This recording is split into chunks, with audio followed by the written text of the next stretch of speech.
So, your uncle. What's wrong with him? He's possessed. As in the devil? Something like that.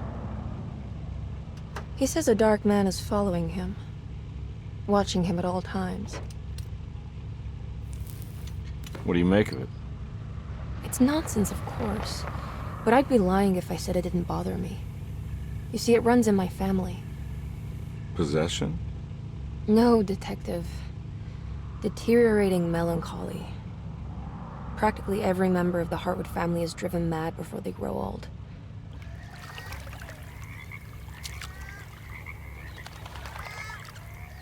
But Jeremy didn't kill himself. Is that why he's at Derceto? Despite being convinced that he is truly possessed, he decided to put his last chips on Dr. Gray and his psychoanalysis, figuring he might stumble upon some cure.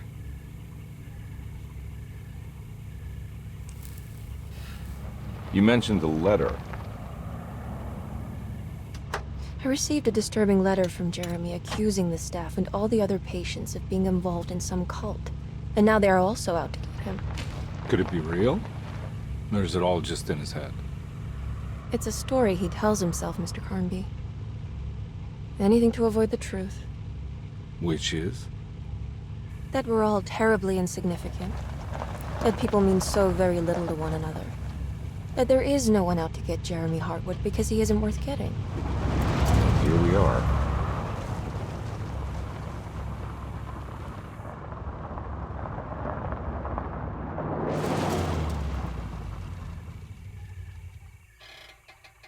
My uncle's not well, Mr. Carnby. I want to make sure he's all right. Then what's my part in this? You couldn't get a cab? I just wouldn't feel safe going alone.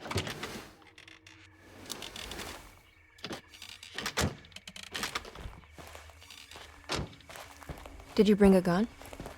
Yeah. You think it'll actually come to that? No. But you might need to wave it around depending on how agreeable the staff will be. What exactly are we gonna do when we find Jeremy? I don't know.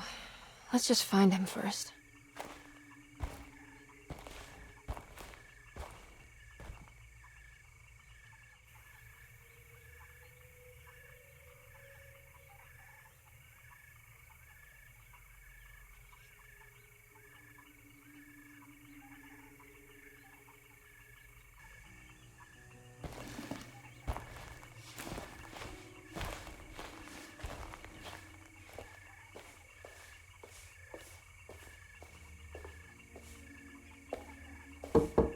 Hello?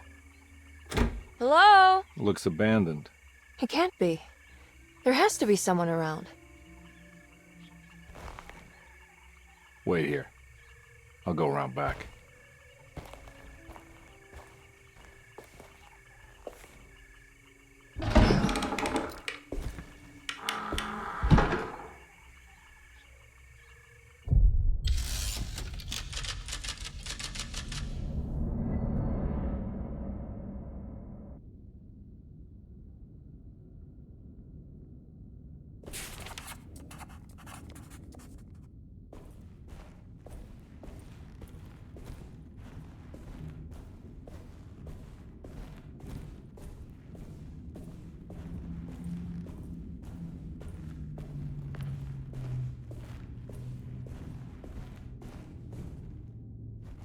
Now what do we got here?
I'm not getting in there.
That's one big tree to fit into the conservatory.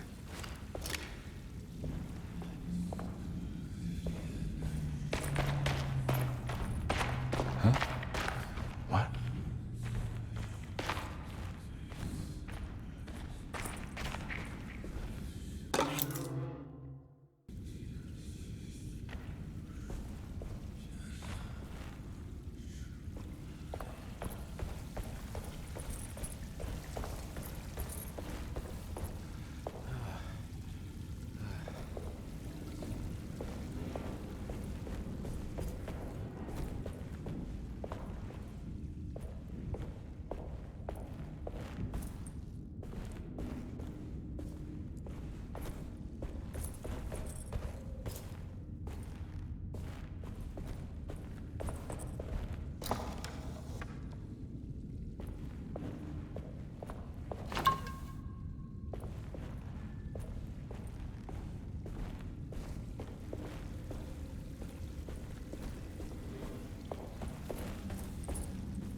Don't mind if I do.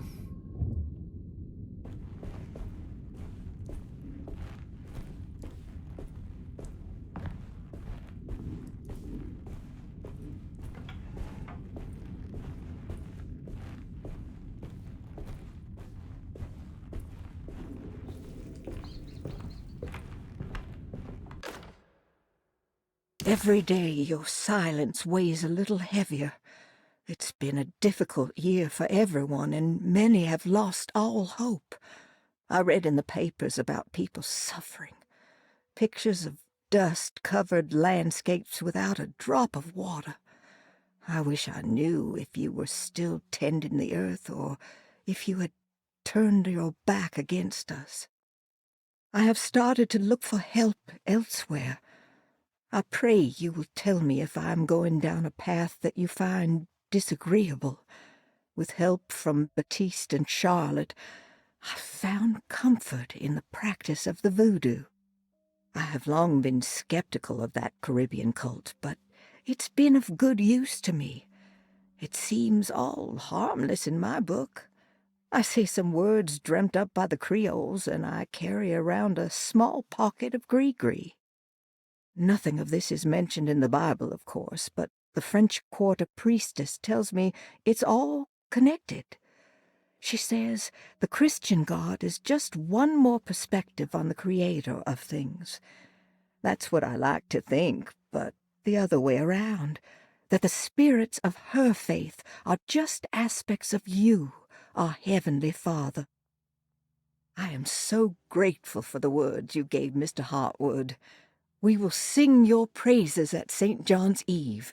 The world will be blessed soon again. Only the sacrifices of the Old Testament compare to your demands. Let it be the truth. A mother of earth, wood, and dirt. A mother of 1,000 young. Sacred sand, $1. Black cat oil, $1.50. Devil shoestrings, a quarter. That makes 2.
Please do not touch the boiler. It is working after all. While the sabotage has caused a leak, only the decorative plate has been completely ruined. Let's wait for Mr. Chance to turn up and he can take a look at the leak. Mr. Waits.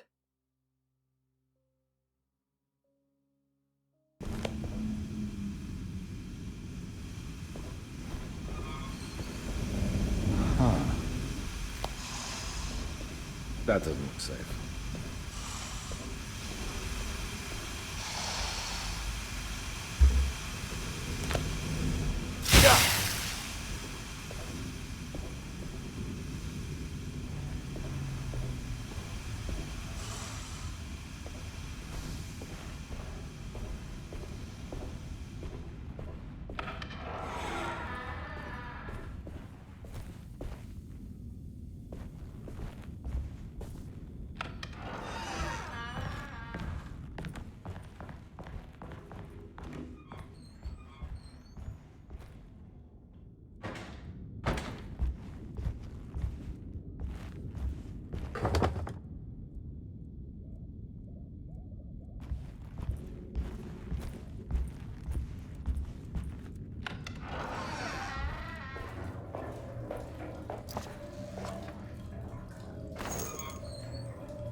Sunday, June 22nd. I spent all day looking for Jeremy. I should have cared for the others, but I'm scared that he will do something irreversible. Cassandra is upset that I didn't give her the latest shipment of pain medication that Waits brought from the post office yesterday. I would have given it to her, but the company didn't send a new key this time around, so the box is just sitting there on my desk. They must have figured we had plenty of their gimmicky keys by now. I only remember seeing one lately. Grace was playing with it inside the grand parlor. Unless it turns up by itself, it will have to wait. I have to figure out where Jeremy is. I think Jack knew something. That dog of his found a strange rot permeating the house. She's showing us, he said, like those blots and streaks of fetid rot was talking to him.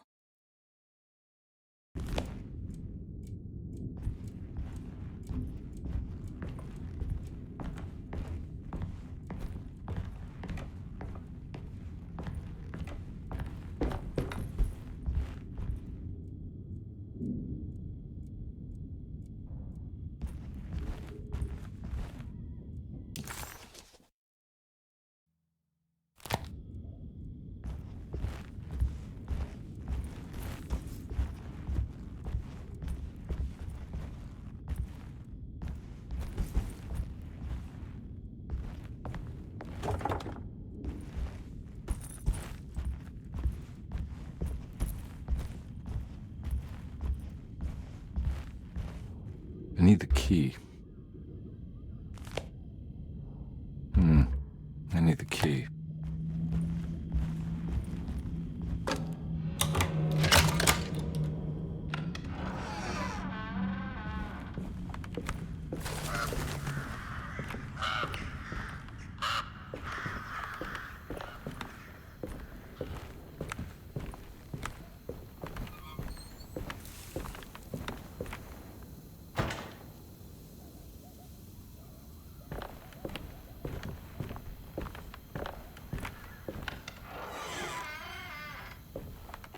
Oh.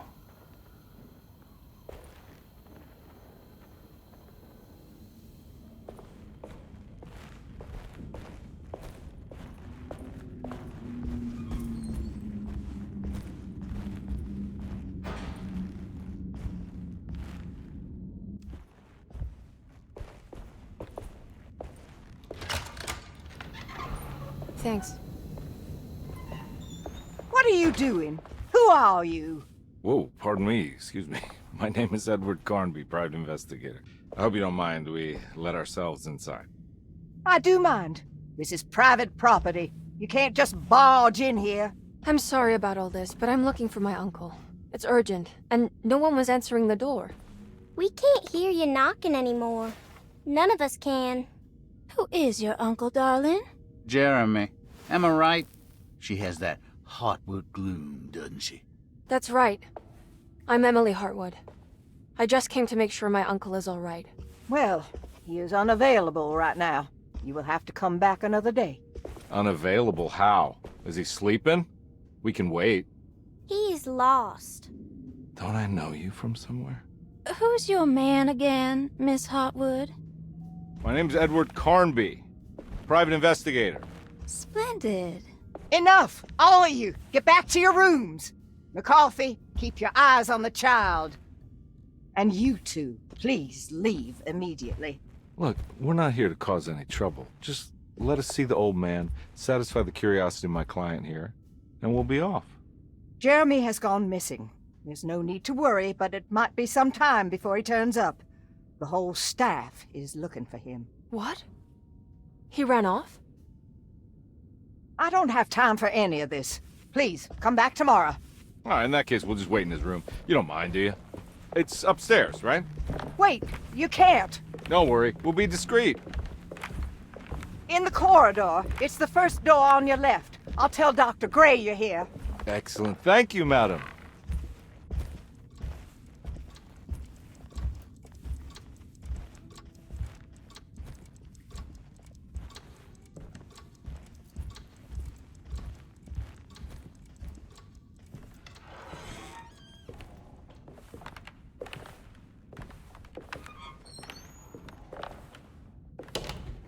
All right, here we are.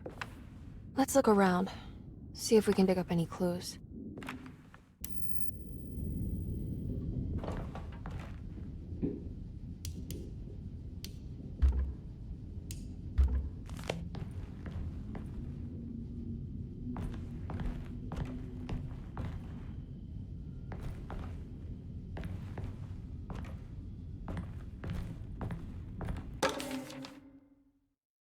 Every night the dark man stands opaque at the threshold of my room, counting the days until my spirit spills out of my tired shape. Only his pallid mask shelters my remaining sanity.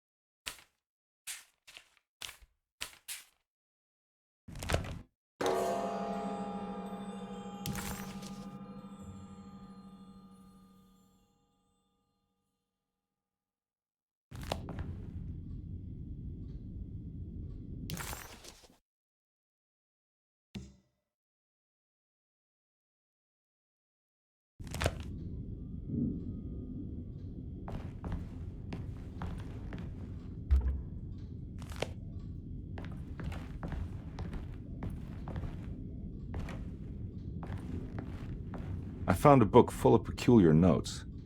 Have you heard of something called Tarawea? No. What's that?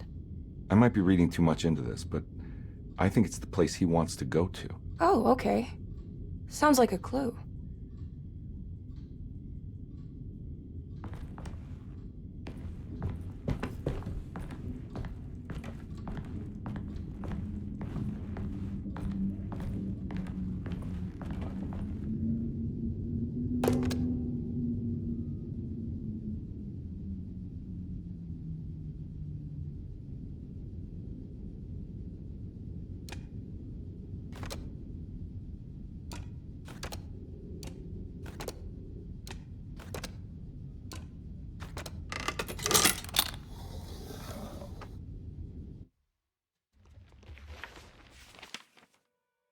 Hey, you know anything about this? Looks like some sort of talisman. No, I don't. Oh, help me out here, will you?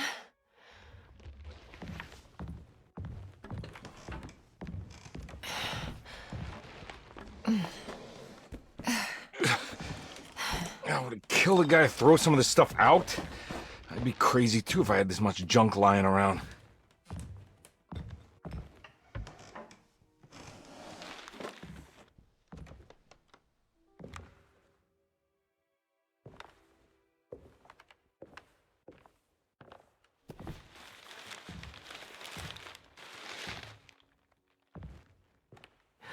Oh, wow. That's striking. I want to save this one.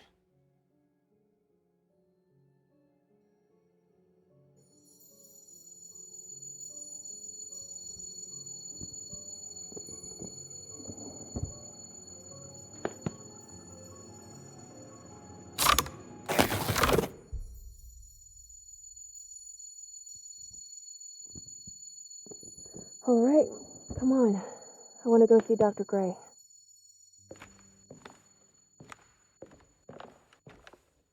Come on, let's go. Yeah, I'm coming.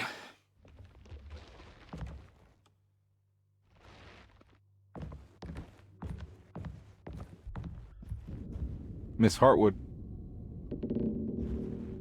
Emily?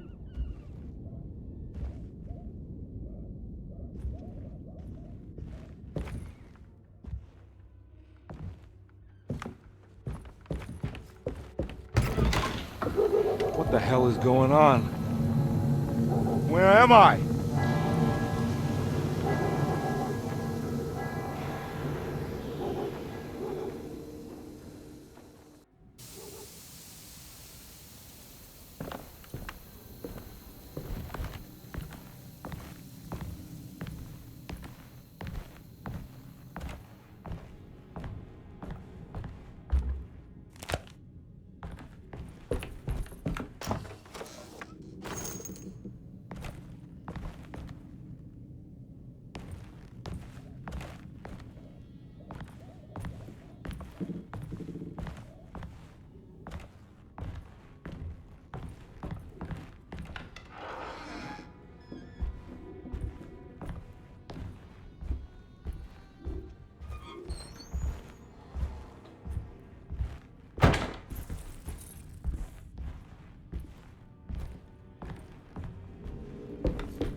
can't go that way.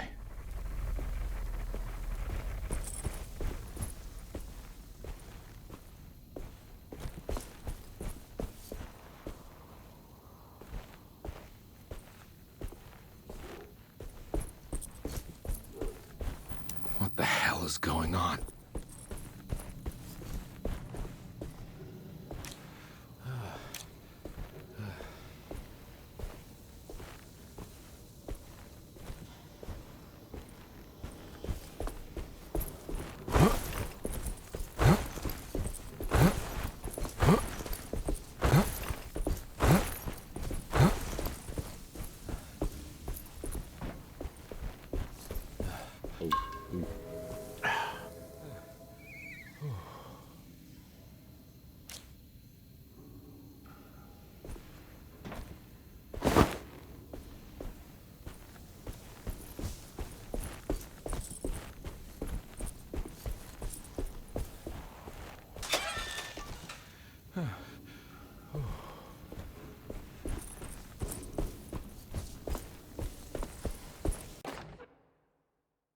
Nice.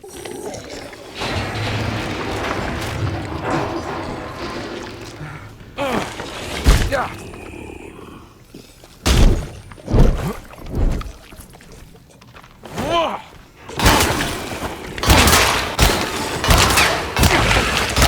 My weapon broke.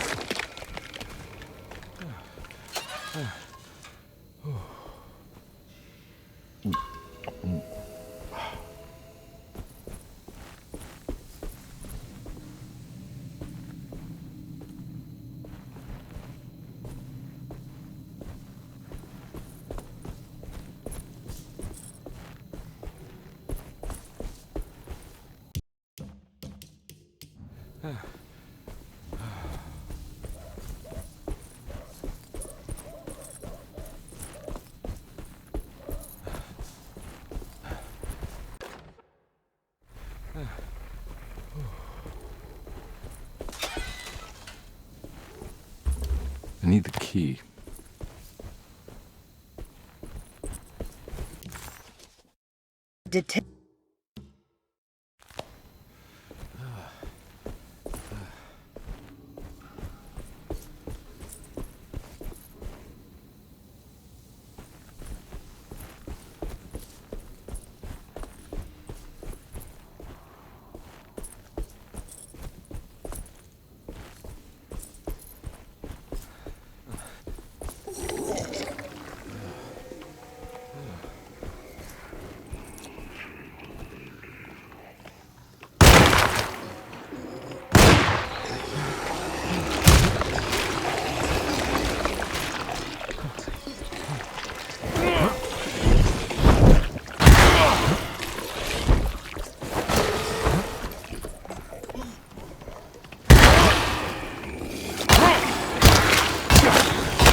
Don't let them get inside, compare.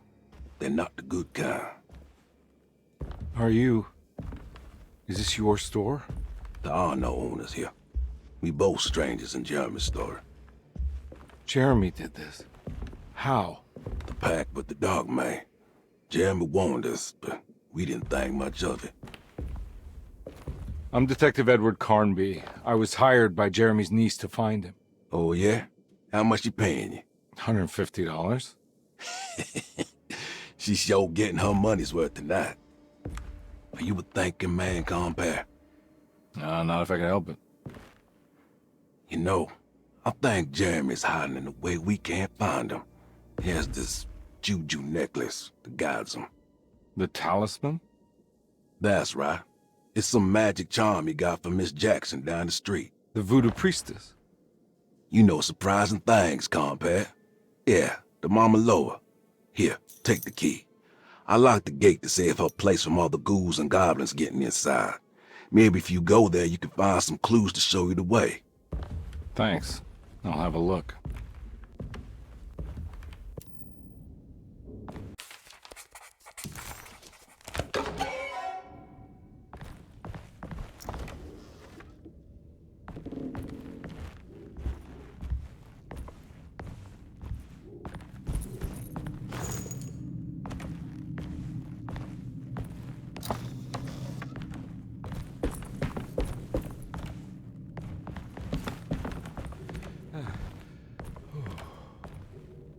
You want to come along?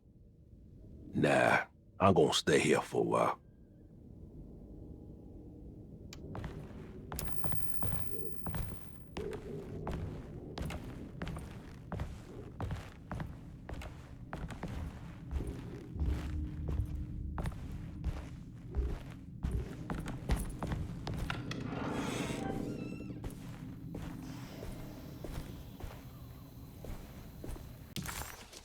Detective.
I recognize this place. It's Miss Jackson's seance parlor. Let's see if she's got... It's the talisman, like the one in the painting.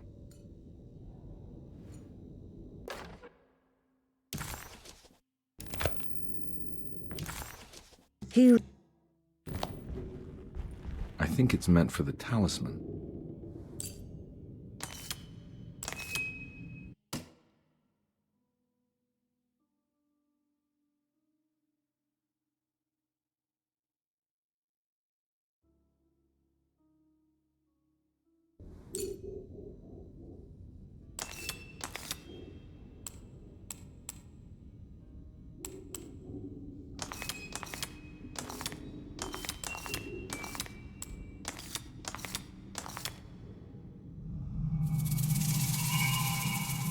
It's showing something. A place? Where is that?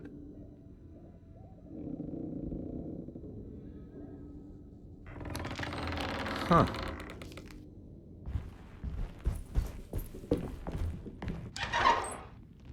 Detective, I was wondering when you were going to show up. Mrs. Thompson told me you were here. I understand you are working for Jeremy Hartwood's niece. Yeah, I guess so. I mean, you're not wrong. We came here for her uncle. I just didn't expect... I didn't expect this. You are Dr. Gray, right? That's right. You don't happen to have some identification, Detective. I'm not keen on having strangers prying into my business. Oh, Detective Edward Carnby, Decatur Street, New Orleans. Enjoying the Vieux Carré, Detective? Those old French quarters, the voodoo people, the gangsters. I'm sure you live an exciting life. Well, it's not quite like the stories, Doc. Just trying to make a living. Aren't we all making a living? Well, welcome to Derceto, Detective. I hope your time here will be useful. Now, what can I do for you? Why don't you tell me where I can find Jeremy Hartwood? Why wouldn't that make for a short visit? I wish I could tell you, but I'm afraid I don't know. A drink, Detective? Anything brandy. Oh, you do belong in the French quarters, Detective. Armagnac or cognac? Just give me the cheap stuff. I'm not much of a connoisseur. Having low standards is not a virtue, Detective. Let me see if I can broaden your perspective. What can you tell me about Jeremy? I wouldn't want to go into details about his condition. Doctor-patient confidentiality. I'm sure you understand. Sure, but he is crazy, and he's gone missing. Why? Here, try this. Ooh, it's good. Got a bite? It's called a sidecar. The trick is not to be afraid of the tartness of the lemon. Then, for goodness sake, don't overdo the triple sec. Okay, what can you tell me about Jeremy? Well, let me think. He is an anxious man, constantly worried about events not presenting themselves according to his model of predestination. He complains about things not being carried out in the right order, and that some things simply shouldn't be.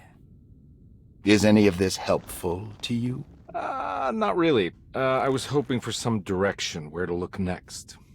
I'm sorry. I have nothing for you then. You should talk to my orderlies. They have been looking for him for a while now. I'm sure they would appreciate your help. Yeah, I ran into Batiste earlier. Come to think of it, he might have given me a lead. Oh, excellent. So your investigation is already underway. I'm gonna go, but I'm sure we'll meet again. Looking forward to it. Safe returns.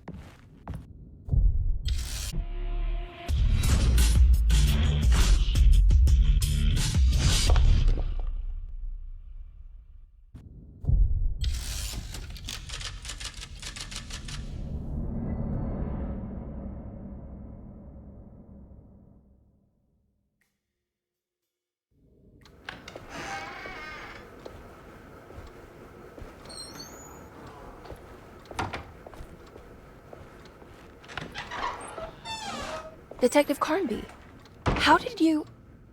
where did you go? I was just talking to Dr. Gray. You disappeared.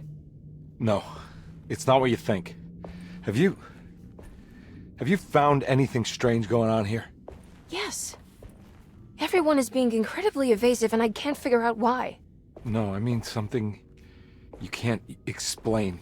Paranormal, even. Detective, I really need you to get yourself together. I can't do this alone. Forget it. I'll figure it out.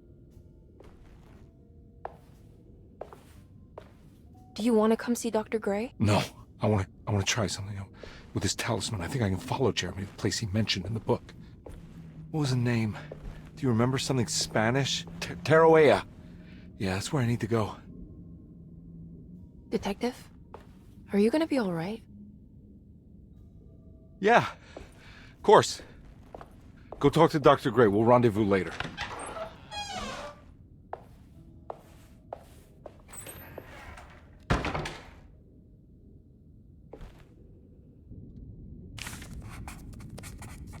This talisman brought me back from the French Quarter in the blink of an eye.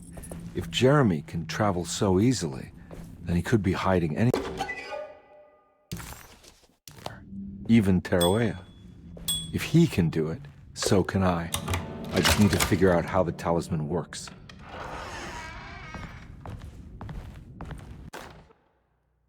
Saw your notice in the boiler room. You should know Mr. Chance won't be coming back. I got no business being in there myself, but you can take a valve from the wine cellar if you want to try to stop the steam pouring out. Be careful.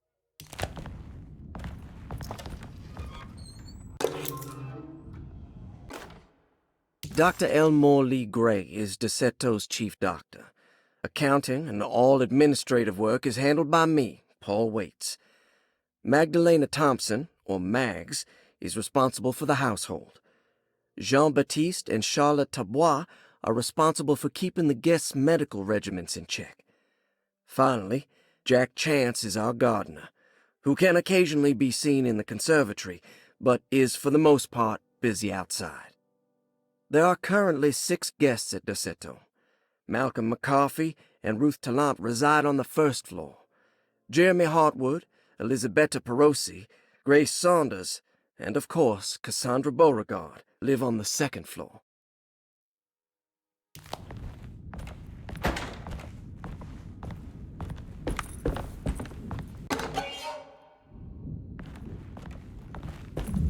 There's no way I can get into this thing. Better leave it alone.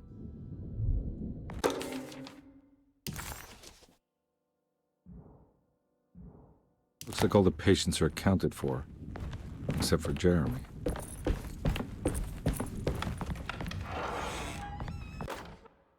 Paul, you're right about the plates on the boiler and the clock. They have been sabotaged, and I think I know who did it. They have something to do with Jeremy's episodes and how he seems to disappear at night. Right now, it's important that you keep an eye out for any of the pieces. I want to find out if I can repair the plates. Let me know if you find any of them. Lottie. Tell Lottie to take a look at the well in the kitchen garden.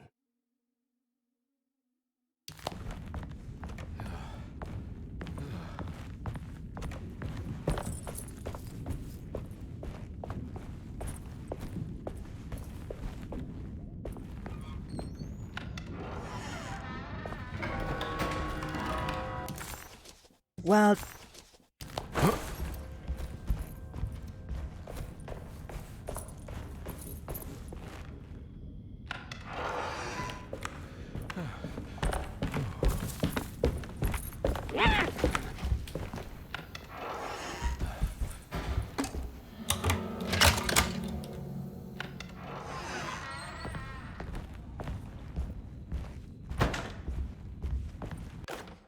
Lost Plantations of Louisiana, Thierry Briclot, 1917. Derceto was a small...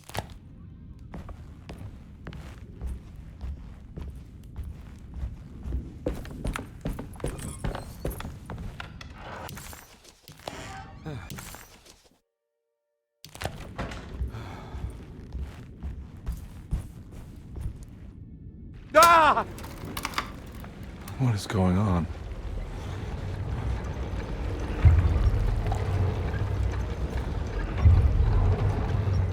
Now what do we got here?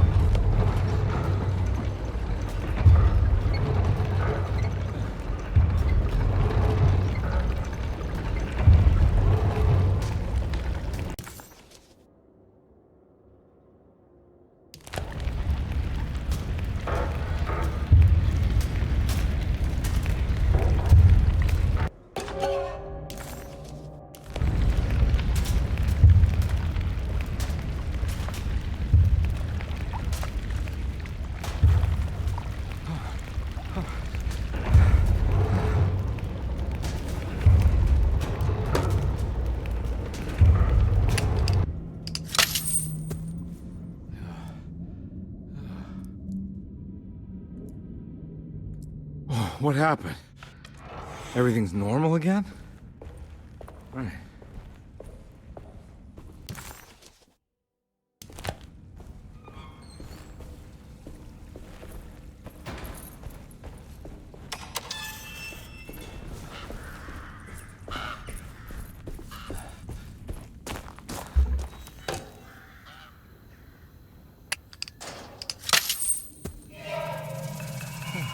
Got it.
Huh.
Ooh.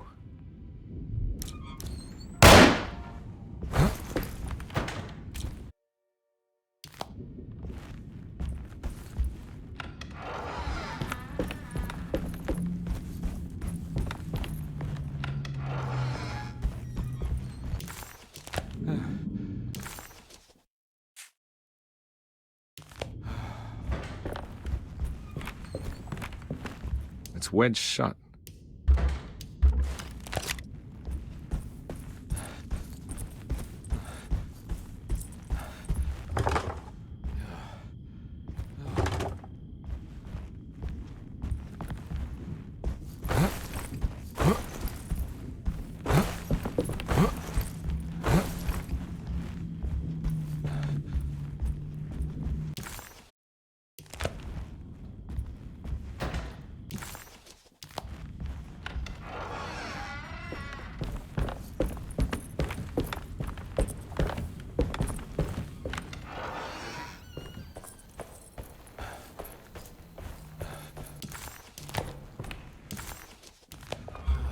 I need the key.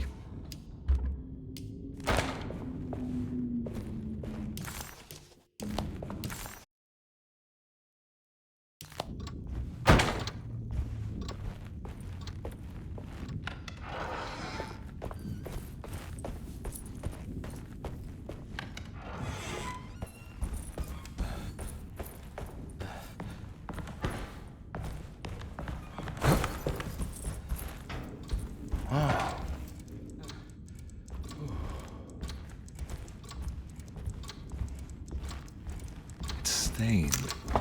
This must be the looks like the plate that held the talisman in the seance room. But it's broken and missing some pieces. I need the key.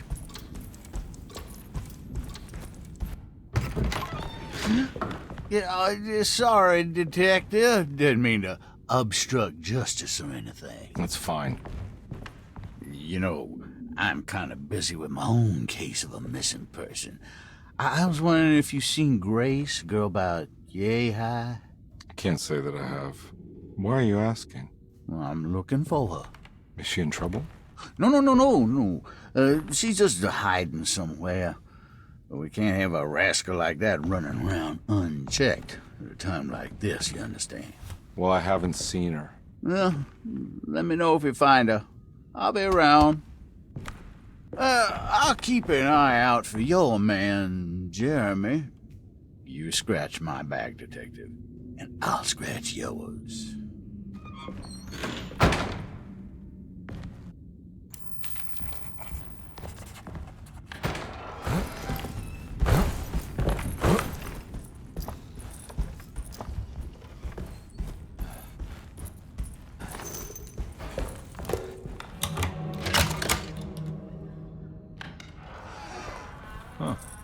how eccentric. What are these symbols?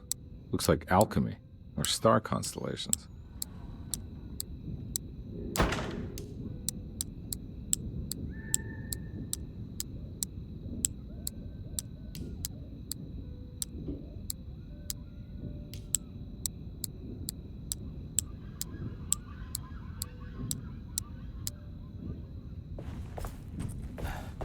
In contrast to Baptiste's room, which is very simple and rough, we have Perrose's room, the opera singer, and she is very vain and she is focusing much on her beauty.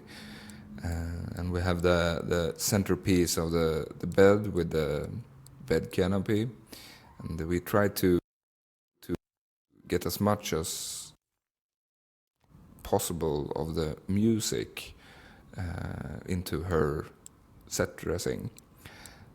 And of course, some of the furnitures are Italian inspired. And her colors would be terracotta and cream and earthy.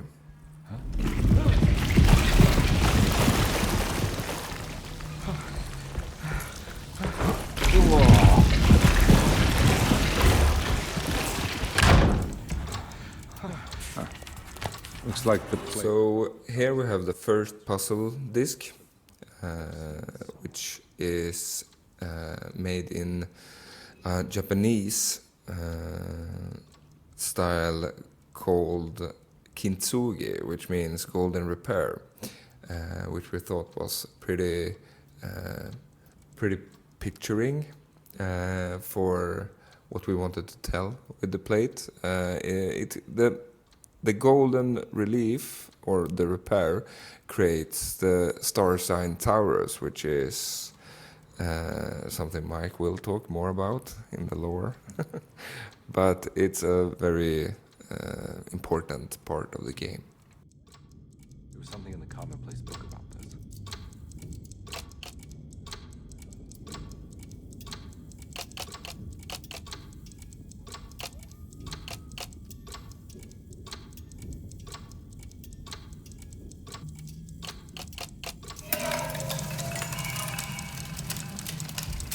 I think the clock broke.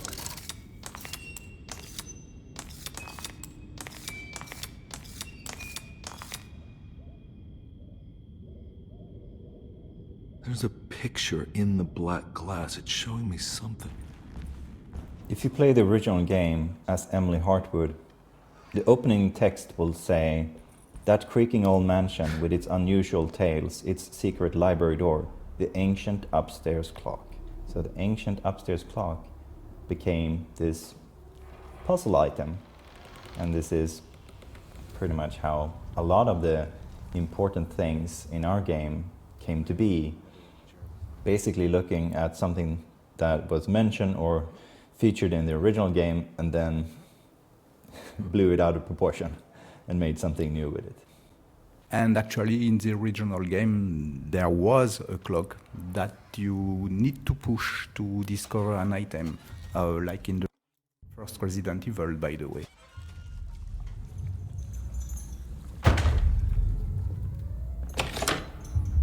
Locked.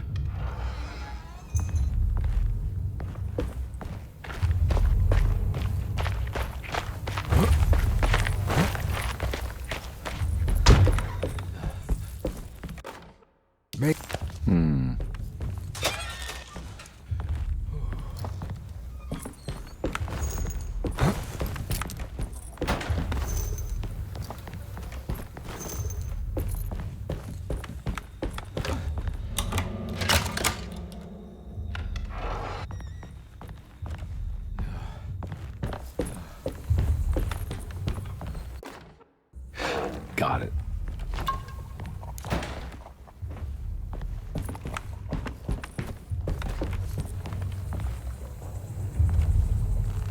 Ugh.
gotta be a way to get to the other side.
All right.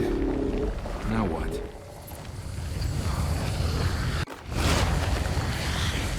Ah, come on, Carmen.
The mound is an expanded idea from the vertical slice and early proof of concept of the game.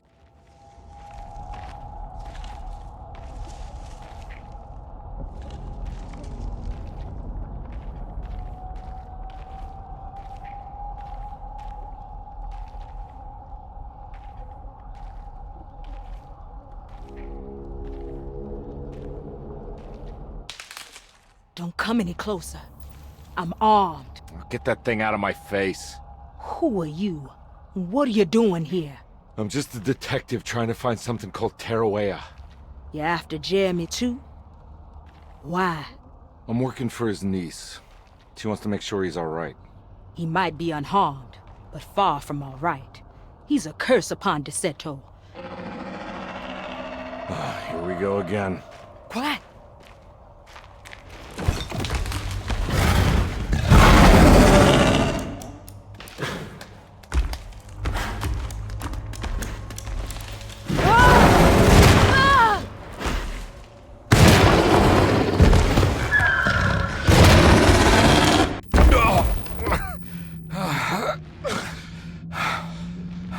Oh, Christ in heaven.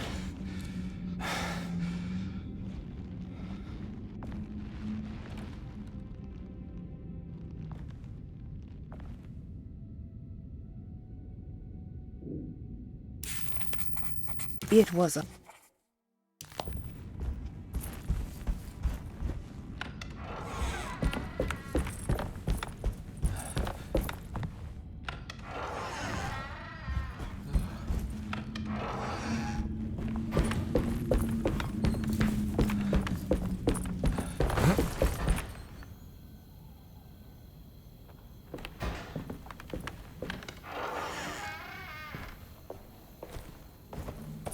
The original game... As we begin Chapter 2, we allow the player to move a little bit more freely around Derceto and discover more.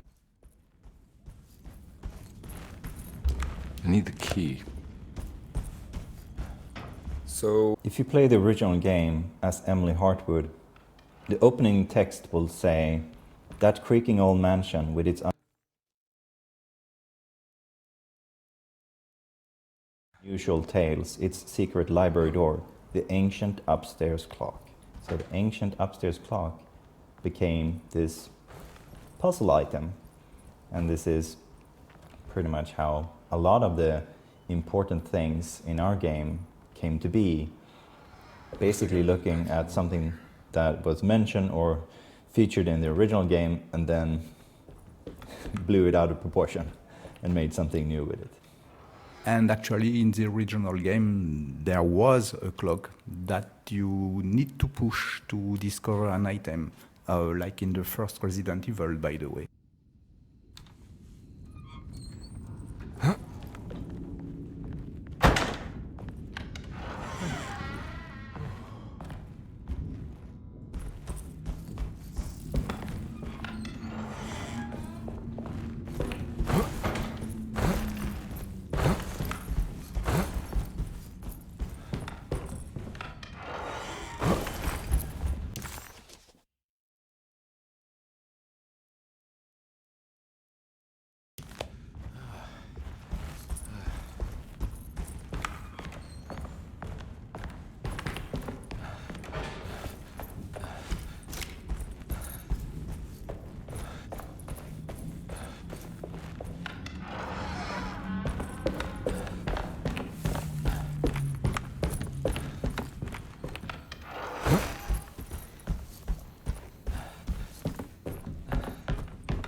Reflections on the power of the verb in certain texts.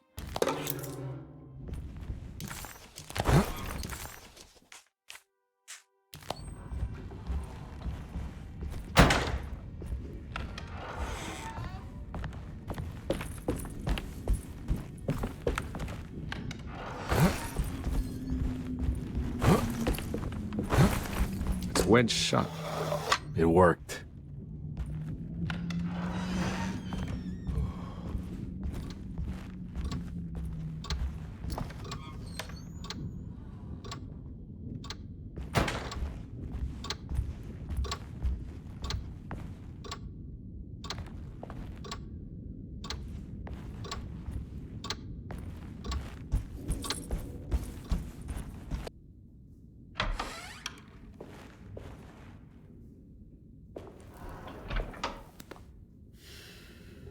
Detective Conby, how good of you to come. Let me pour you a drink. What happened here? This place looks like it was hit by a bomb. Welcome to the madhouse, Detective. Thanks. Did the ceiling just collapse? I heard it was something in the attic, something that was supposed to happen but didn't. How that could have such consequences is beyond me. The truth is, I don't know why the room looks like this. But I bet your friend Jeremy does. You know where I could find him? Oh, somewhere in his past, I suppose. He keeps going on about that mysterious dark man. I think he is hiding from him. Or maybe he's with him. I can't really keep up. I don't worry much. Take a look around this room. You may think it looks spectacularly devastated, but I just think it's finally found its stride. It fits perfectly with the state of this place and its loonies. The same goes for the nonsense with Jeremy. In my eyes, we've finally managed to match the wild ride inside all of us. Well, I'm happy you find the evening so harmonious. I hope you don't mind me setting things right. Jeremy's business, that is. This room looks beyond my capabilities. Good luck, Detective. Hope to see you again soon. Yeah. Evening, miss.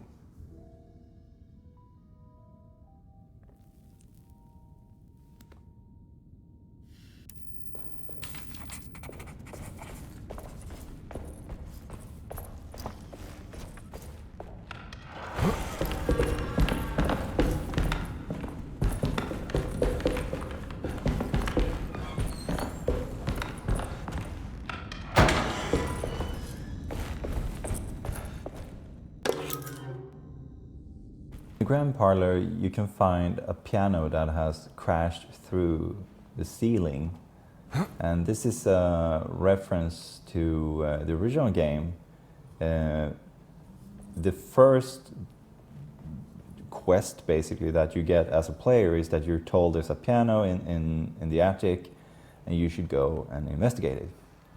And so early On the commonplace. on in our game as well, the idea would be that you get this very same quest. But as you have to pass the grand parlor, we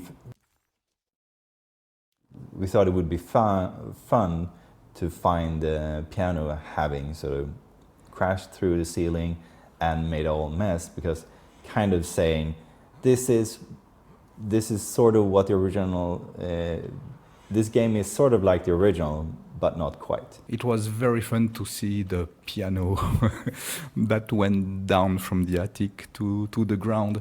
Yep, in the first game, the piano was here more to find a reason for the player to go upstairs more than anything else.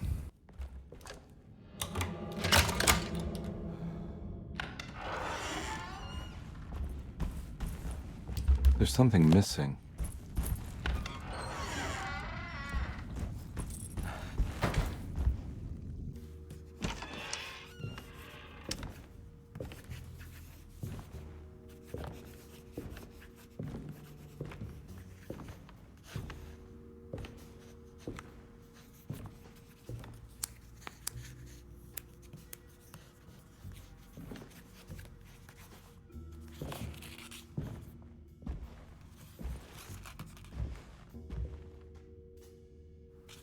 What you got there?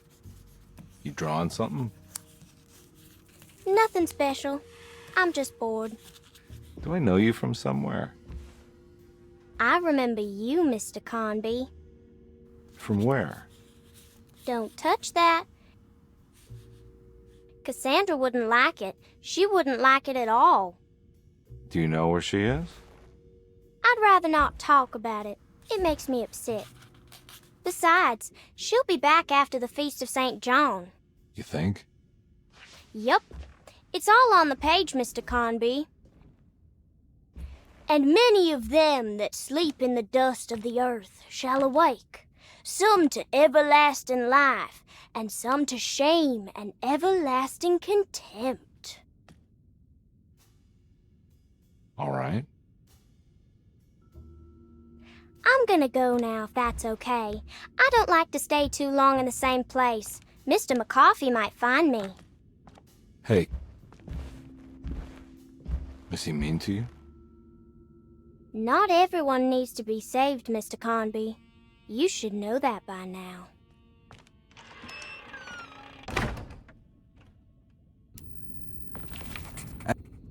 Miss...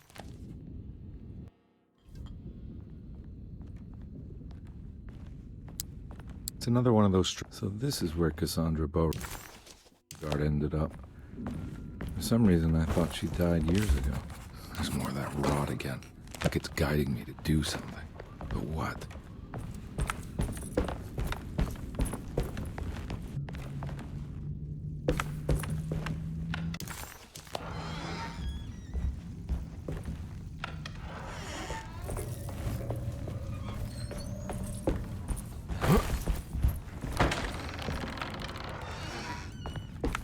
Certain areas in the Derceto is designed to look very distinctly different in themes, designs, and color palettes. And we referenced David Lynch and Wes Anderson pretty much to get some kind of absurdly quirky and eccentric colors and it's mostly about the unified color scheme, I would say.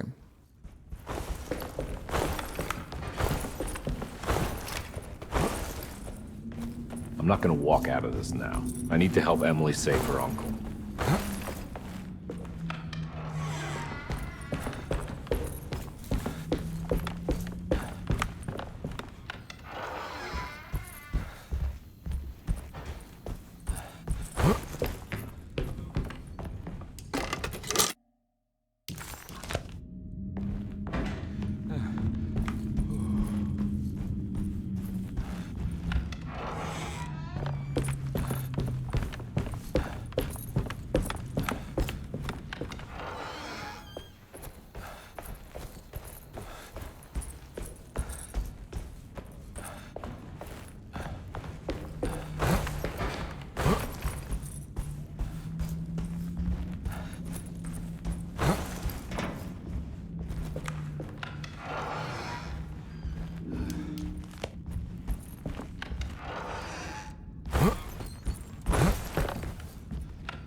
rot made the shape of a snake.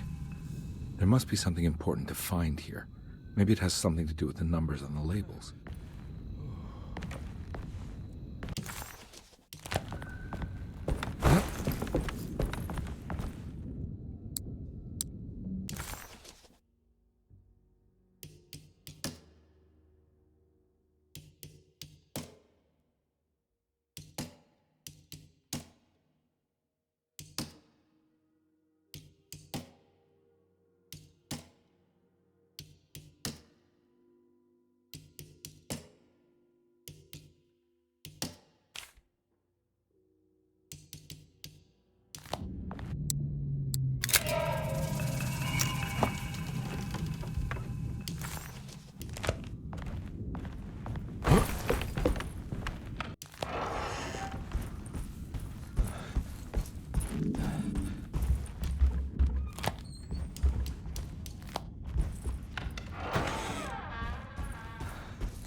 Wedged shut. It worked.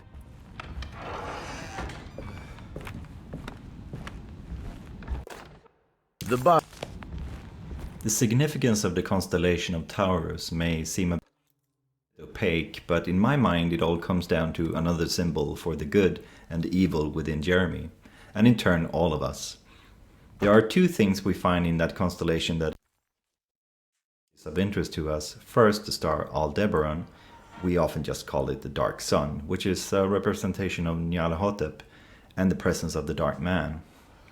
In the same constellation we also find the Pleiades, which is said to house the great library of Celano, which in our game is called Taroea.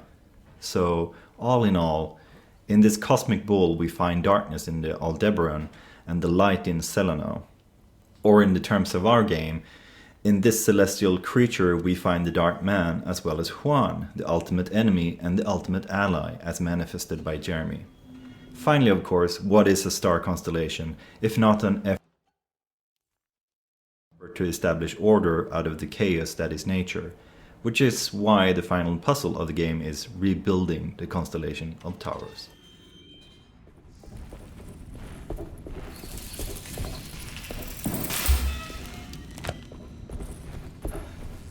The original game was set in 1920 because this is a very convenient time. Everything looks familiar, houses, furnitures, but there is no technology which can mess up a lot of things in the gameplay.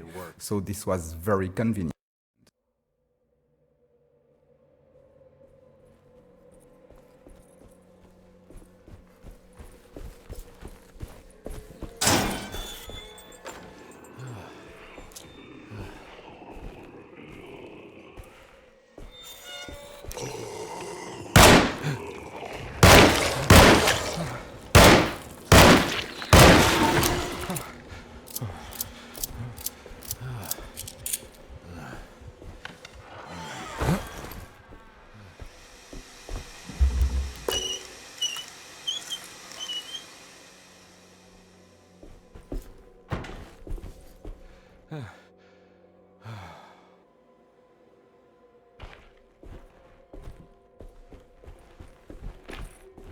Jeremy?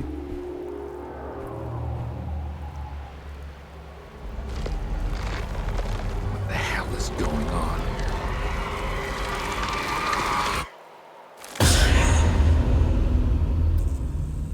Where's the body?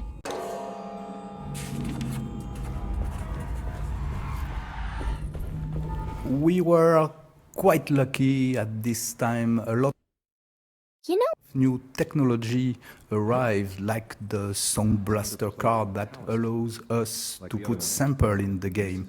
So Philippe, the musician, had to make all the sounds in the game with its mics to try to make the game feel realistic.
Black glass is showing another room. Must be a way to another one of Jeremy's memories.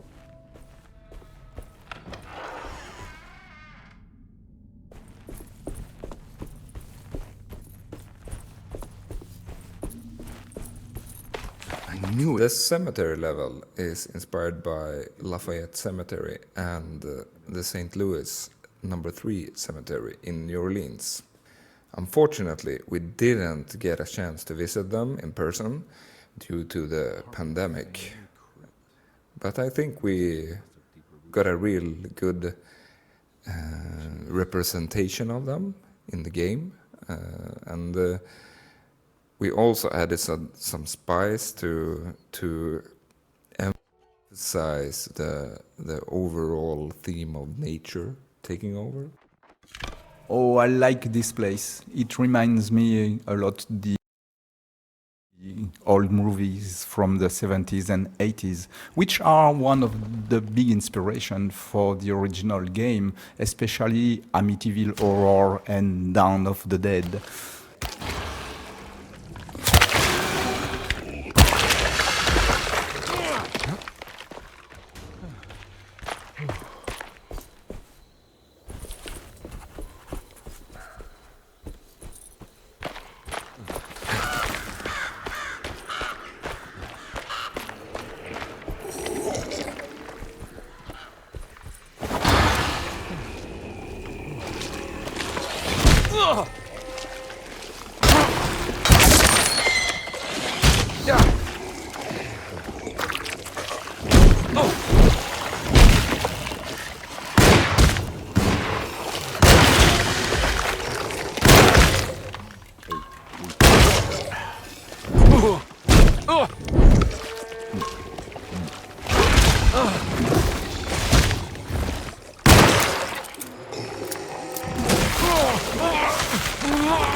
It's blocked.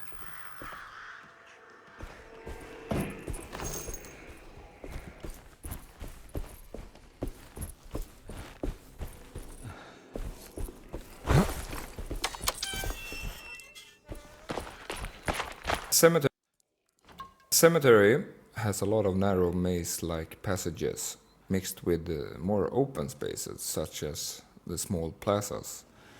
This is to add contrast and also keep an organic theme going without it being or feeling forced.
Cemetery has a lot of narrow maze-like passages mixed with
that's over.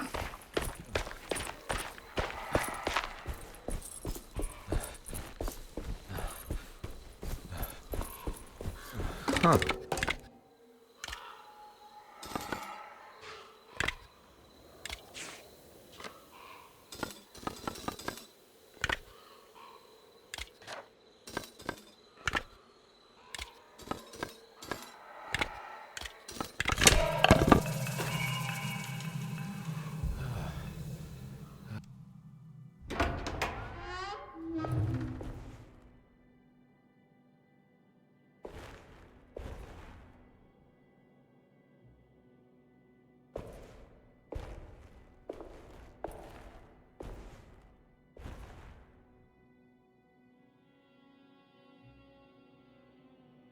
Please don't touch her.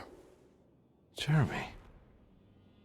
What are you doing here? Everyone's looking for you. I know, it's all a big mess. No one understands. I'm just trying to keep evil at bay. Just for a little while longer. You've got to come back with me. Your niece is waiting at Derceto. Emily? Why would you... My letter. I keep making it worse. What is going on, Jeremy? How is any of this happening? I made a terrible promise with someone.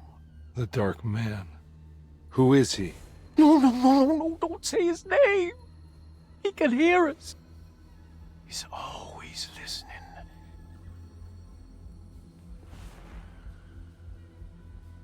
Jeremy, I need to understand what is going on. I promised him everything. When the sun rises, I will be chained in his sunken desert temple for an eternity. But at least the evil about to awaken in Derceto won't harm anyone outside of that cursed place. You're acting crazy, Jeremy. I want to help.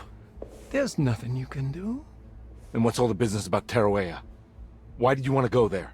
Well, I can't go there. I'm not allowed. But you wanted to. Can I go? Tell me, will it help me to break your pact? Is there something there that would help? Why would you give me hope? That's so cruel. Okay. Sounds like we're onto something here. What should I... Look out! Behind you! What? Run! Don't let him take you!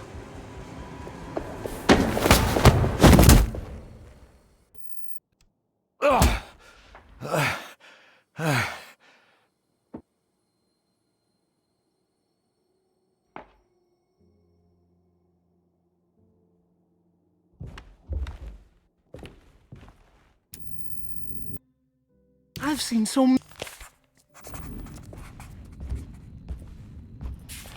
She's dead. Feroci's body.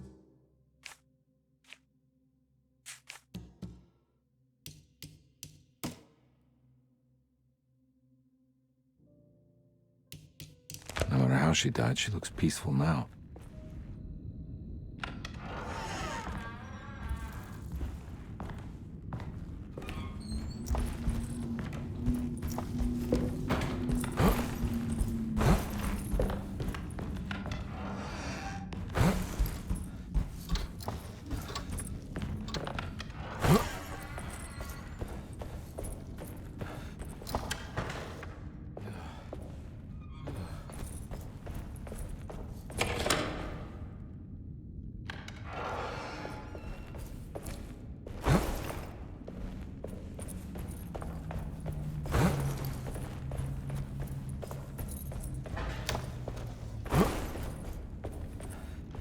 There is a big difference from the original game in this one. You can meet a lot of different characters. In the original one, I decided since the beginning that, because it was easier to do, that you will not meet any other character. And as you all know by now, we didn't follow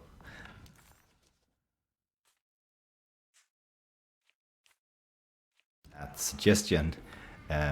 No, we chose to incorporate quite a lot of characters, just because we thought it would be fun. I guess we're a little less alone in the dark, but we're fine with it.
something missing.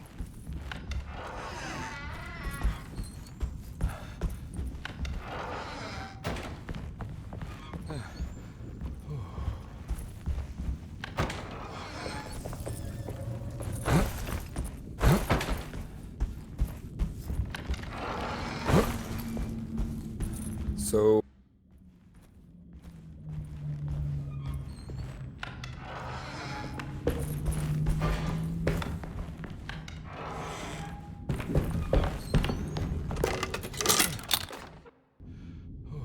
Telescope lens. Why would he lock that up?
Whoa.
Whoa, what's going on? It's dialing in something all on its own and it's showing the way to another memory? Where is that?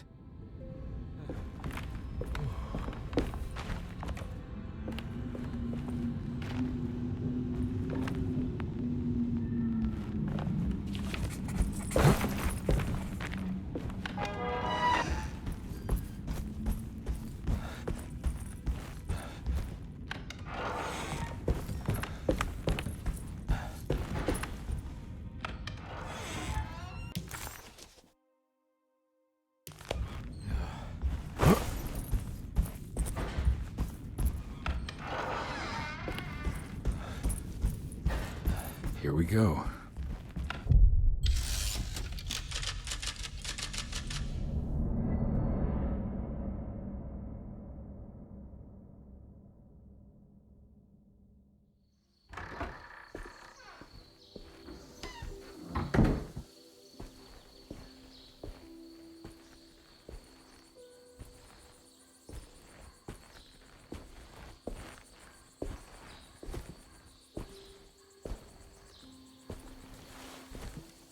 I'm glad to see you made it. I had my doubts, but the hope you instilled has yet abandoned me. I guess this must be Tarawea. Who are you? My name is Juan Luis Jorge, and this is indeed the convent of Tarawea. You'll have to excuse me, but Yermi never got your name. The name's Edward Carnby. I'm a private investigator. You're not a patient, are you? No. I'm the author of a book that Jeremy once found important. How does that work? Are you part of this memory as well? Is this even a memory?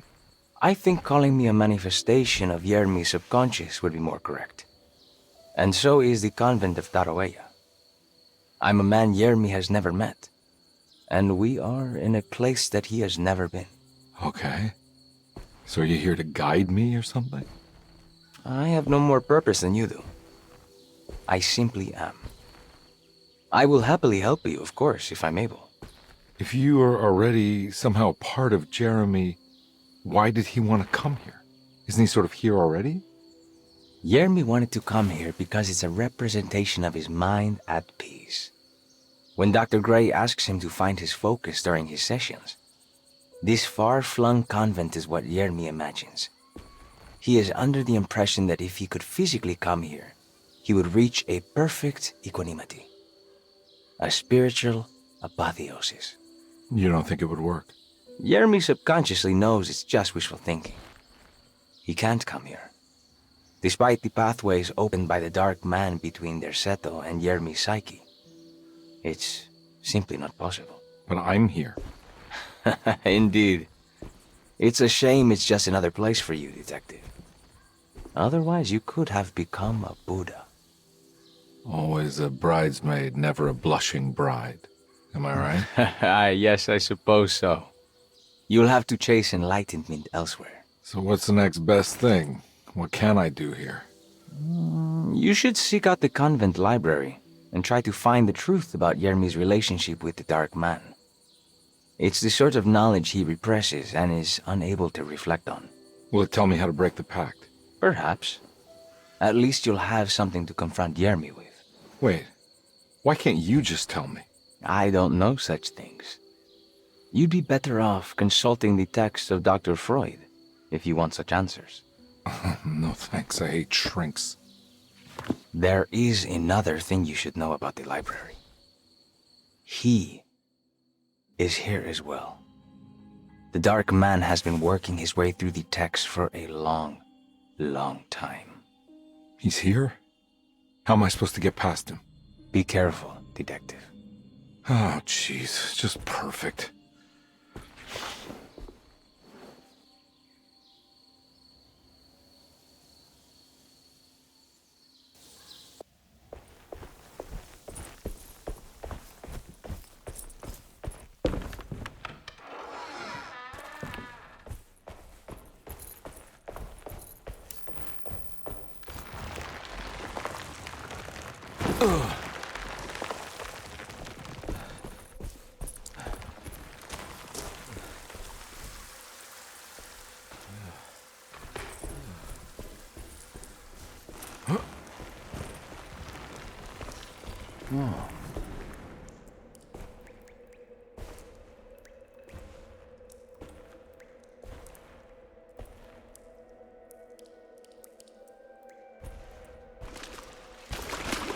For Tarawea, we wanted to portray a very calm and kind of heavenly mood. So we went for this really nice midday or a bit later.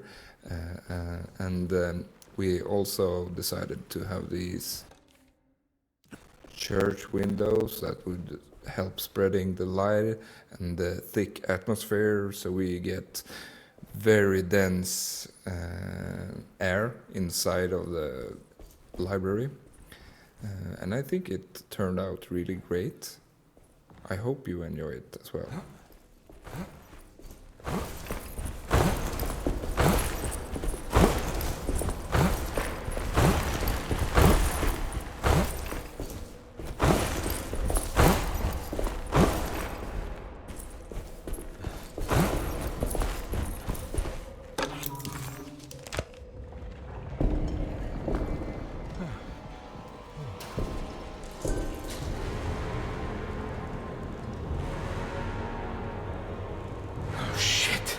Why do you have to manifest your worst fears, Jeremy?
It was in the hot autumn that I went through the night with the restless crowds. He was a kind of itinerant showman who held forth in public halls and aroused widespread fear. The New Orleans address of the event is lost, but I remember distinctly the Prext Shipping Company pressing their contribution. Hey.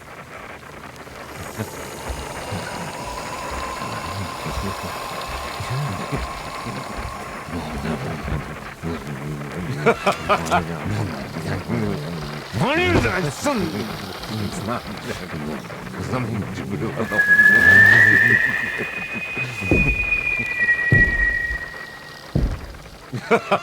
Detective! Juan!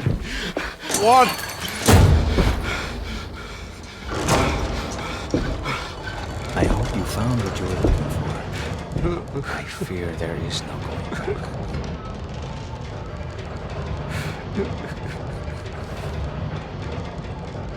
I was so close. There must be something I can work with. Come on, Garmby, think.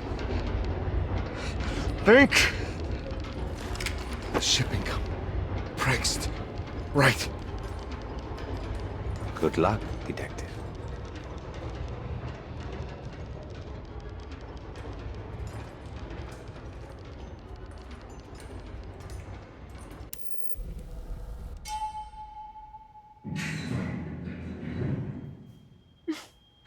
Well, thank God you're here, Detective. Sitting all alone in a place like this? I'd never live it down if the papers got wind of it. Hey. Ruth, right? Oh, don't pretend you don't know. I'm sure you have a whole file on me by now, Detective. I suppose we weren't formally introduced. I'm Ruth Talon. Miss Ruth Talon, in case you're wondering. Edward Carnby. Enchanté. You sure? I had too many already.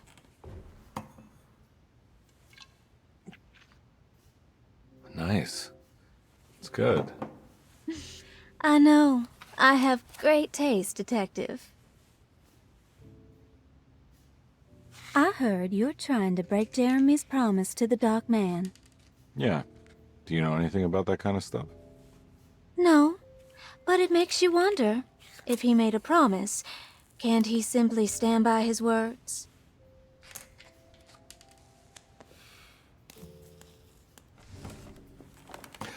Look, I'm just trying to get Jeremy out of a bad deal, so he'll come back with us to New Orleans. Well, if all fails. What are you doing? It's a sign of submission to the Dark Man. I saw it in a dream once. What?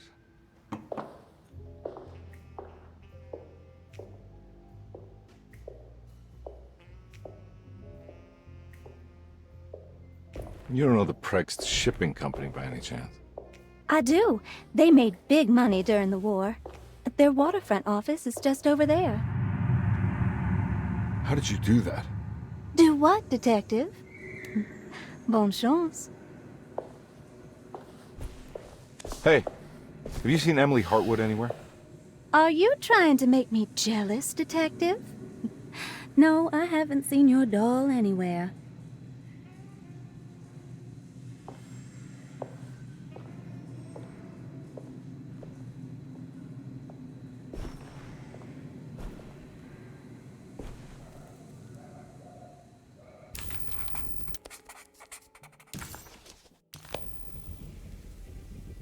Prext Shipping Company. According to the book in Tarawea, the Dark Man is connected to a performance that Jeremy went to. I'm sure I can find the address.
sewer system. There's a tunnel running right below Preg's shipping company. I bet I can use it to get inside.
I need the key.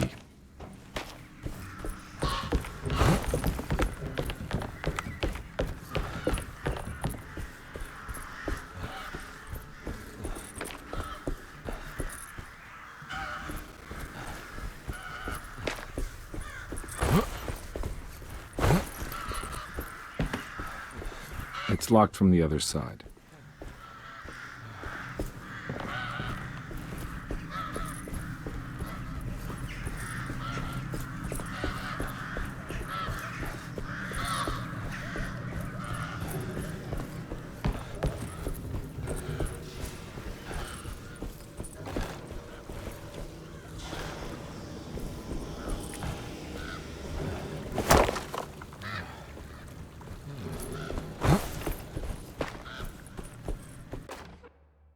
Nice.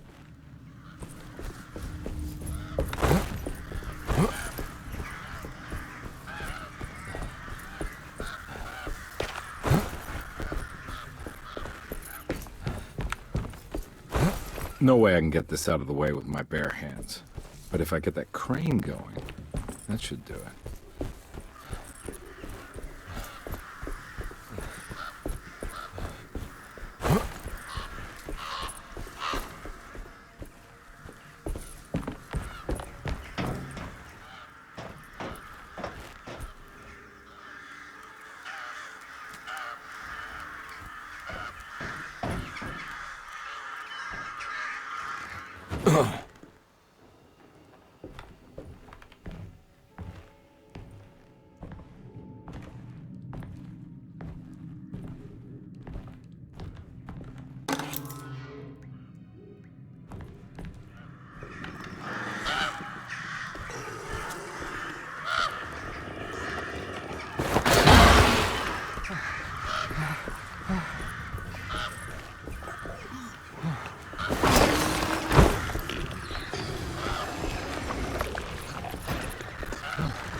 No way I can get this out of the way with my bare hands. But if I get that crane going, that should do it.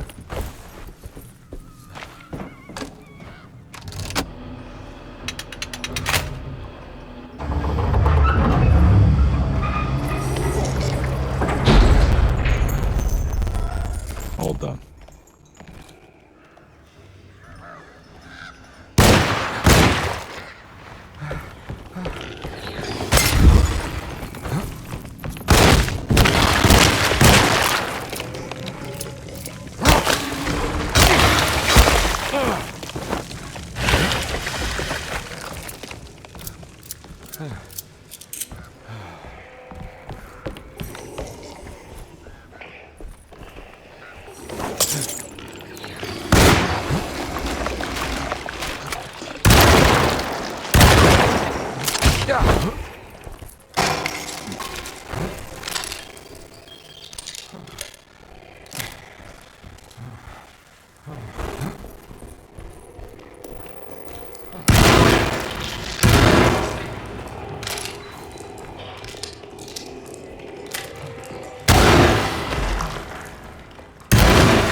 Made it inside the warehouse.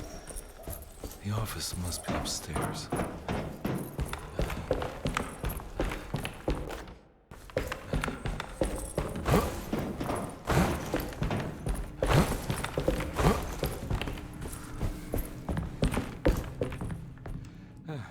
Hey, I always wanted to try one of these.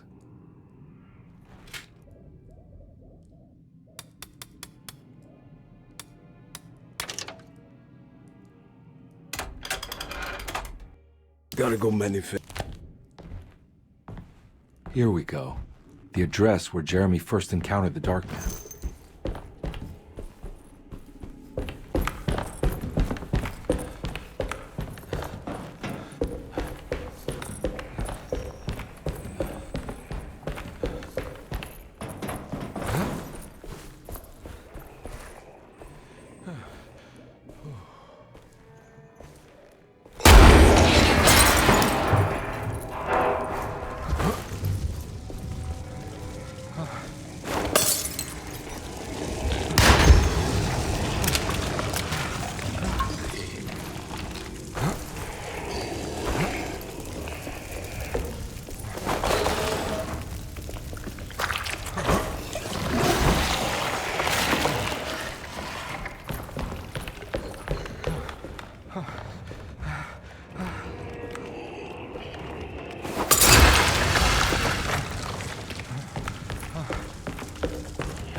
Looks like the fog cleared up.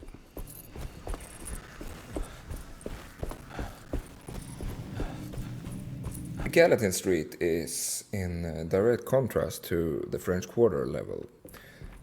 In the French Quarter we had a lot of colors, nice materials, beautiful architecture and that kind of stuff. We went with a much more worn down look to the buildings. We have almost a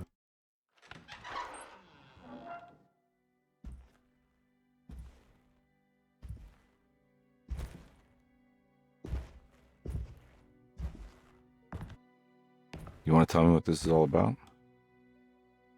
Welcome, Detective, to the greatest show this side of the Mississippi. Nyarlathotep, the Black Pharaoh, the ancient magician who lived 1,000 lives and wore 1,000 masks. I can see why you settled on calling him the Dark Man. Saves your breath. So, you got scared by a stage magician, and now he's living inside your head. You can mock me, Detective, but you would be the crazy one to think his presence can be ignored. Look where we are!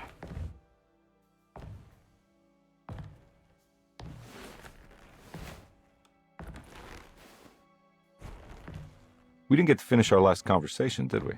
You were about to tell me how to break the contract with the Dark Man. No, we can't. If we turn him loose on the world, so many innocent would die.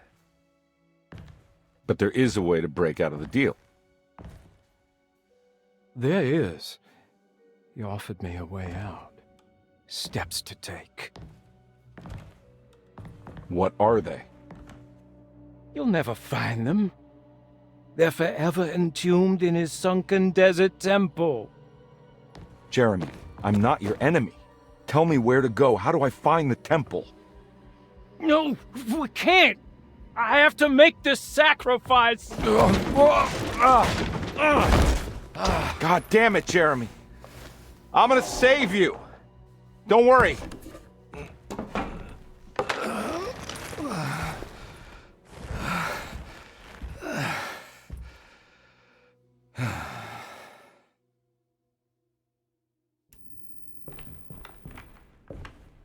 Pull somehow.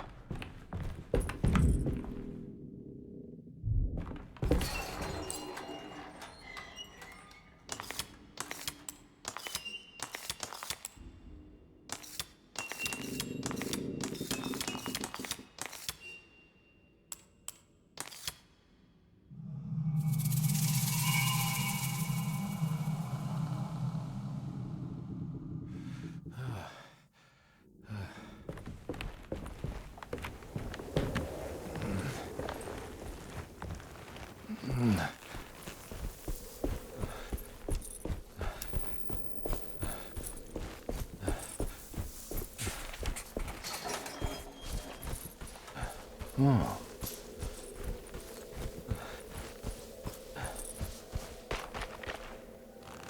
Ugh.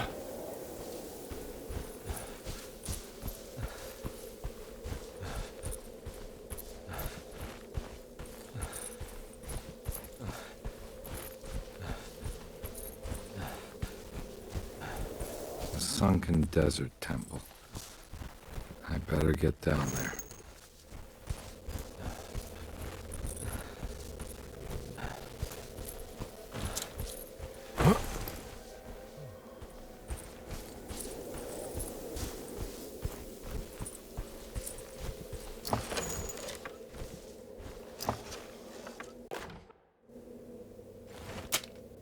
The Temple of Nef.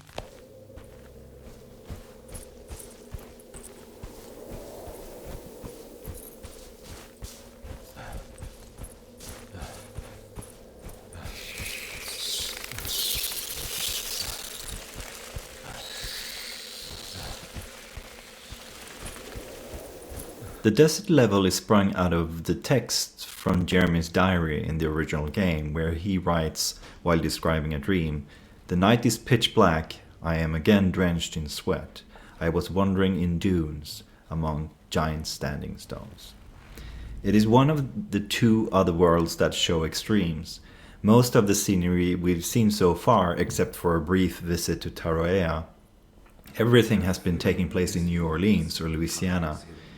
But here we are in the desert, ready to descend into the Dark Man's sunken temple, and we are introduced to the story of the pharaoh Neferenka. It's the star constellation from one of Jeremy's books. The Taurus. That one star's clearly bigger. Must be important.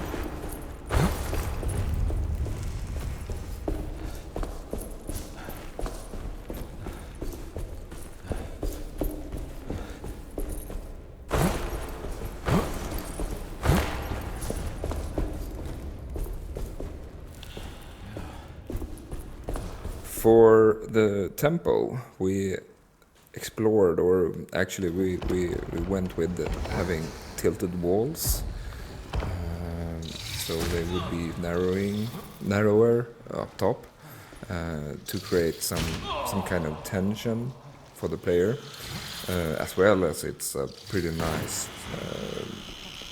symbolic design choice, because the shape of a pyramid as well. But we also have the large walls, which we filled with hieroglyphs inspired by the ancient Egyptians, and a direct reference to the Dark Man is the painted stone patina as well.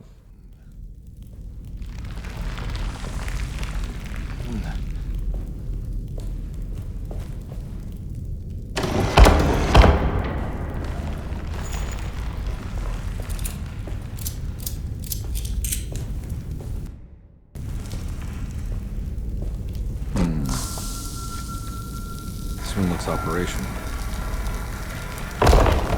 Good work.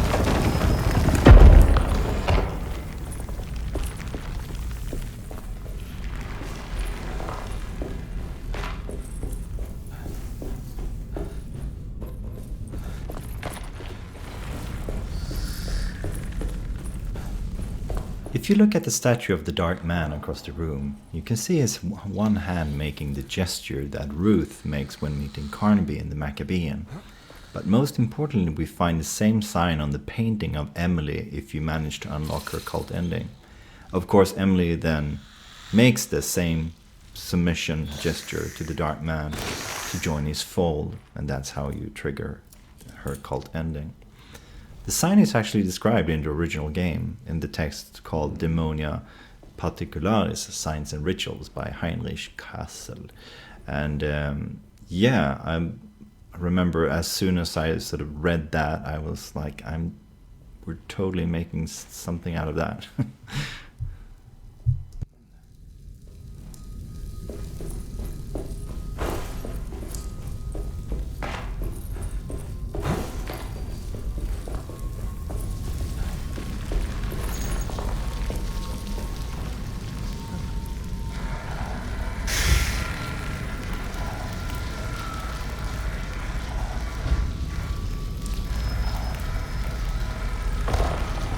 Worked.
This is ready to collapse.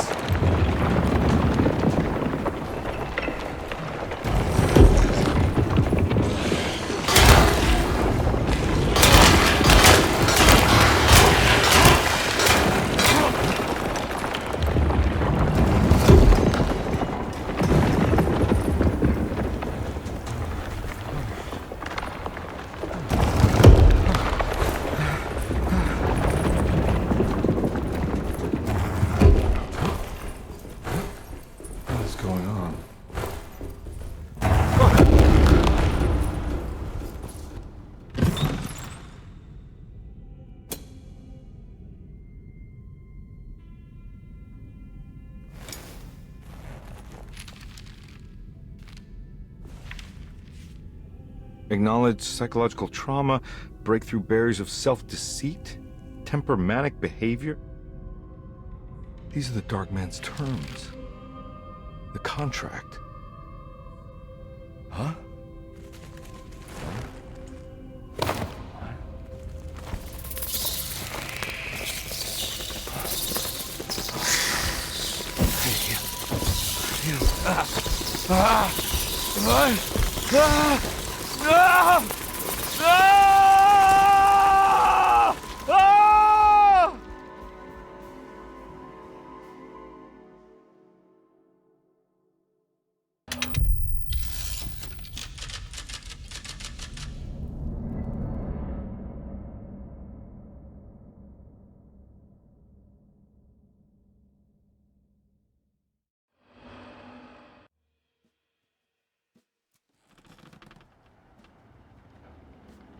Hey. Hey, detective?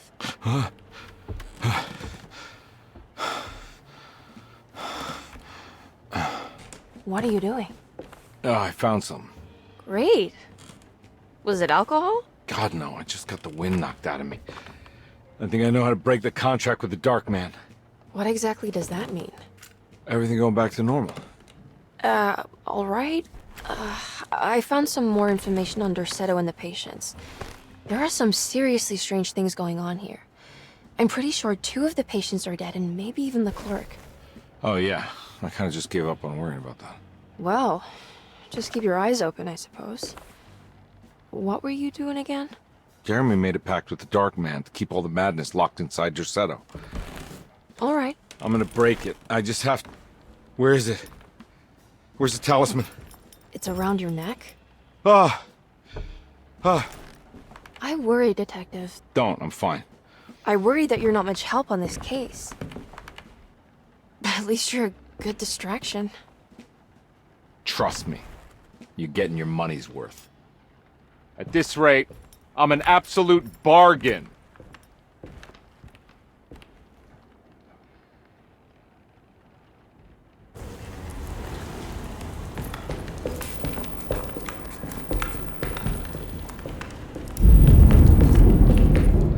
Just what this evening needed.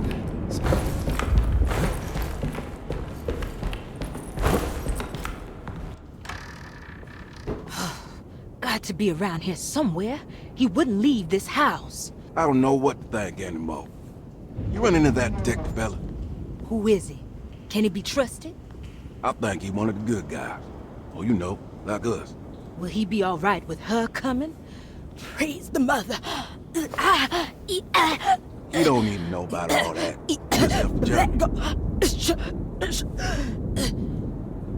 Just calm down. It ain't time yet. God, it hurts. As far as I can tell, Detective Comby seems to be solving problems, not causing them. Just be ready in case he starts anything.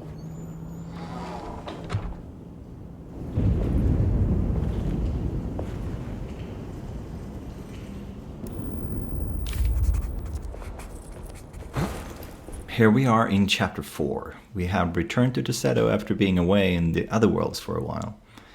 The sun has set and the weather is getting worse. We just learned that Baptiste and Lottie are back in the house, and we put a little bit of suspicion on them, because this chapter is about getting the player to first become a little paranoid, but ultimately feel like their character has almost lost their mind.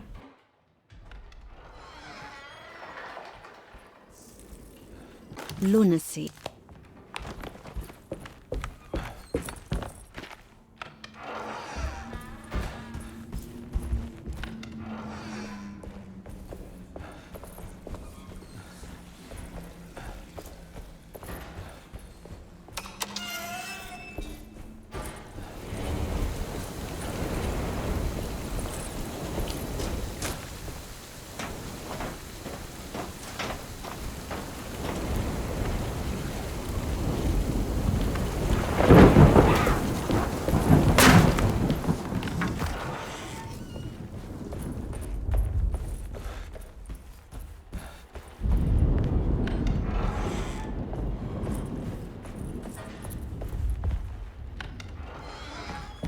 For me, the original game was more an adventure game than a fight game. A kind of a try to bring the point-and-click spirit. I don't have the combination for this, but maybe Jeremy did.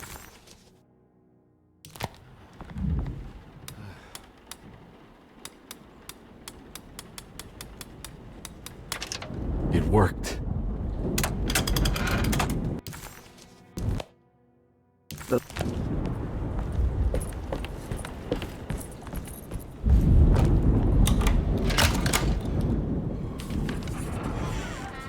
Dr. Gray's office, all to myself. Let's see if we can figure this guy out. This is where I have...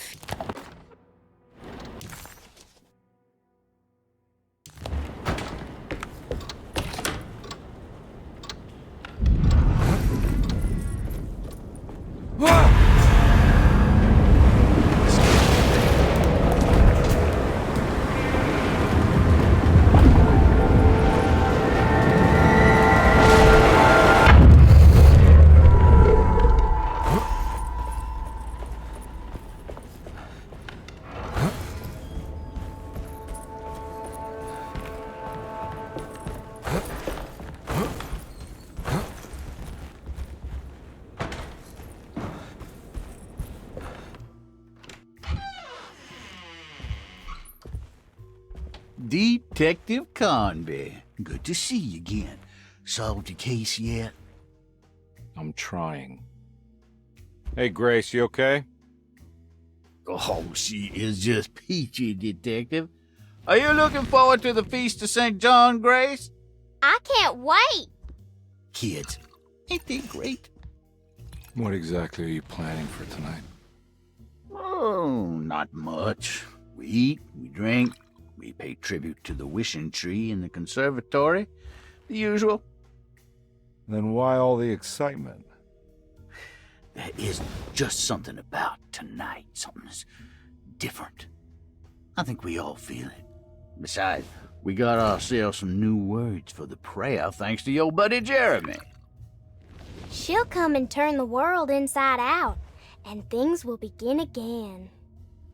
That sounds strangely threatening. You should come. Oh, God damn it, Grace. Stay put for once.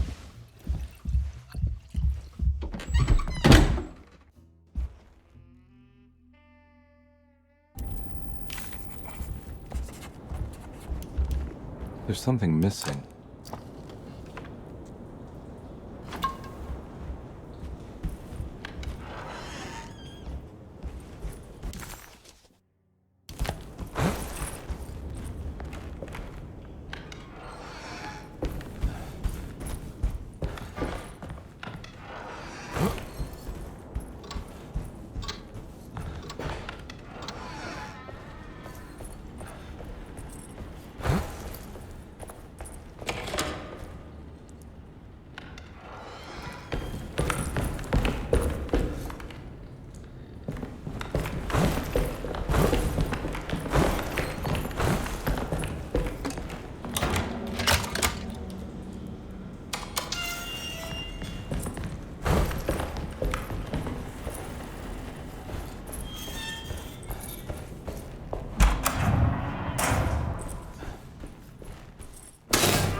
radiograph. A character that was fun to write was Dr. Gray. He was certainly off-putting, but we didn't really get a good sense of how bad of a person he was. I don't imagine a lot of people liking him, but that doesn't necessarily make him a bad person.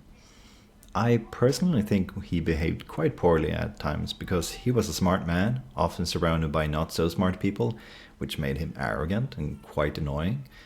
But he did seem to want to help people, and he never really got caught up in the whole cult business. His fall was really brought on by a lack of control and inability to sway the cultists not to call the Black Goat in the end. All in all, I wanted to write a character that the player thinks, he can't be the bad guy, right? It would be too obvious. But maybe?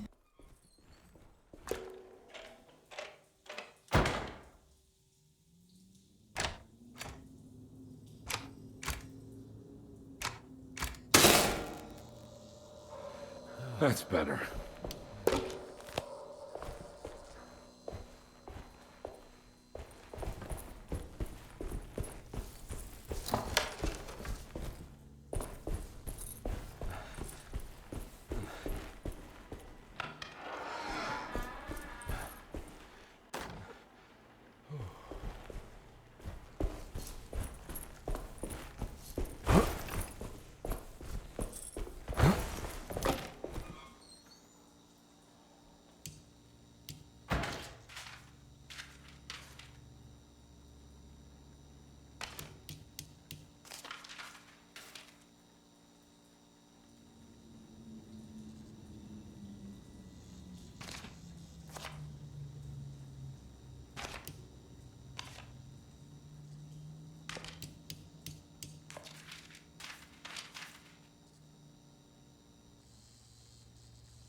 Why does this keep happening? What am I supposed to do?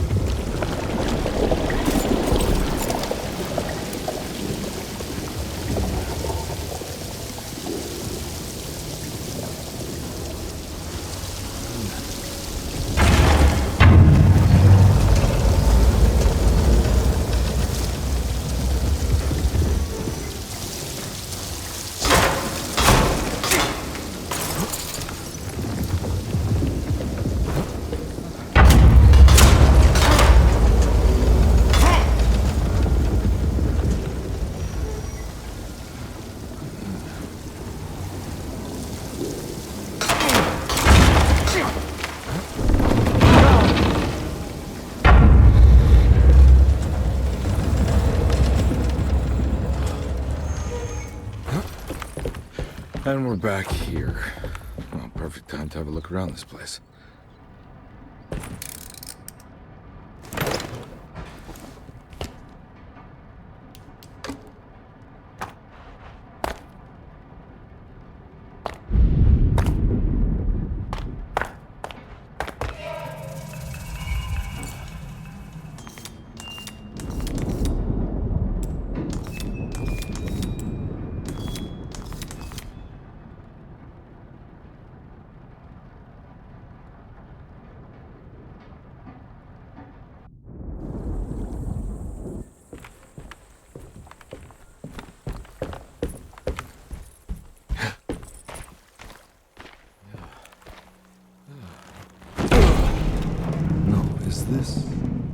This is where Jeremy's hiding, right? Hello?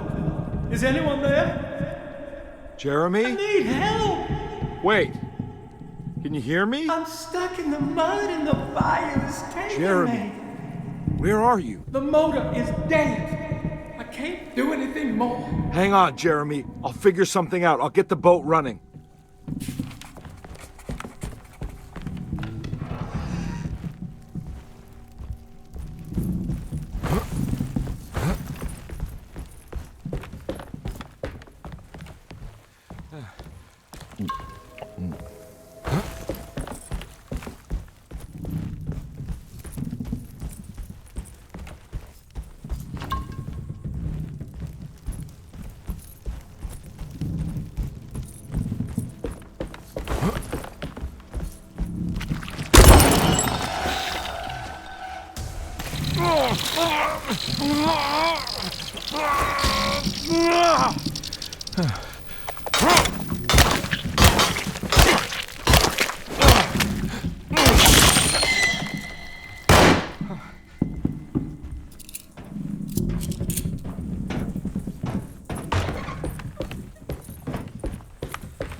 The boat's wedged itself right into the bayou. If I get the motor started, I could try reversing back into the river.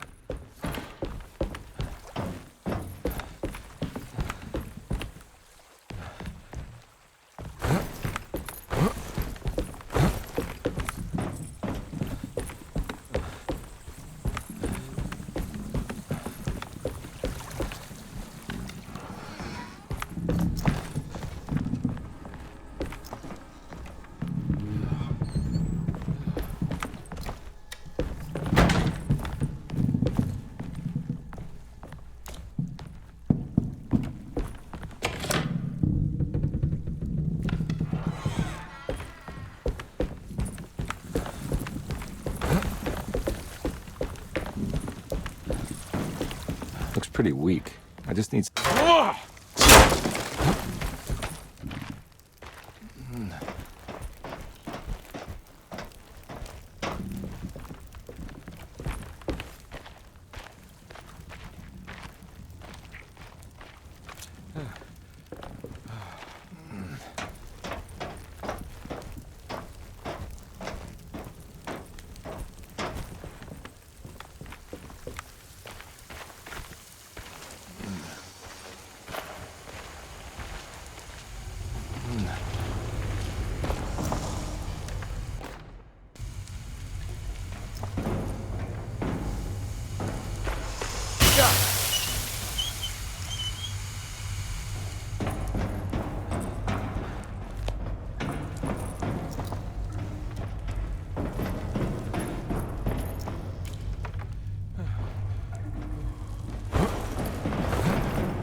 This definitely needs fuel.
To add discomfort and tension to the player, we let the chip have a very strong tilt going. And this is actually something we have used throughout the game to play with the perspective and just add this general discomfort.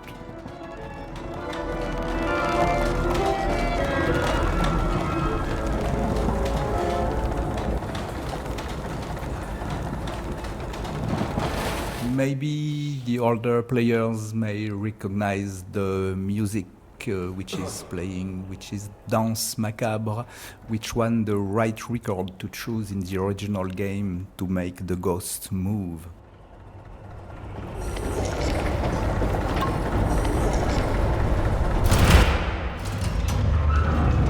Oh, whoa!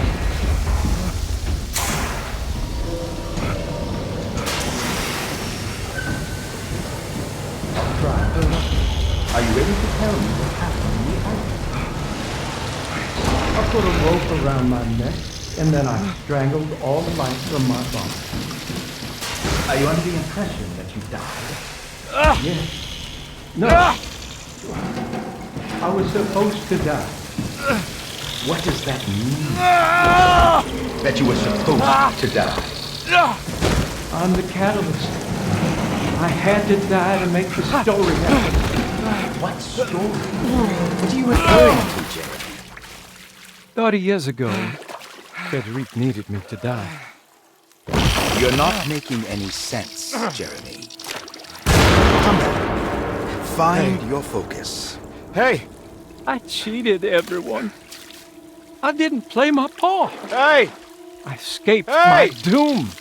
My destiny. Again, find your focus. Hey, I'm right here. What the hell is going on? Now everything is wrong. Nothing is in Hey! place. I'm right here! Calm down, Mr. Conby. What do you want? Were you not talking to Jeremy right now? I haven't seen Jeremy all day. Are you all right, Detective? No. Actually, I don't think so. Well, maybe. I'm gonna go look for Jeremy. Good. Let me know if you find him.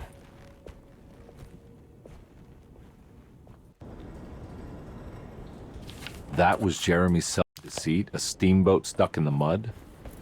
I'm not gonna pretend I understand any of that. What a bunch of psychoanalytic nonsense.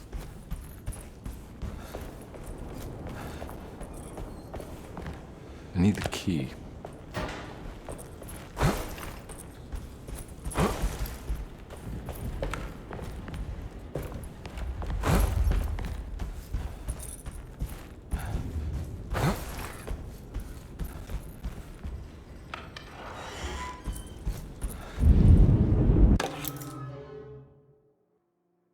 Better hold on to these.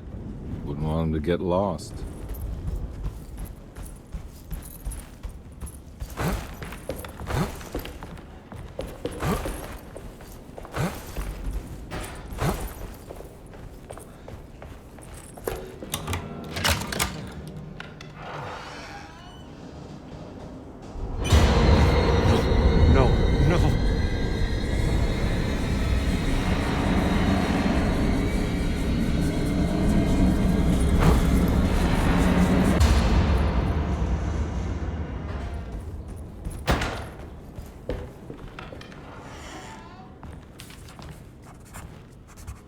This is my room. I belong. I know the combination.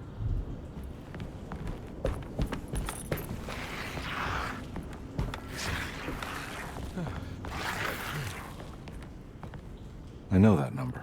Where's that from? I did this.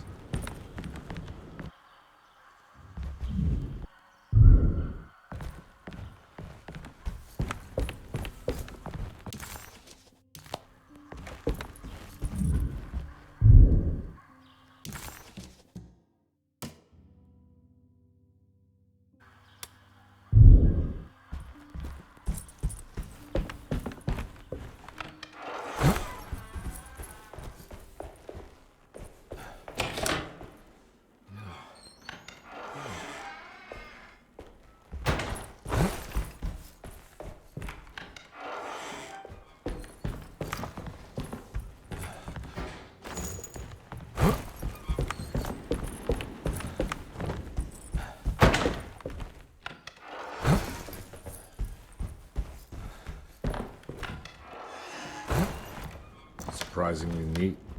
Maybe I've been selling that old bar for some time. By short. Looks like McCarthy has something hidden inside.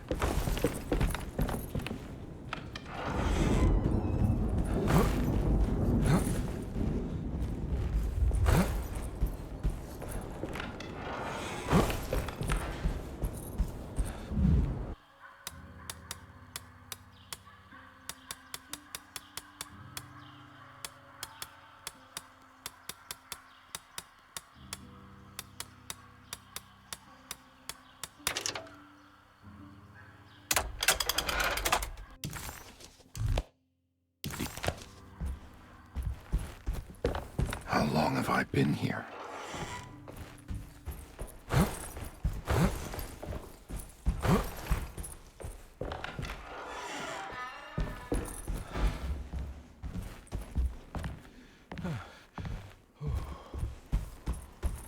Looks like McCarthy has something hidden inside.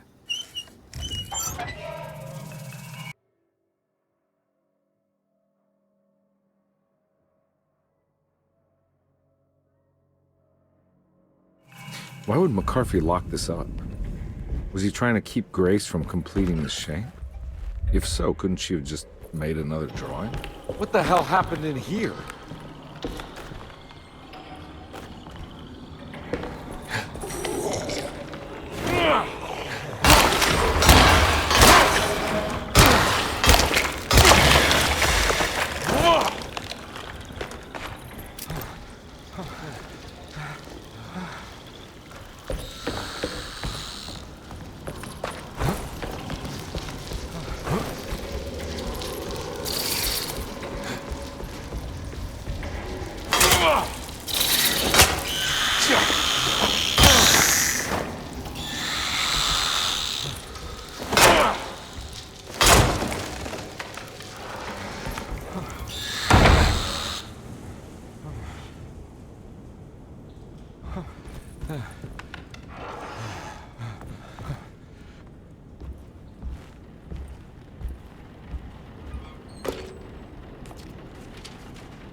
This looks familiar. How am I back at the office? Jeremy's never been here.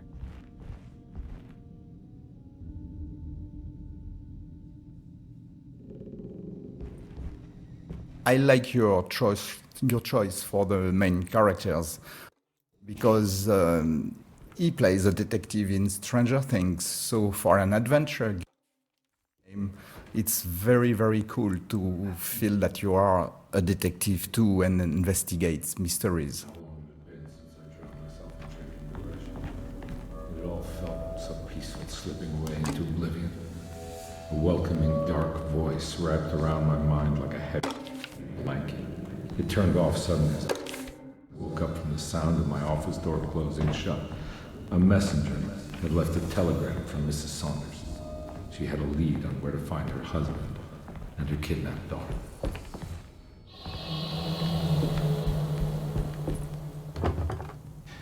I think I need to figure out where I'm going first. God, I used to drink so much back then. When was this exactly? What case was I working?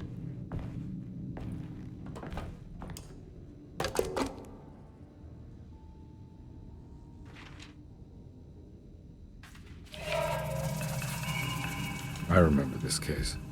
Some kid got taken by her father, headed out of state, but he had made a mistake by selling a painting that his wife actually cared about to a collector named Thornhill to fund his venture. That's how I tracked him.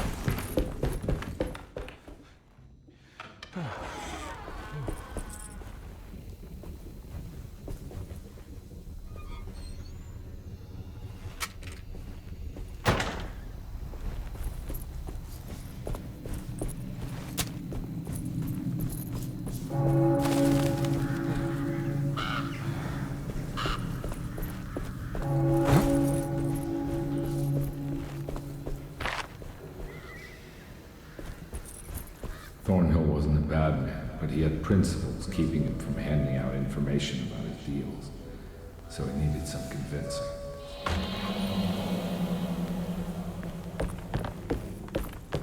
Well, every case... We have a lot of paintings in the Derceto and in other worlds. To make this happen and to make it look as good and real as possible, we decided to use public domain paintings by real painters. Few of the objects in the game is actually scanned objects from museums and libraries that we can use, and we build a low poly version of it, and we can bake the textures directly from the scanned models. Only being brought back by Thornhill, thrusting an address to a Hotel St. George into my hand, and asking me to get the hell out.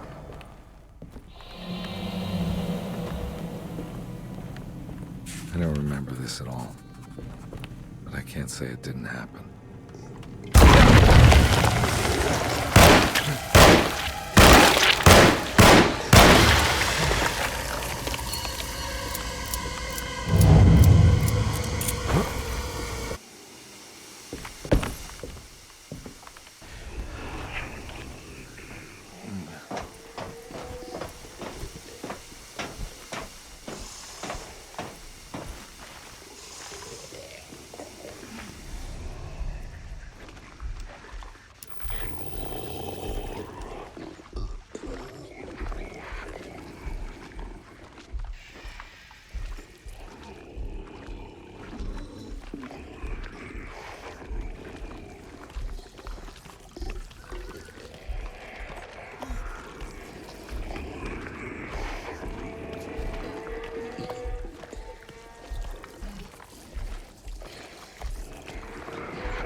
The city of New Orleans has always been a part of our design, but its usage and scale has changed due to technical limitation and in turn design decisions. Here we are in the clearest reference that still exists to the actual city, a park-like square with a looming cathedral. That place is of course Jackson Square and the St. Louis Cathedral.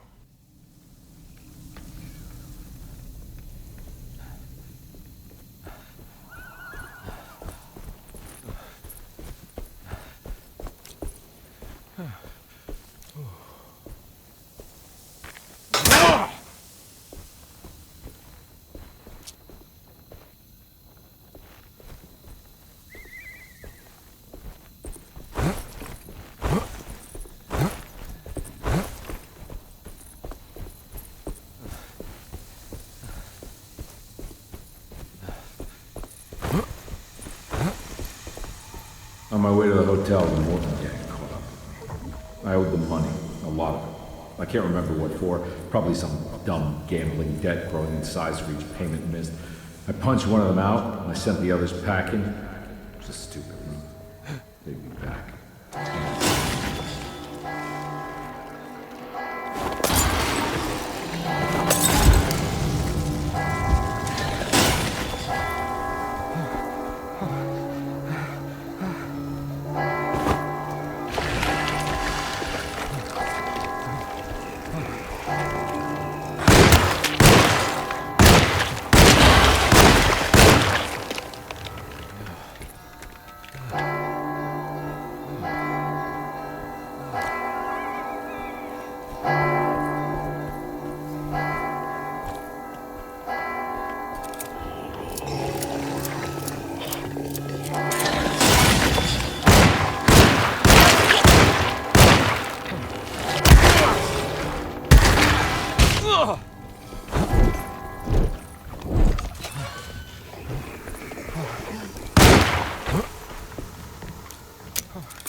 found him.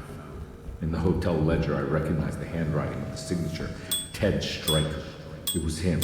I could feel it. It was the kidnapper I was hunting. I put on my knuckles and hurried up to his room.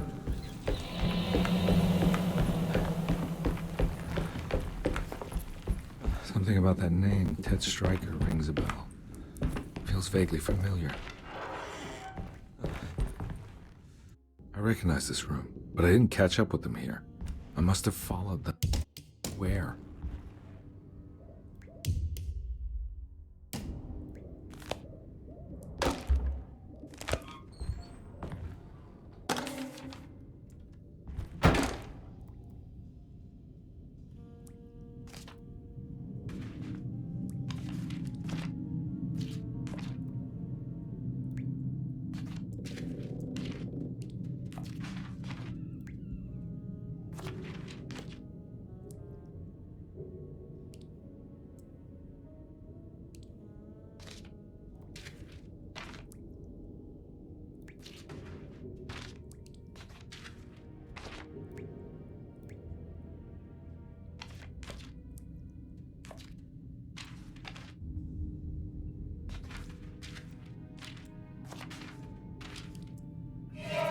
That's right, he was running away, ditching his old life and marriage in New Orleans to find something better in Tallahassee.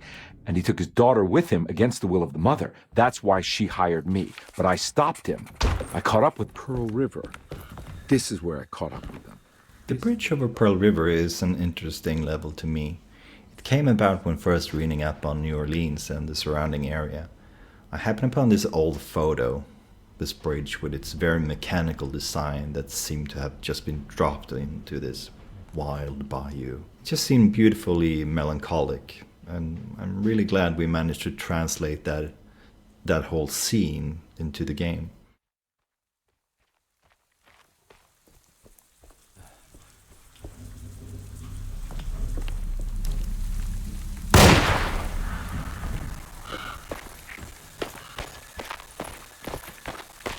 For the Pearl River Bridge, we wanted to do a very sad and melancholy mood to go hand in hand with how the story progresses. To do this, we chose to go with a very earthly and yellow color palette, as well as having very calming and not too heavy animations or wind or anything like that.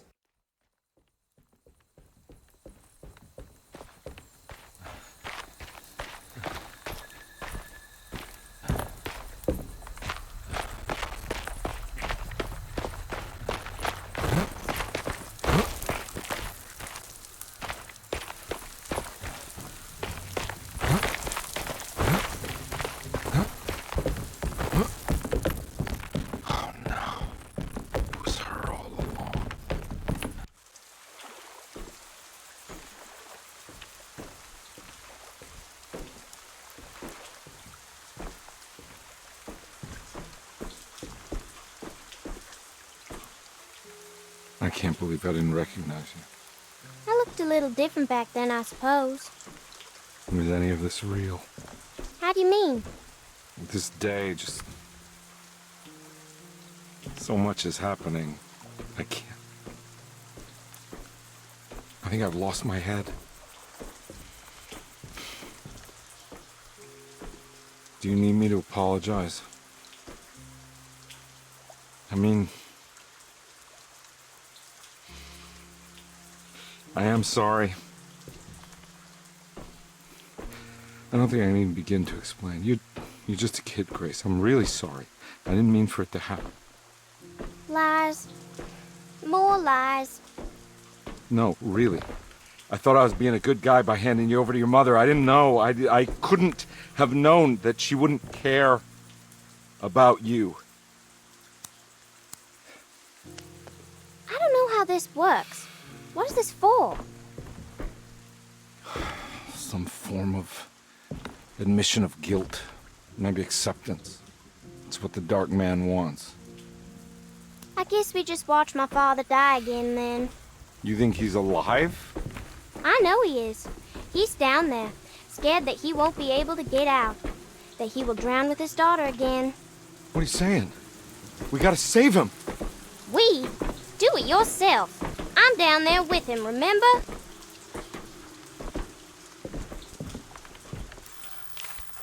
Can I really save them? This all happened so long ago. I have to find a way to get down there. I have to see it with my own eyes.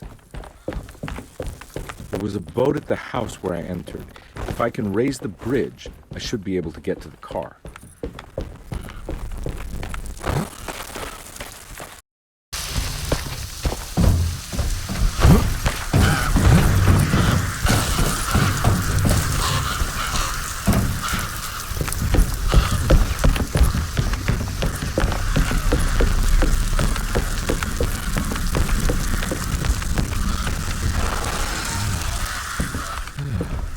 This must be where the bridge is operated.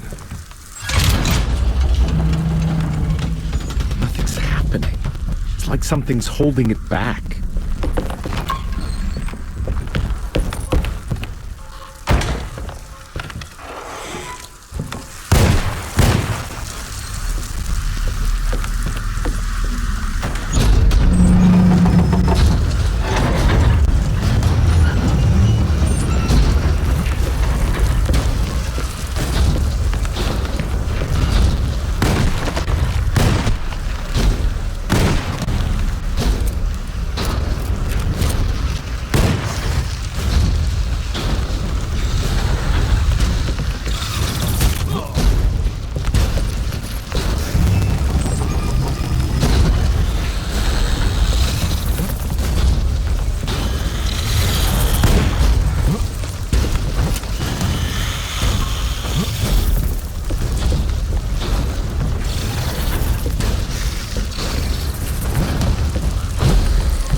Are you okay?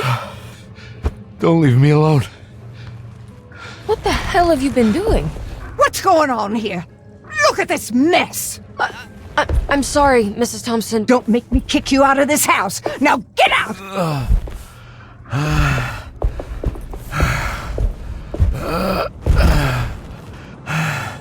Hey, Detective. Mr. Carnby. I'm really worried about you. I'm okay. I just need to catch my breath for a moment. This place? There are some very disturbed figures around here. And I don't think it's just the patients. I've been reading some things about how Derceto has a deranging effect on people. I think it might explain things. What?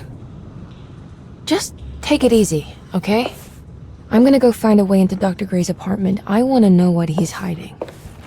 Emily, don't worry. I think I'm close. I'm gonna set everything right. Just be careful.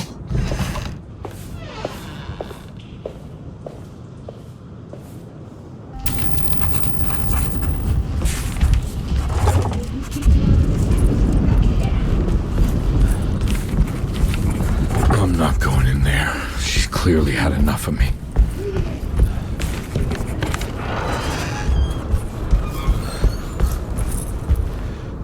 Carnby had run.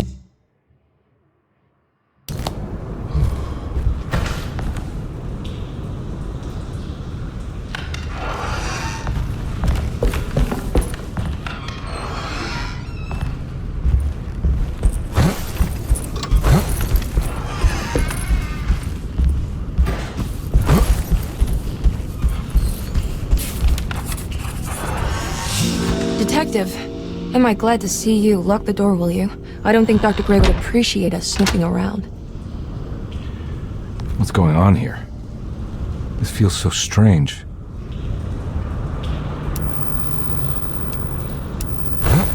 The fixed camera angle in the rooms we call Gray's apartment is of course a direct reference to not just the story or the setting of the original, but the actual style of that game. There's a book missing. When we first started developing our game, there was a brief discussion on making the whole game like this, but we decided against it because it felt limiting in so many ways.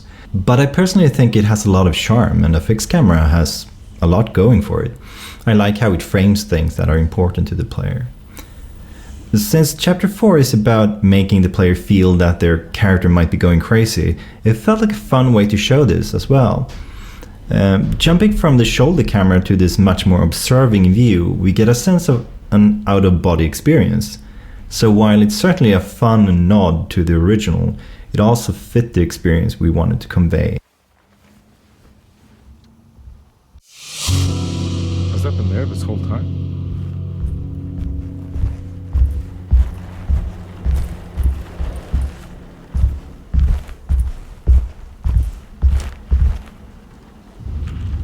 What were you saying about mass delusion? Derceto seems to have a deranging effect on people living close by. It has a history of creating cults devoted to some nature goddess. Even the name Derceto refers to the cult existing here before the Civil War. Derceto was the name of an ancient fertility goddess worshipped in Syria. Dr. Gray and his friends, however, seem to prefer the black goat of the woods with 1,000 young, or Shub-Nigroth. And that name can only have come from my uncle's twisted mind.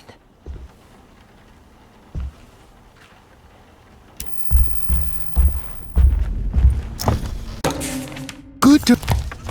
That mark on the floor looks like talisman positions, but from which direction should I... This... Look at it.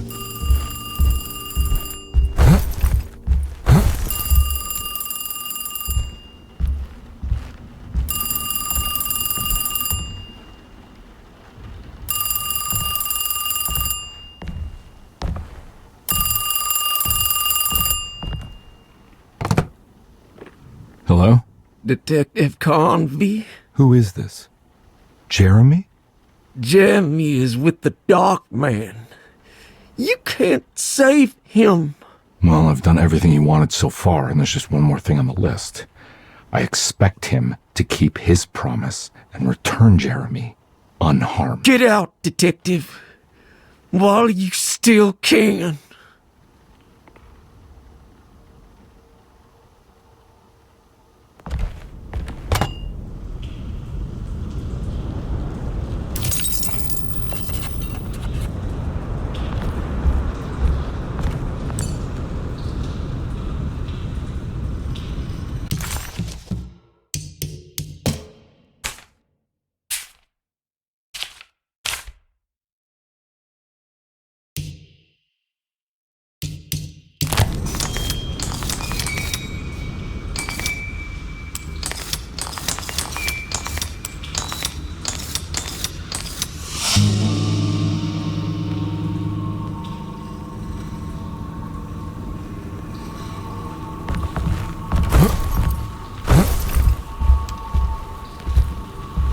You okay? You look a little frazzled. Just stupid telephone. I know. I tried calling the police earlier. The telephone is completely dead. It's not... Yeah, no, the telephone isn't working.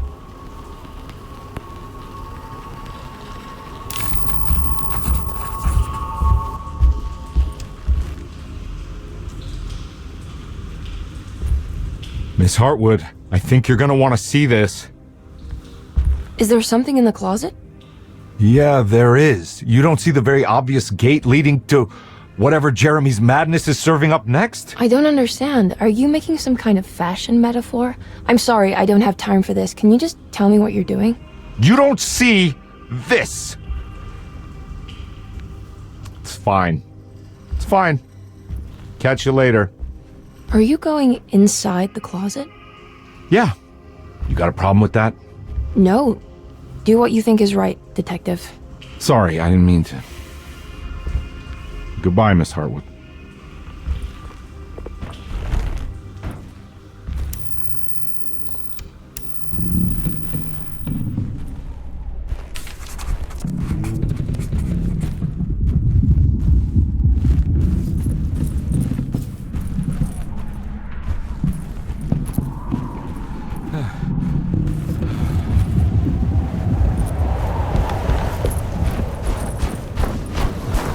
The Arctic level is the second and last extreme otherworld, which kind of bookends the madness where we start in the desert, the warm desert, and ending in the cold Arctic.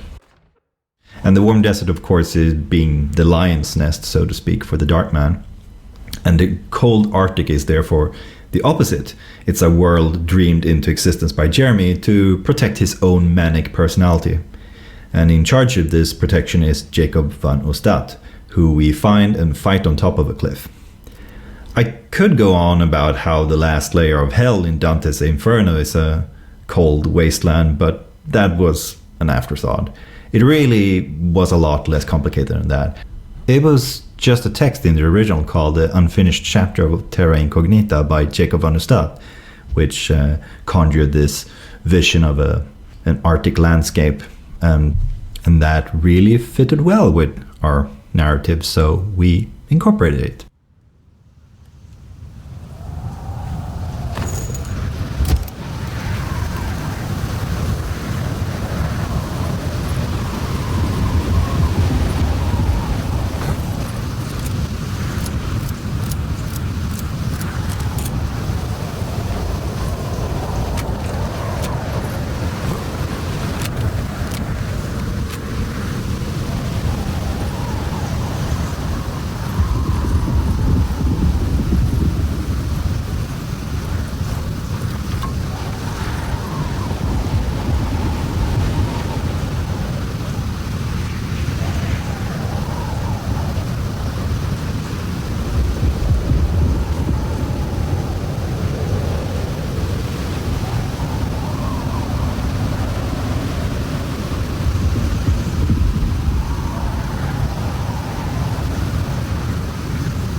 Hey, you! What are you doing here? What is this place? Turn back, Detective. You're not wanted here. Whoa, take it easy. I'm not your enemy. Oh, you're wrong, Detective. You're wrong.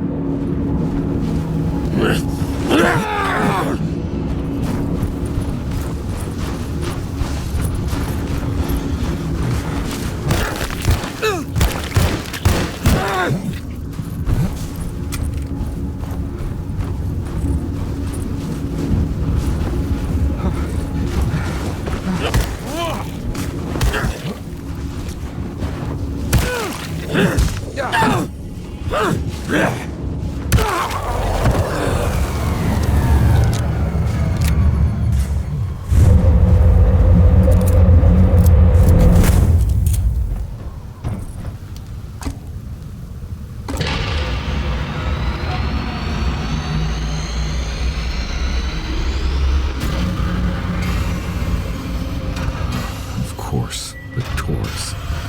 I figured you wouldn't want your stars aligned, Jeremy, or maybe that is what you need to temper that mania of yours.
I'm all...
Jeremy?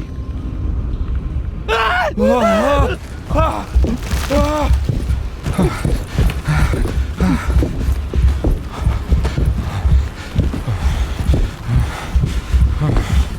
did everything! Aren't you happy? Stupid charlatan! What more do you want from me? You want me to lose my mind?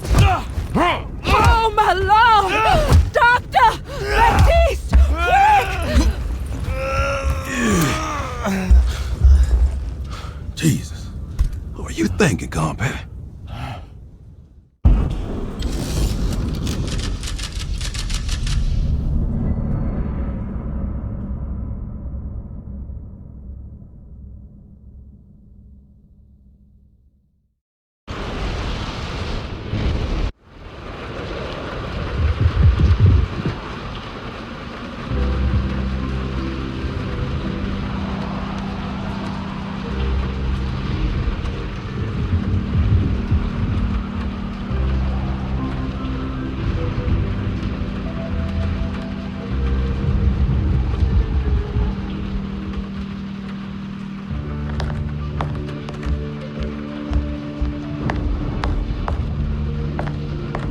You awake?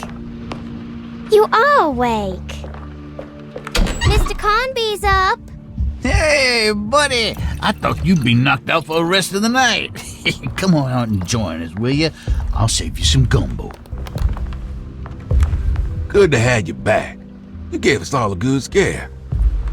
What happened? You had a psychological breakdown. Sorry for manhandling you, but you're being violent, you see. You stabbed Jeremy and then punched Dr. Gray. Are they... okay? Jeremy's a little strange, but everything's back to normal. Really? All thanks to you, compadre. You want to try standing up?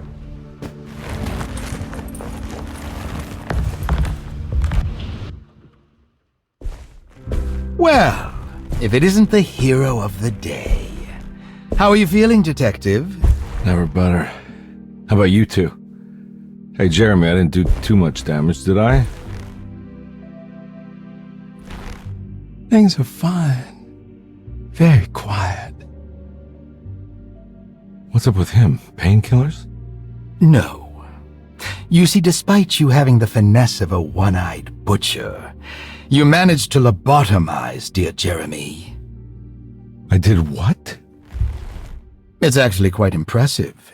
It's not like I hadn't considered it myself. I just wish Jeremy could have been helped without reducing his personality to that of an oyster. But he's gonna live. Of course. As long as someone keeps feeding him, he'll outlive the best of us.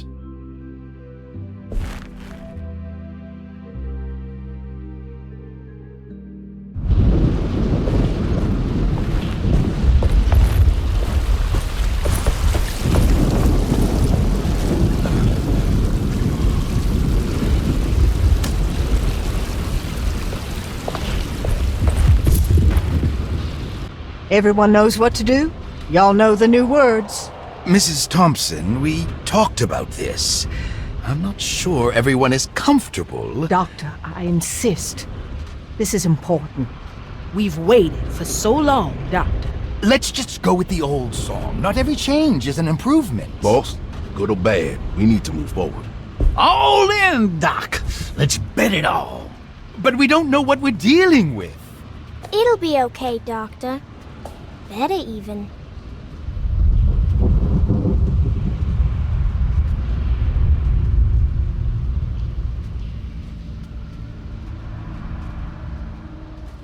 Oh, there are praises and abundance to the black goat of the woods.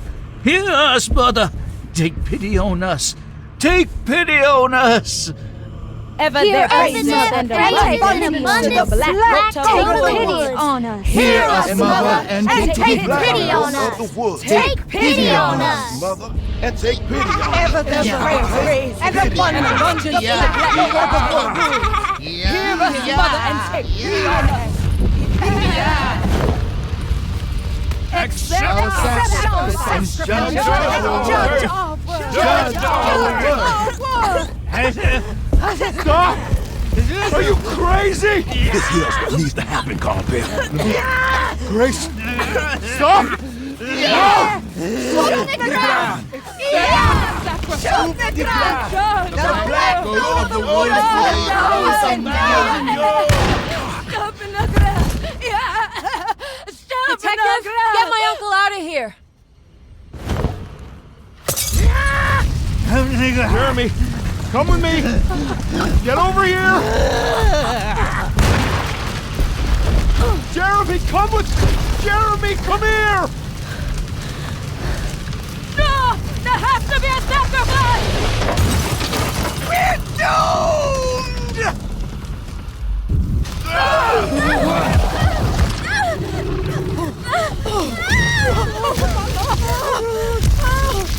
Jeremy!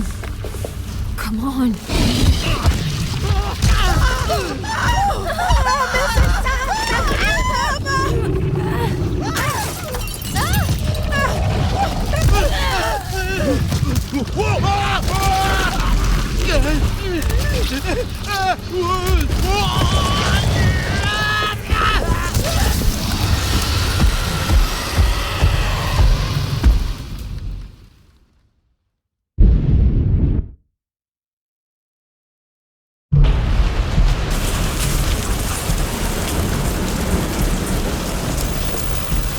I can't let that monster leave Derceto. I have to stop it.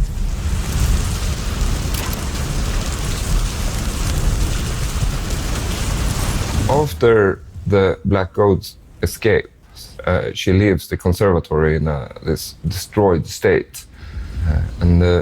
This was really hard work for us to solve because we pretty much destroyed the full conservatory and added a lot of effects, and it was a lot of performance issues, and we had to solve the problem where we actually moved the player to another location where we have these models. And yeah, I hope you enjoy it.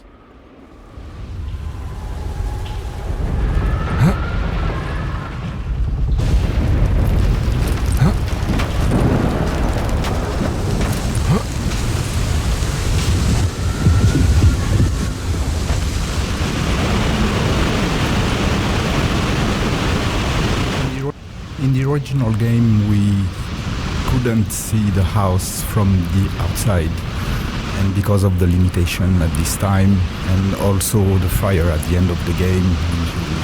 Oh, I like this surprise. Actually, in the original game, the tree was down in the caves, and now the tree, you can see it since the beginning, and you fight it from the attic. This is quite a good surprise.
Detective! Oh, what the hell was that? I tried to tell you. There was so much evidence. Their devotion to the black goat was like nothing I've ever seen before. I felt so dumb believing any of it, but I'm glad I did. Are you okay? Everything is out of order. This isn't the way the story goes. I shouldn't be alive. Yeah. Well, you're welcome, buddy. How are you doing, sweetie? I kinda like it. You ruined everything, but I'm not mad.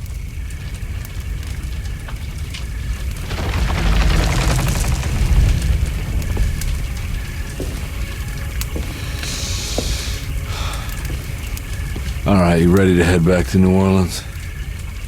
Come on, Jeremy. We're leaving. Can I come? I thought you said you didn't need saving. Don't leave her. She's important. Of course we're taking her with us.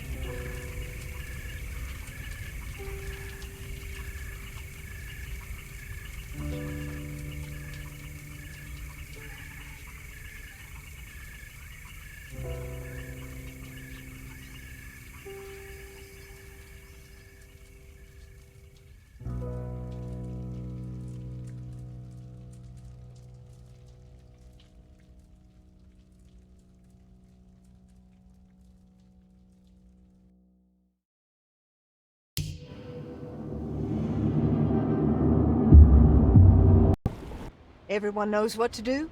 Y'all know the new words. Mrs. Thompson, we talked about this. I'm not sure everyone is comfortable. Doctor, I insist.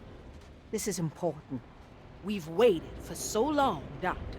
Let's just go with the old song. Not every change is an improvement. Boss, good or bad, we need to move forward. All in, Doc. Let's bet it all. But we don't know what we're dealing with. It'll be okay, Doctor. Better even.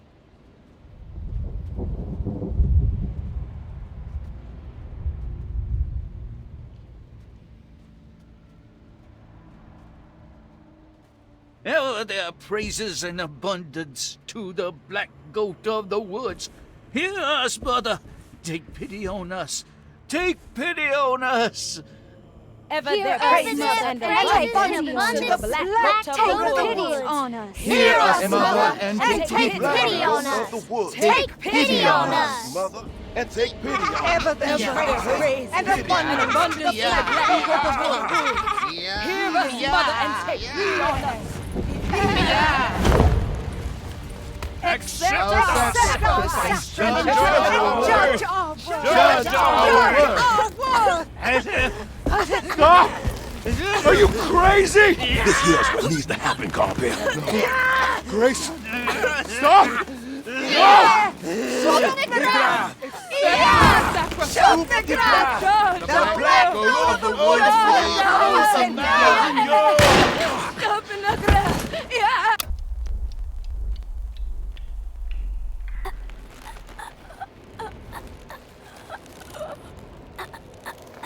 Detective, get my uncle out of here! No, Emily. I get it now. She needed me to break the pact. She needed me to bring her grace. I did everything for her. I just realized I belong here. I'm one of her young! What are you saying? You'll have to run, Emily. You'll have to run!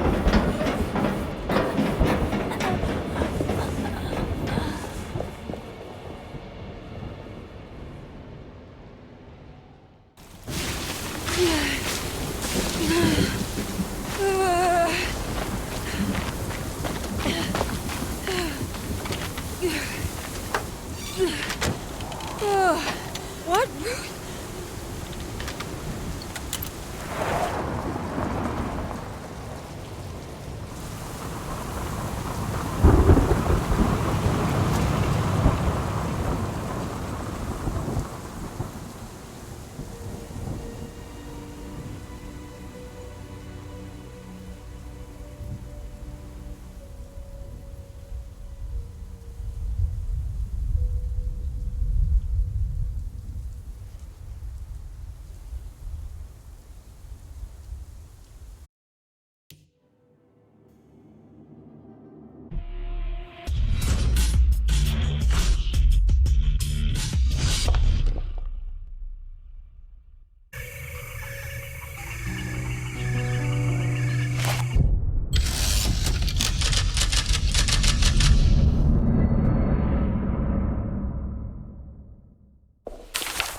Hello and welcome to the developer commentary for Alone in the Dark. My name is Mikael Hedberg and I'm the creative director. You just watched the intro to our game and it contains a lot of things that you can see harkens back to original from 1992.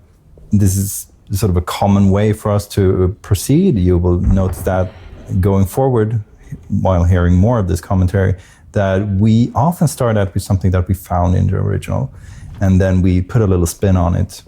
And the most obvious one in the intro is the frog trying to cross the road. In the original, it just crosses the road and it narrowly escapes the car, but in our game, it gets caught by an alligator and eaten. That pretty much sums up how we treated the original.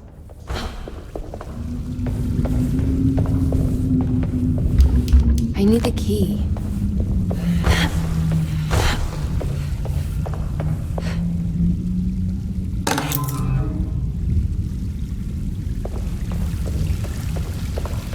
Inside the conservatory, we get our first taste for one of our main themes in the game, which is man versus nature, or human psyche versus nature. It's presented with this kind of on-the-nose metaphor of a giant tree. So in Mag's room, we find her family Bible, where she's made a few notes. We find out she has a complex relationship to faith, and it involves Christianity and also some exploration of voodoo, which is, of course, an interesting and colorful piece or theme for New Orleans. So we definitely wanted to include that. Here we find her searching for meaning, but also a way out. She, of course, is working from the background of living through the Depression and the Dust Bowl in the United States. So this is her first taste for other faiths and even the seed for the cult that she will eventually become a part of.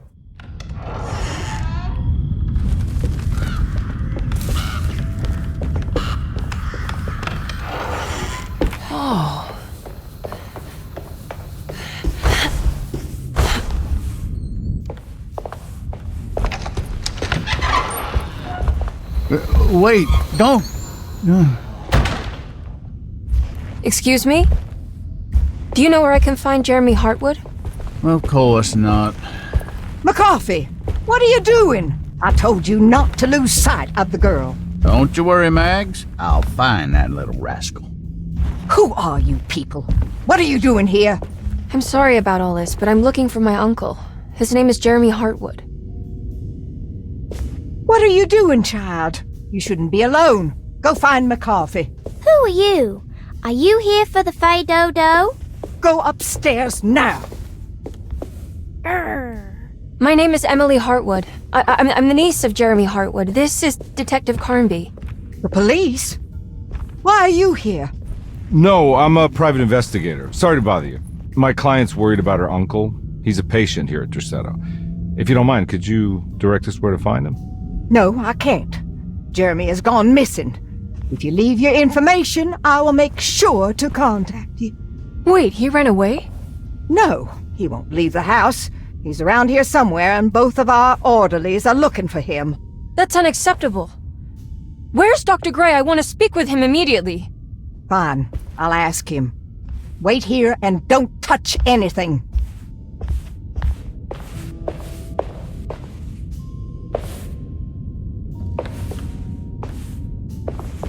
Do you want to see Jeremy's room? Can you show us? Follow me.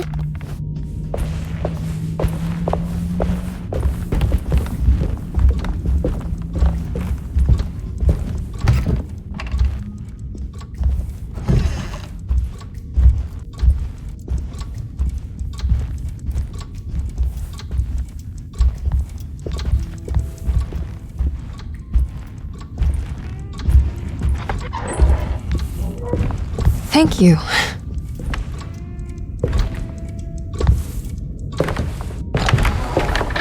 Strange kid. Let's look around, see what we can find.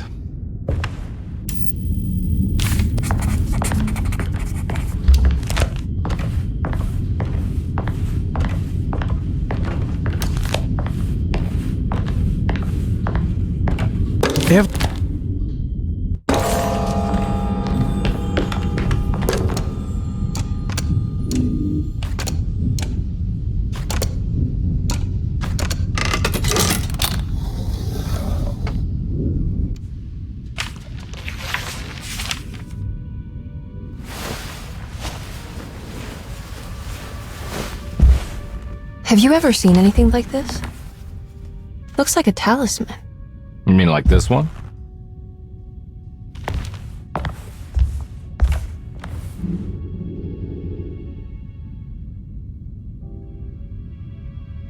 Can you find me a knife to cut the canvas? I want to take this with me. You want to take the painting?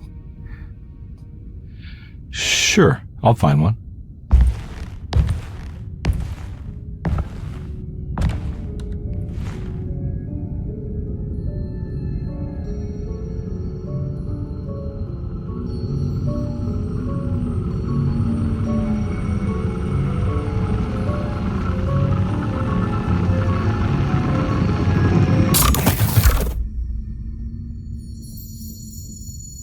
I found this tube as well. Should keep it safe for you. Do you want to carry it, or should I? Miss Hartwood? Emily? I'll take it. Thank you. We're done here, right? I'm not sure. I don't know how to do any of this. Listen, I think we should talk to Dr. Gray. He must know something about what's going on around here. Okay. Let's do that.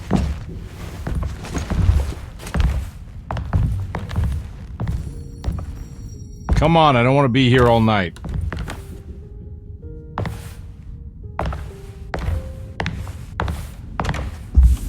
Detective Carnby? Where did...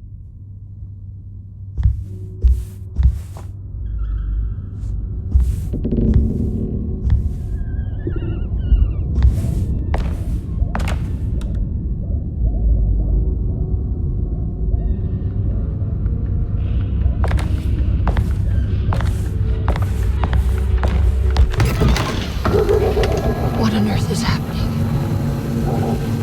What is this place?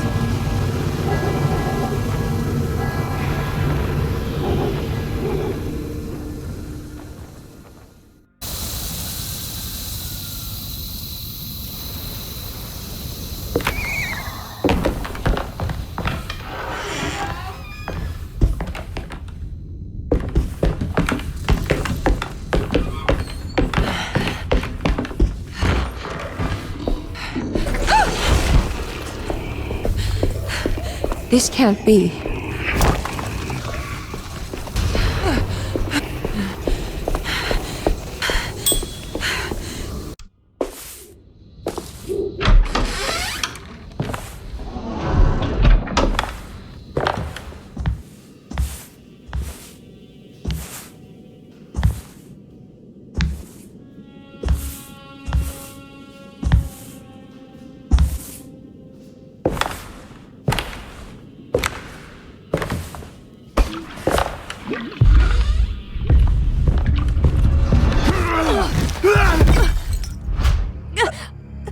Emily?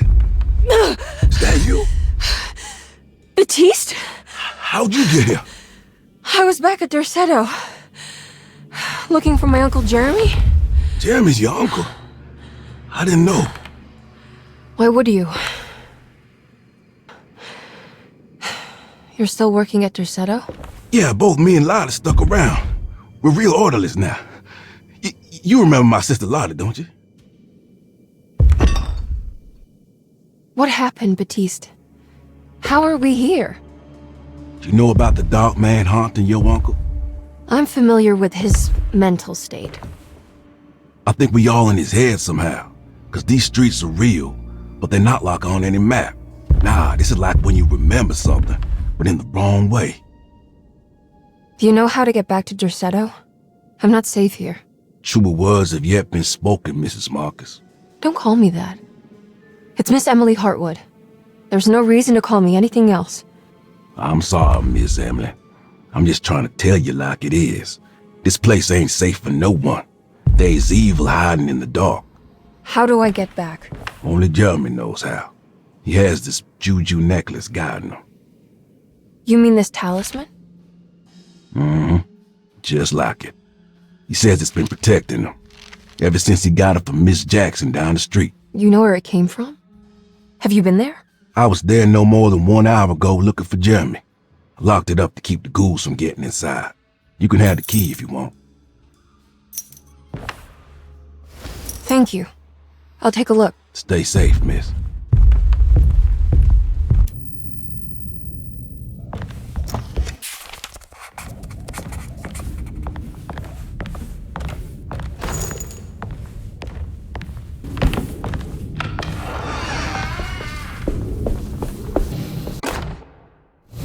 What's this?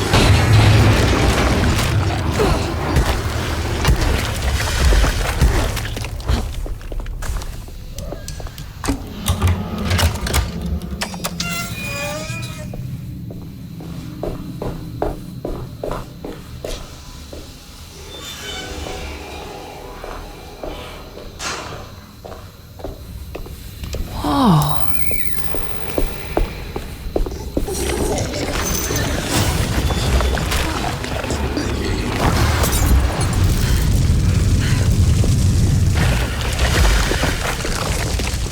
I always wanted to incorporate more of voodoo culture because I think it's a really exciting element that's related to New Orleans.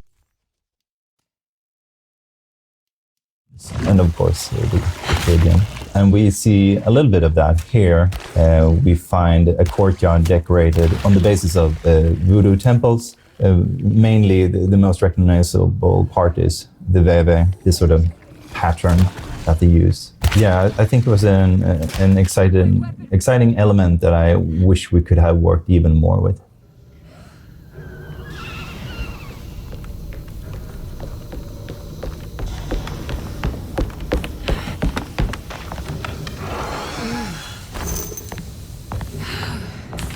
This... It looks exactly like Jeremy's talisman. I think it's meant to hold the talisman.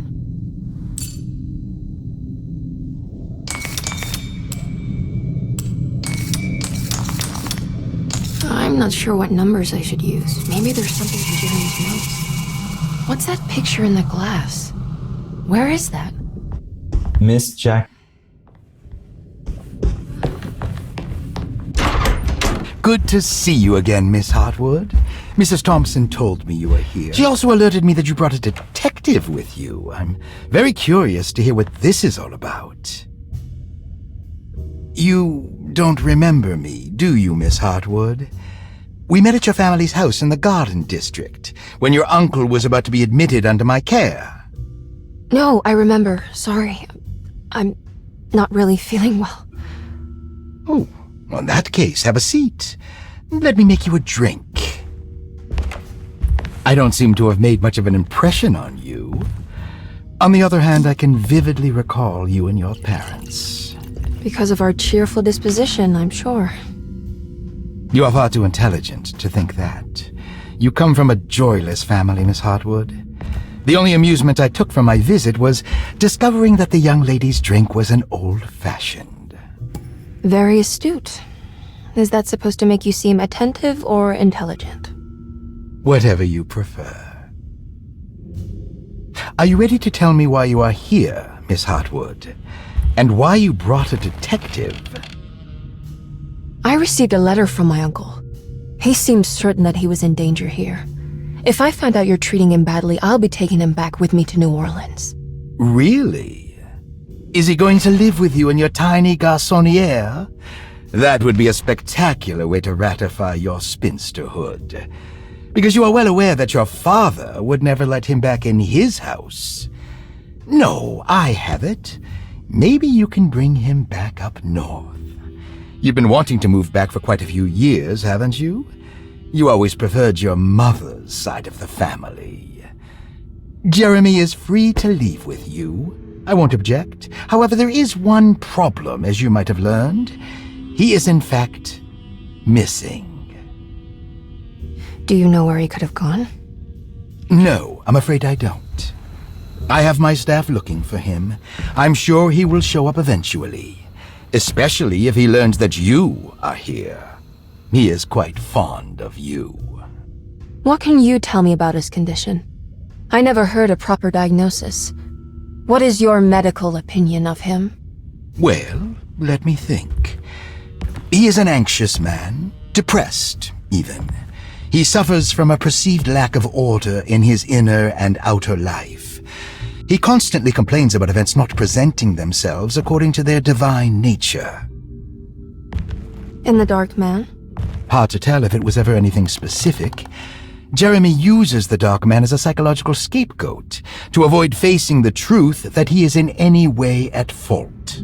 You don't think there can be any truth to the Dark Man's supernatural existence? Why would you ask that?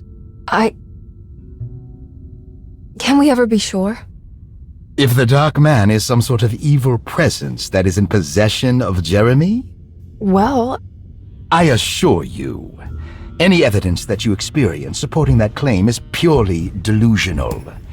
Don't get caught up in mass hysteria, Miss Hartwood. You wouldn't want to take your uncle's place in this hospital, would you? I'll be leaving now, Doctor. I need to keep looking for my uncle. Do so, Miss Hartwood. I'll let you know if he shows up.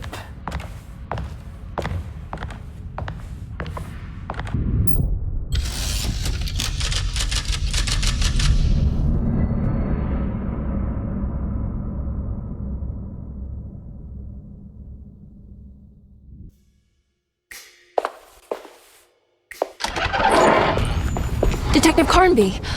God, I'm glad to see you. I was afraid you had left. Me? You're the one who just disappeared. It's hard to explain. I think I blacked out. It was like I went somewhere else. It's okay, miss. You're clearly upset. No, I don't know what's happening. This is a very stressful situation for you, I understand. Ugh, no, you don't understand. Just take a deep breath. Why don't you sit down, smoke some of the perique? If you want, I could even drive you back to New Orleans. I just want to have a talk with Dr. Gray first. I want to stay. I found a talisman just like the one in the painting. I think I might be able to figure out where Tarawea is, where Jeremy wanted to go. That's great. Just stay out of trouble, okay? Let me handle the investigation. I'm not crazy, Detective. Not yet. Okay, catch you later.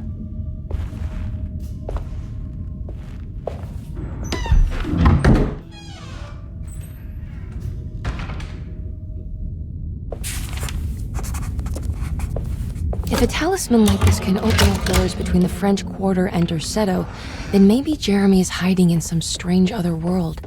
Like Tarawea, the place he mentioned in the book. No matter where he is, it's clear that my search won't be limited to Derceto.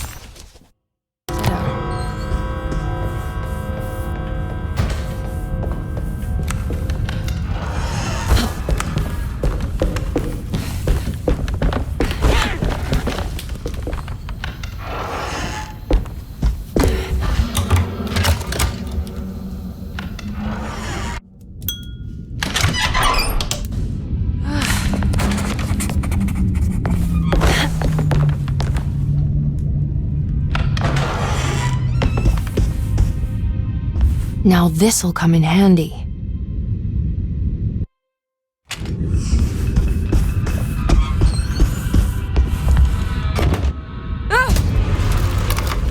What is going on here?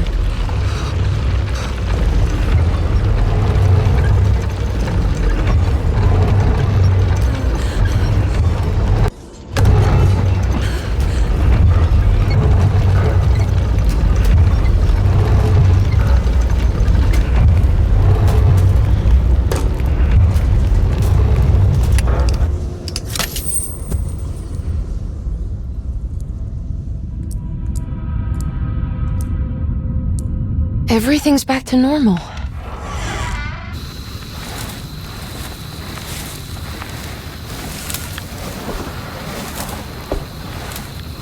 Iawe saki nampet mwen, memprami saki nampet mwen, men le anjeni man yo deshena. What are you doing sneaking around? You almost scared me to death. I'm sorry. I didn't mean to disturb your ritual. I wouldn't have guessed voodoo was in practice at a place like this. The doctor may be all about science, but I know these roots have power. Do you know what's going on here? I have a feeling Derceto is cursed. There are several players with stakes in this game. Derceto isn't cursed or blessed. It's a battleground. And it would all be a lot better if you could get your uncle out sooner than later. That's all I'm trying to do. I wish you the best of luck, Miss Hartwood. I really mean that. Now, if you'll excuse me, I need to look after my gumbo.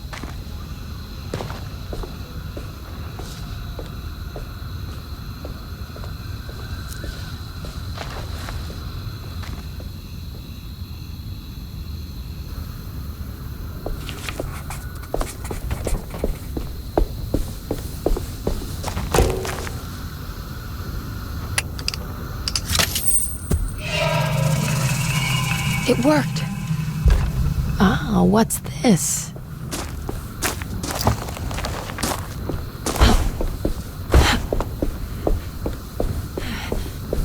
What's that?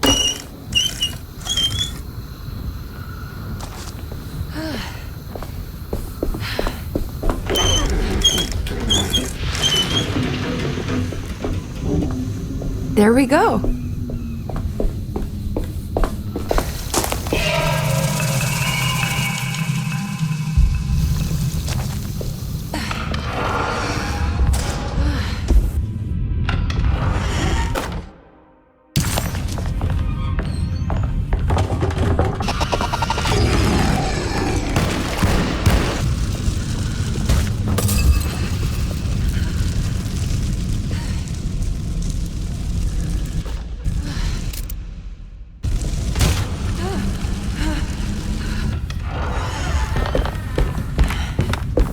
Okay, that wasn't so bad.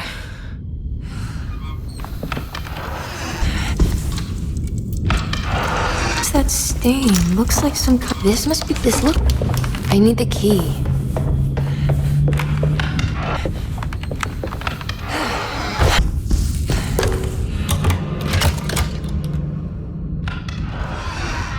What a strange but beautiful. Are these zodiac signs?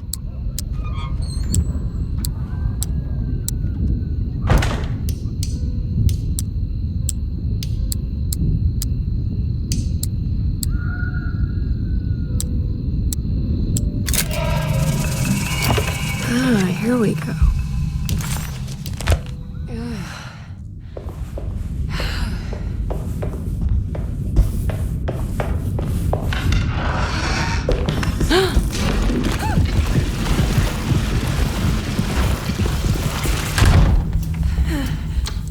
So here we have the first puzzle disc, which is made in Japanese style called kintsugi, which means golden repair, which we thought was pretty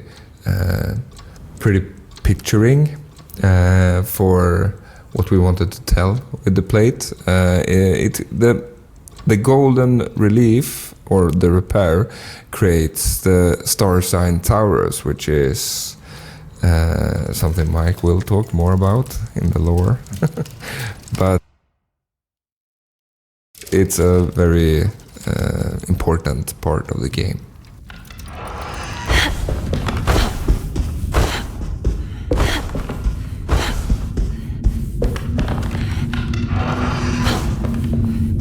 I did it!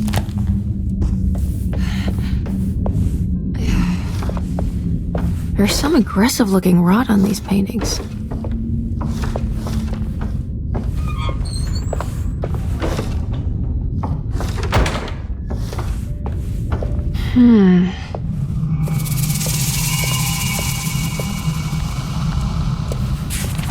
The Astarte artist. Juanito Colony. I'm pretty sure they had a Mardi Gras crew called the Pirates of Pontchartrain when I was a child.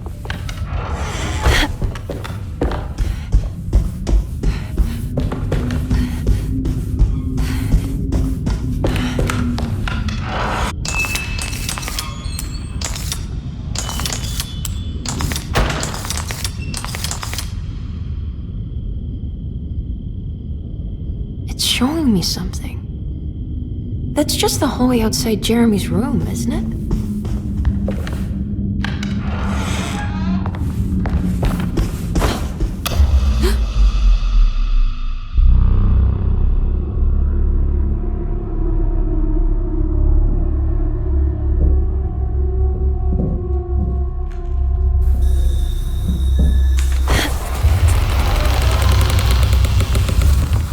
I did it. I opened up another dream.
Just don't look down, Emily.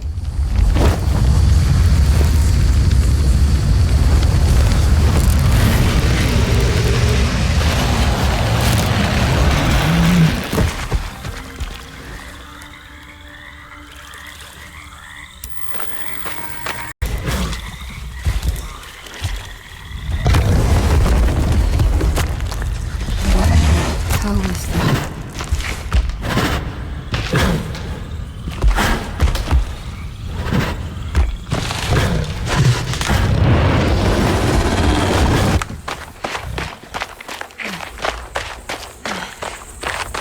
It's the hateful mound Jeremy mentioned in his book.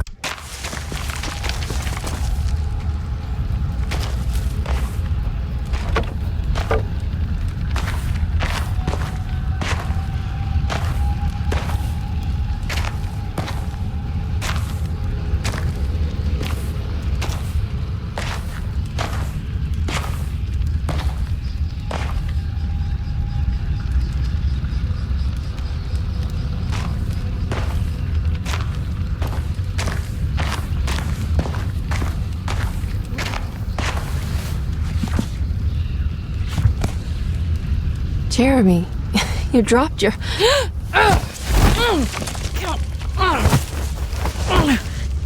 Mrs. Marcus? Get off of me! What are you doing here? Trying to find my uncle. Jeremy is your uncle? Could you please? Thank you. And it's Miss Hartwood. You don't remember me? I remember you, Mr. Bois. I met your brother Baptiste earlier. I suppose he hadn't found Jeremy either then. We spread out to find him. Can I have this? I'm trying to get to Tarawea. Fine, believe the rest. I just want Jeremy to come looking. We have to leave before it comes inside. What? Where? Come quick!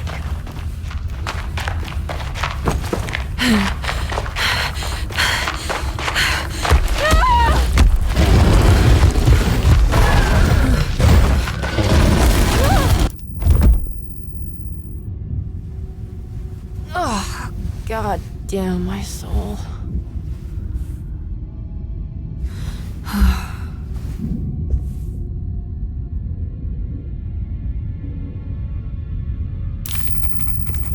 I'm back at Derceto. Reflections. It's wet shut. It worked.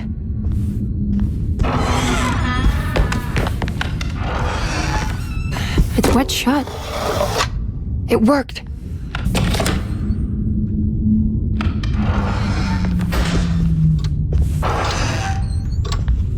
Oh.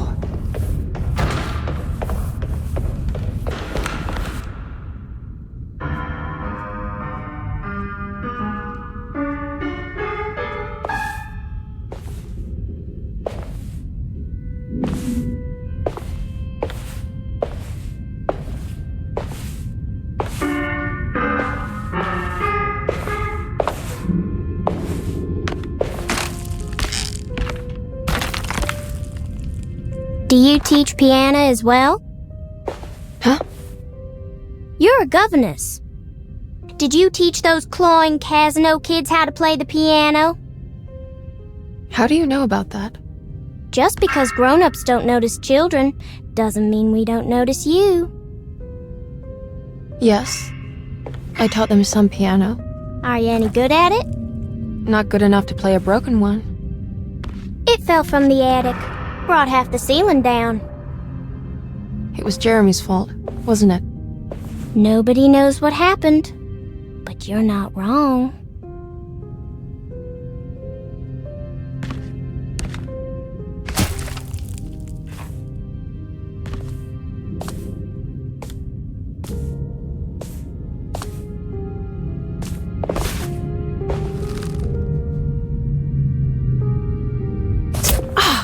What are you doing?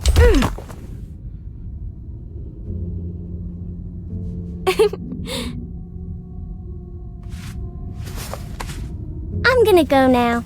See you around.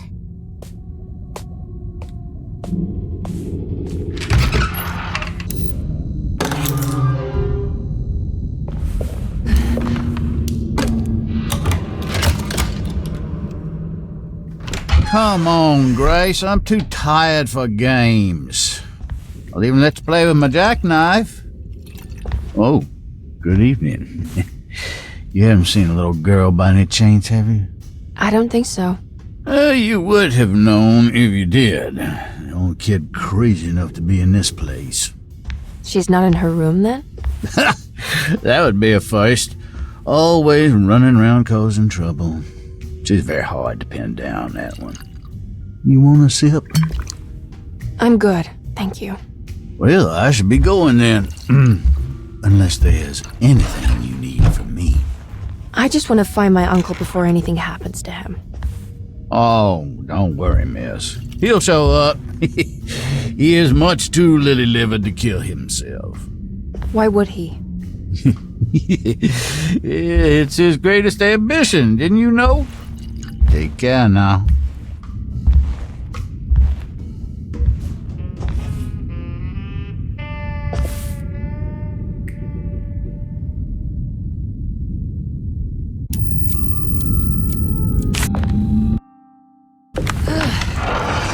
This must be the great Cassandra Beauregard's room. I'm not sure what I expected. Maybe something more extravagant?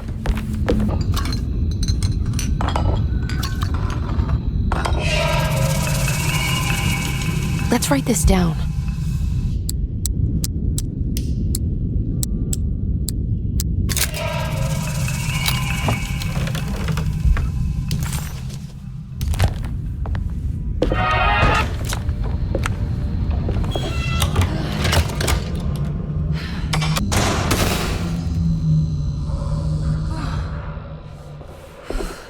I guess this works too.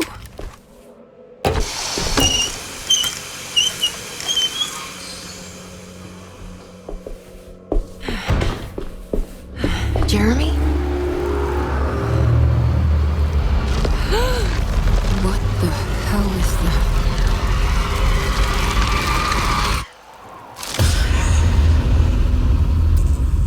What? There was a dead body in here. Did I just imagine that?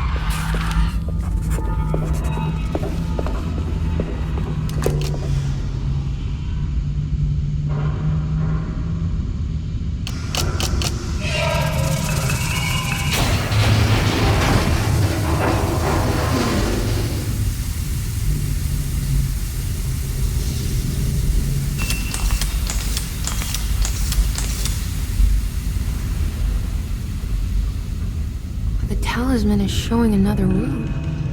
Something is open.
Emily, is that you? Jeremy! What are you doing here? Well, you sounded so miserable in your letter. I've come to take you away from here. I can't believe I made such a foolish mistake.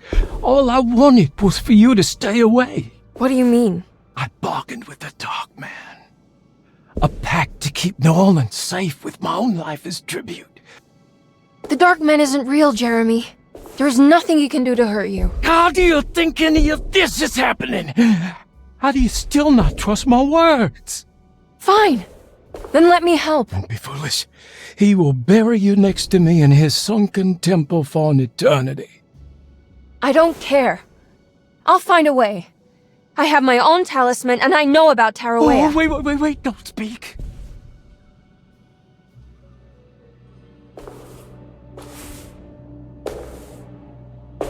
Who's in here? Show yourself. You know who, Emily. He took your grandfather. No, I mean it. Who's in here? I can feel someone's in here.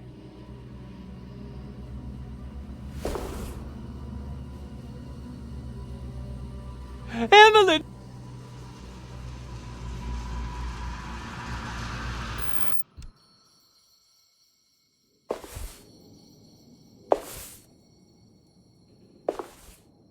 Tarawea.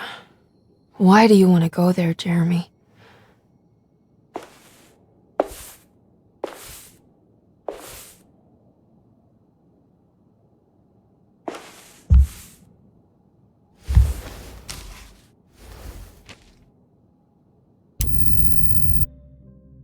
I've seen so many. I need to find out more about Jeremy's pact with the Dark Man. He meant to go to Tarawea. Maybe there is something there that would help. Jeremy's room. All back to normal. It's a telescope lens. Oh, why would he lock it in here?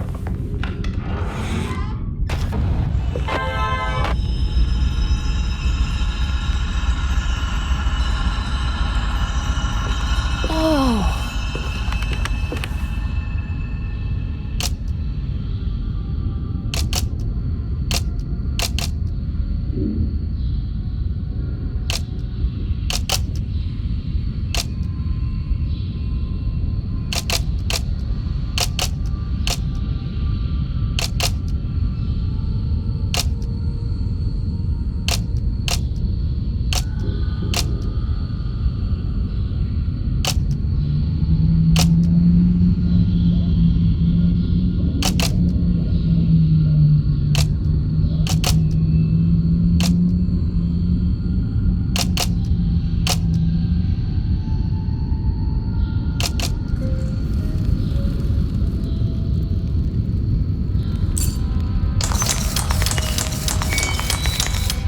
Wait, what's going on? It's entering the numbers by itself? Okay, great, so where is that?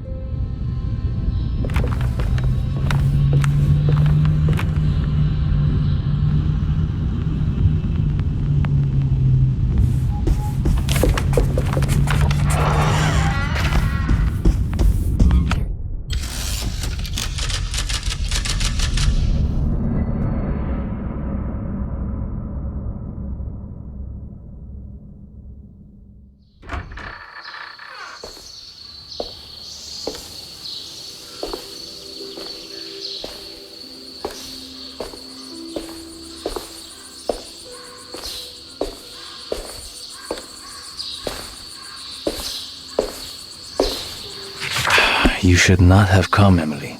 How do you know my name? Have we met? In a manner of speaking. As a manifestation of Yermi's deepest desires, I am to you unfamiliar. Yet I know of you. Are you Jeremy? Is that what you're saying? I am only his subconscious thoughts. I cannot speak for his totality. How come you have a Spanish accent? And what is this place? Is this Tarawea?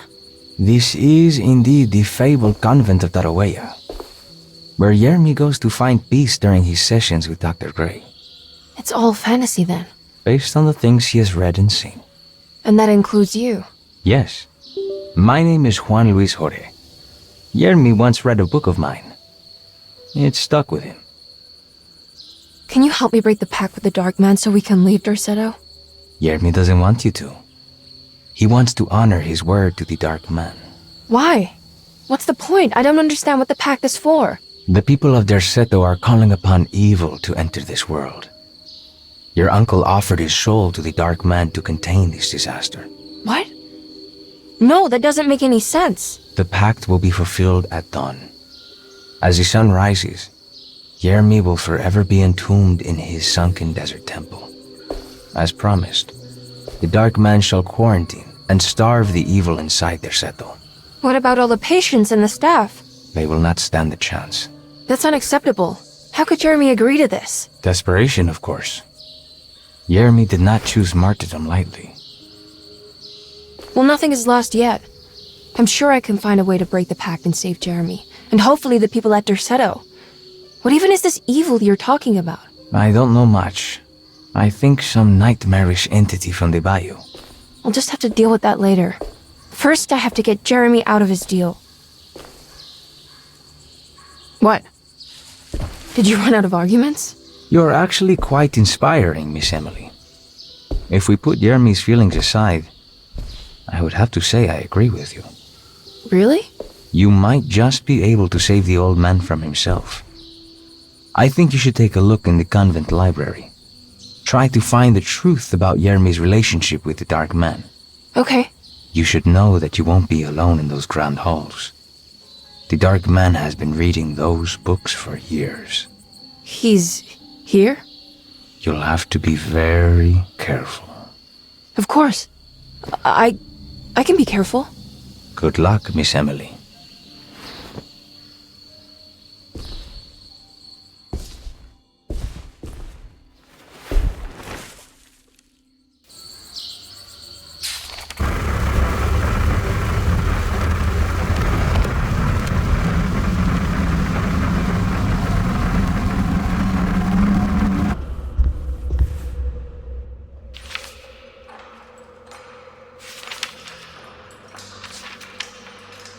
It was in the hot autumn that I went through the night with the restless crowds.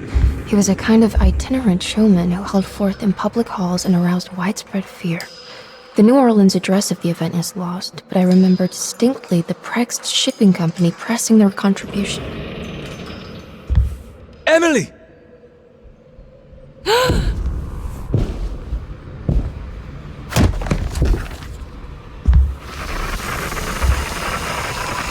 Please, no.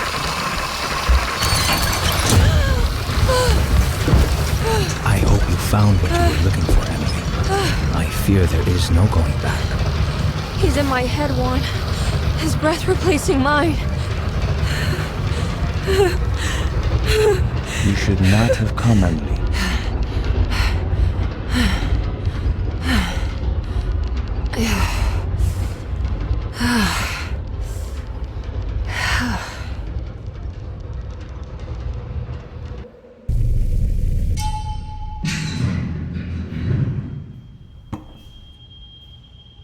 Well, if it isn't my new best friend.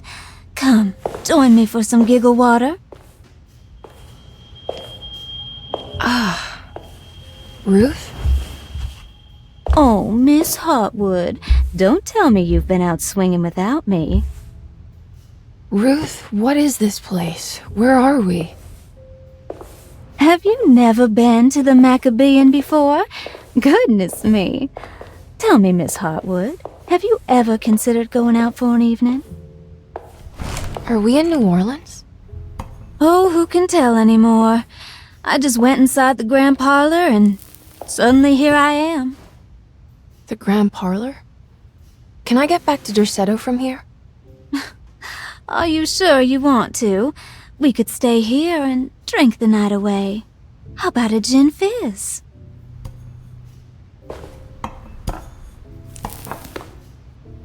If this is New Orleans, maybe I should go further.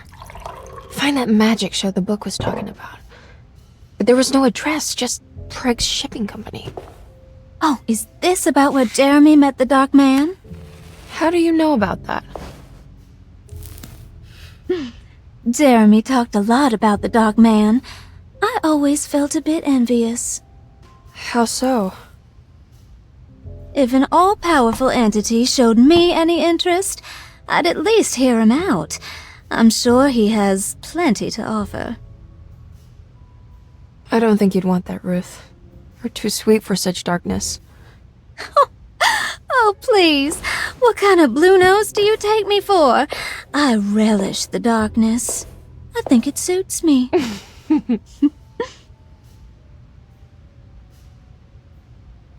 You don't happen to know how to find the Prigg's shipping company, do you? Of course. Their office is just over there. Whoa, what happened? You just got lucky. A bientôt, Mademoiselle Emily. Hey, do you know where my uncle is? No, but I bet you're close.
Gotta go manifestant.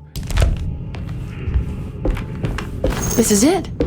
The address to the theater where Jeremy first met the Dark Man.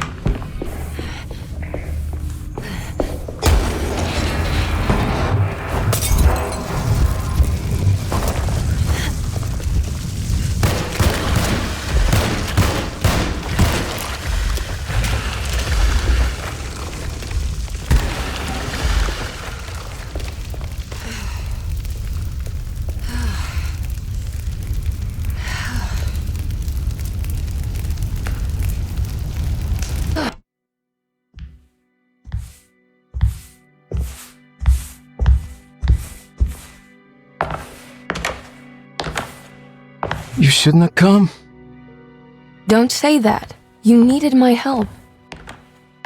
All I wanted was to keep people away from Derceto. Especially you, Emily. You're the only one in the family who forgave me for choosing old age over death. Father still cares for you?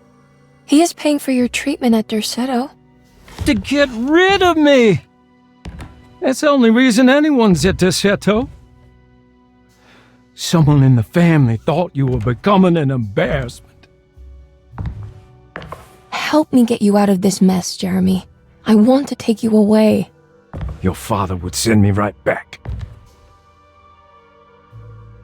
What if I take you up north, to Kingsport? I know Mother still has family up there. I've been thinking about going for a while now. I haven't been to Massachusetts in years. I still paint from memory, you know? That old lighthouse makes for a great motif. Your father and I would go almost every summer. Then when our great-uncle died, we stopped going back. What is there to be done about the Dark Man? He's the one holding you back, right? You feel like you can't leave without paying your debt to him. The Dark Man has been with me since I was 12 years old. He was standing right on that stage right over there. For a brief moment, his gaze held mine. And that was it. I recognized him for what he was. The Heartwood curse embodied in flesh. I thought it was my turn, but I was only there to be mocked. Instead, his attention moved on to my father sitting next to me. I turned to him and saw his face. The whitest shade of pale I've ever seen. He bit off his tongue that night and suffocated. What can be done, Jeremy? Please. There's a way. 2 ways to be exact. One worse than the other. A written contract, now buried inside his sunken temple. Don't you remember what it said? I don't want to. Try, Jeremy. What did the contract say? No, we can't. We can't let New Orleans suffer that blight. I have to make this sacrifice. What are you talking about? Is this the thing from the bayou? Juan said something.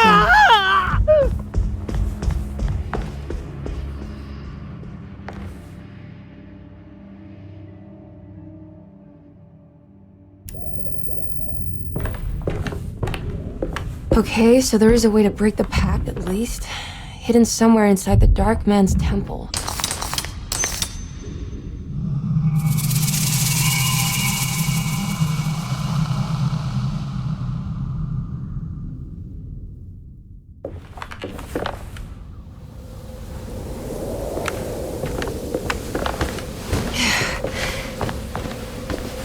Yeah.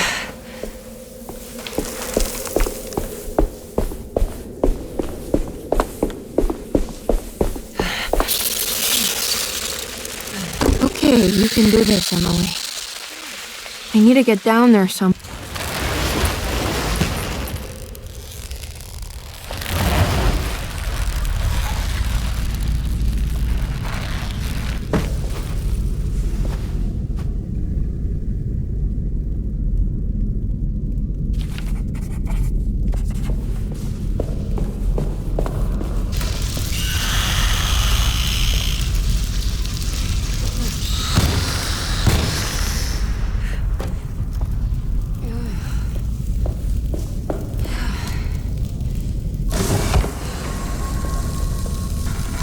I think this one moves.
constellation Taurus.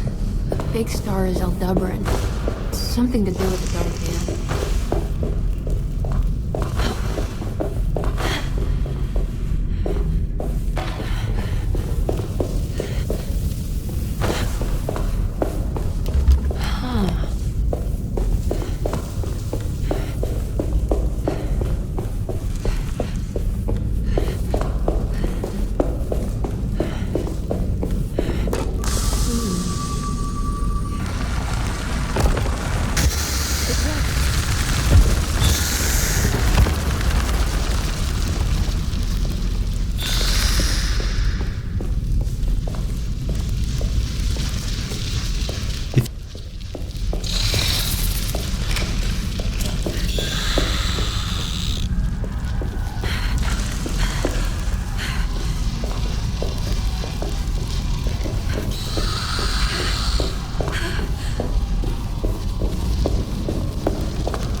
What's happening?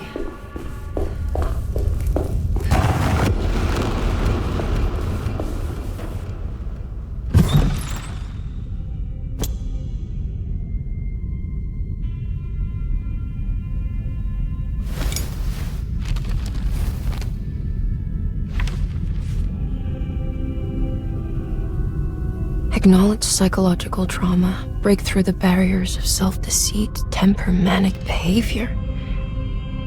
Is this it? Is this the contract? Huh?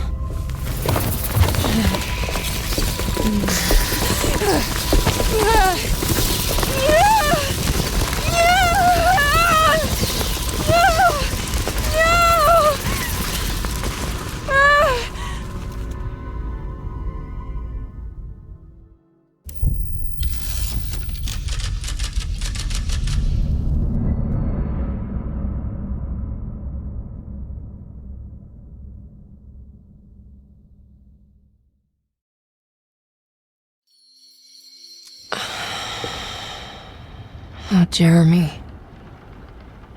How much pain and suffering you could have prevented. Emily? What are you doing? Detective, how is your investigation going? Well, I still have no clue where Jeremy is, but I think I know why he's hiding. This place is full of lunatics planning to perform some kind of ritual tonight. Well, that sounds ridiculous. Or rather would have just a day ago. It gets worse. I have reason to believe they killed anyone who didn't want to go along with the plan. Detective, have you encountered any monsters tonight? I just told you, I think they killed people. Beauregard, the author, Perosi, the singer, Mr. Waits, the clerk, Mr. Chance, the gardener, they're all missing. No, I mean, have you fired your gun tonight? Of course not. They wouldn't just kill outsiders like that. It would bring too much attention. But you should keep your eyes open. So you haven't seen anything strange? Been anywhere else? What are you trying to tell me, Emily? Are you in some kind of danger?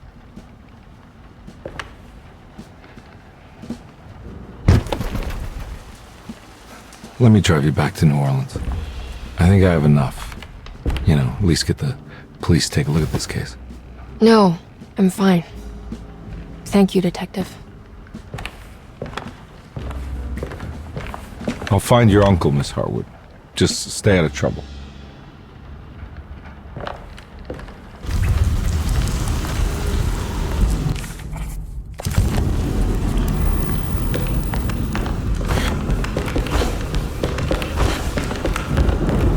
It's getting rough out there.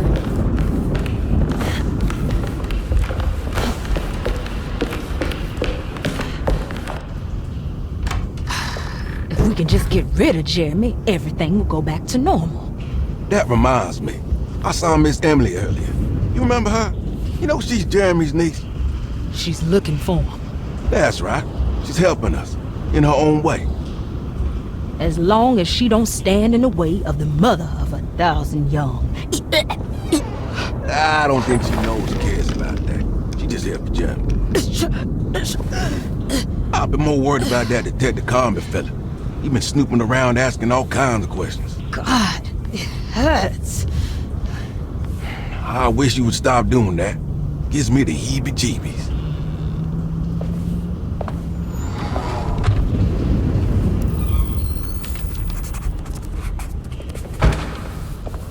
Here we are in chapter 4. We have returned to the... After coming back to the Derceto, we have this night mood going, and besides the blue moonlight, we have used the green light, the green artificial light, as an amplifier to increase the amount of horror or nightmare mood, sort of.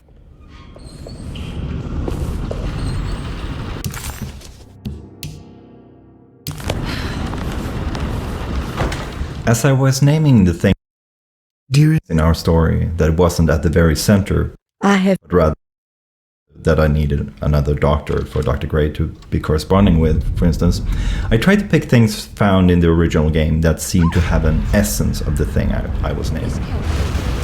But as I was doing this, I realized that the original names had something peculiar to them. The names sometimes correlated with names of the developers themselves. So for instance, in the name Tarouea, it was a take on Jean-Marc Torouea, who was one of the 2D artists for the original game.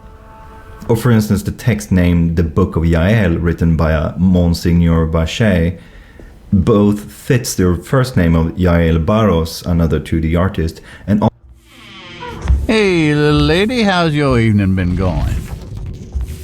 Ups and downs, I suppose. I hear that. We all live in the life of an elevator operator. Are you all right, sweetie? Do you want to see my mask, miss? I'm making it for St. John's.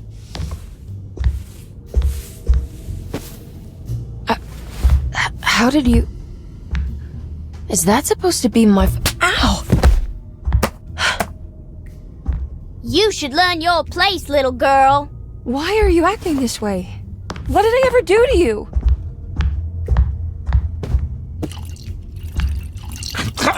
Grace! Grace!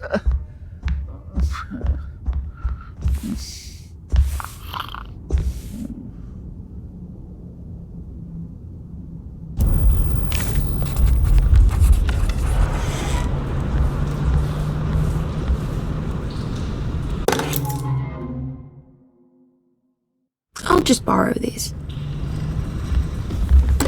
There's something missing. Cassandra Beauregard might take the cake. She is our narrator, but she also appears to have died before we even arrived to Derceto. She is writing about our characters like it's one of her novels. I won't reveal too much, I don't want to ruin the fun of overthinking this kind of stuff, but her texts I enjoy the most are the clearly unreliable endings to her writing. This is my room. I belong here. I know that number. Where's that from? I did this.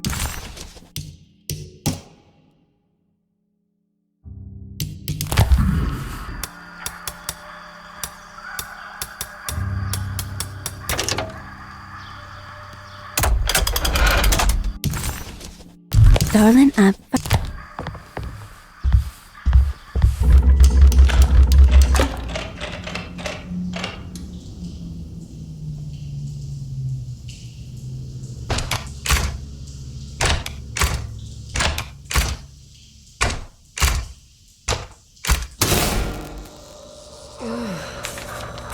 Oh, that's better.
Jeremy?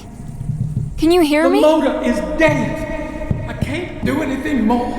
Hang on, Jeremy. I'll get the boat running. I'll get you out of here.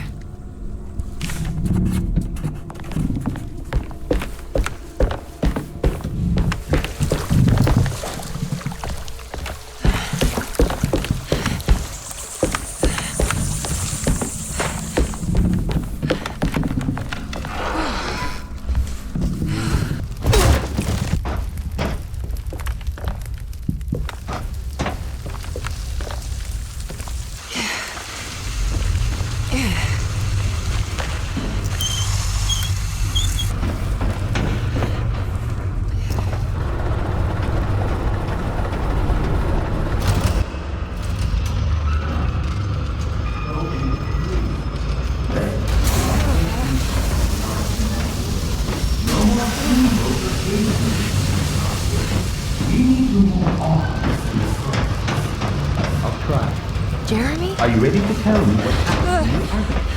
What's happening? I put a rope around my neck, and then I strangled all life from my body. Uncle! Are you under the impression that you died? Yes. No. I was supposed to die. What does that mean to you? That you were supposed to die? I'm the catalyst. I had to die to make the story happen. Story? What are you referring to, Jeremy? 30 years ago, Frederic needed me to die. Jeremy! You're not making any sense. Come back. Find your focus. Uncle? I cheated everyone. I didn't play my part. I escaped my doom. Destiny. Again, find your focus. Jeremy! Now everything is wrong. Nothing is in place. Hey, listen to me. We're gonna drown. Calm down, Miss Hartwood. You're not in any danger. But Jeremy, he was here, wasn't he? Miss Hartwood, I am beginning to suspect your family curse is catching up with you. Have you ever talked to a doctor about your condition? No. No, I was just confused. I thought I saw him for a moment. I'm fine. I'll let you be. Miss, I want you to know I'm here to help. If you need me.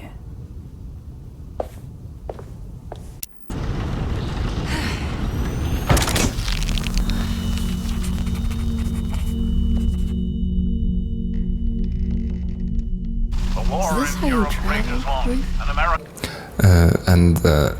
Secondly, we wanted to avoid let the player see too much of the above ground.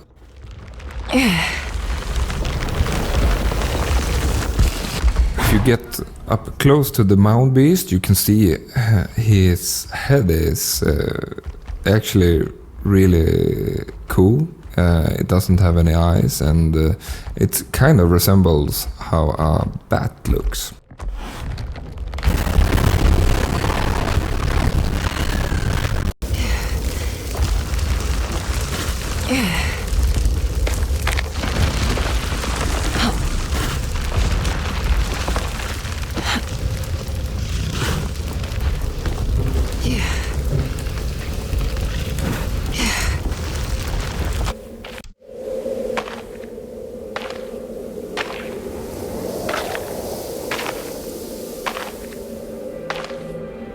Today, the American Expeditionary Forces faced considerable losses in France.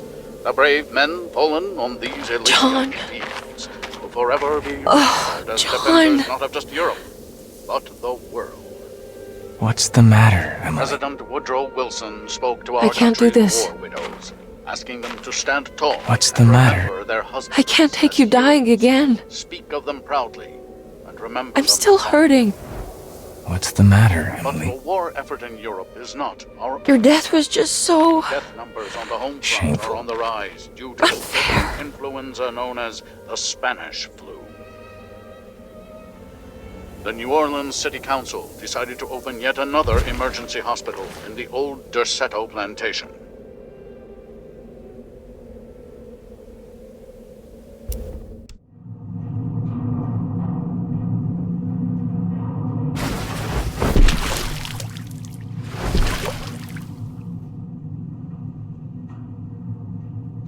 Where is this? Where am I? An adventure in this version. That's something I wanted to do in the first version, but we didn't have time. One part I really like when coming up with places in stories is just to consider their backstory.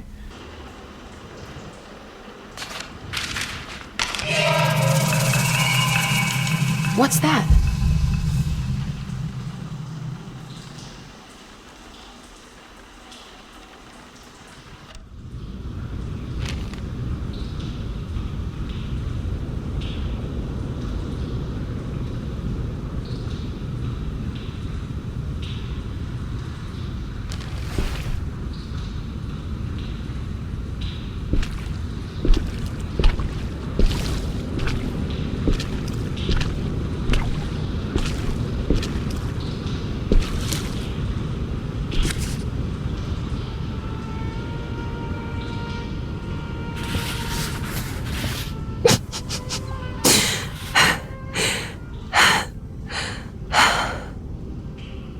2:17.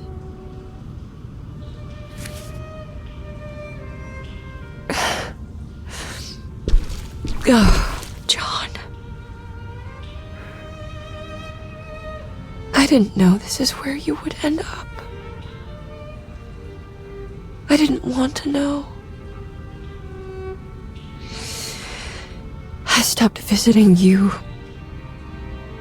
because I couldn't stand the indignity of your awful illness. I was ashamed of you. Ashamed of myself. Forgive me. Please, John. Let me go.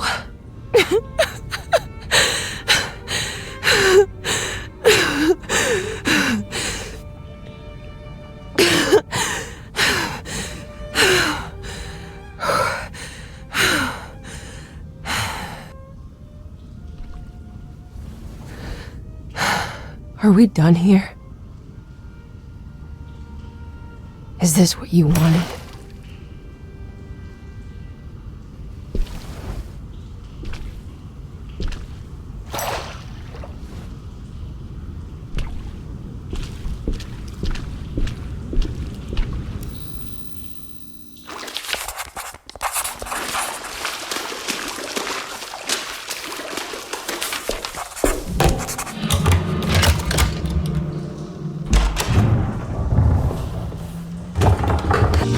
Miss Hartwood, lock the door, will you? I'd rather not run into dear Dr. Gray if I can help it.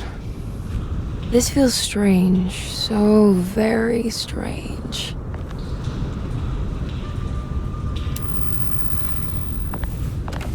Yeah, this kind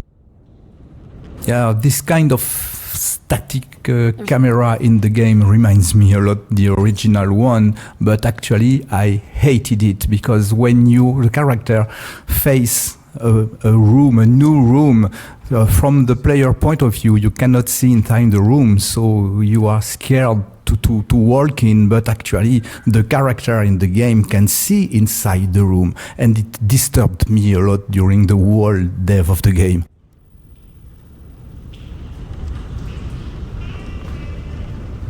Now we're talking. Great job, Emily.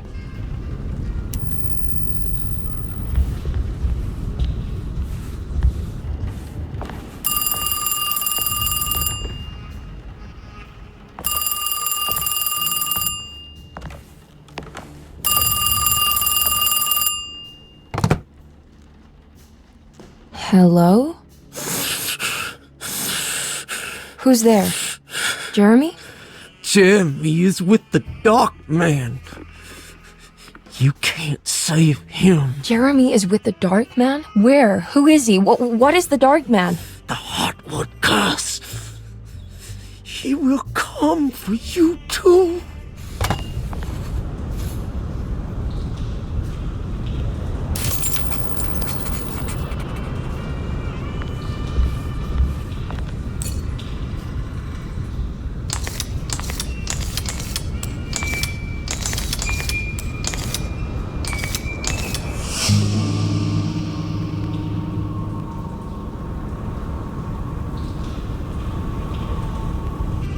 Hey, Mr. Carnby?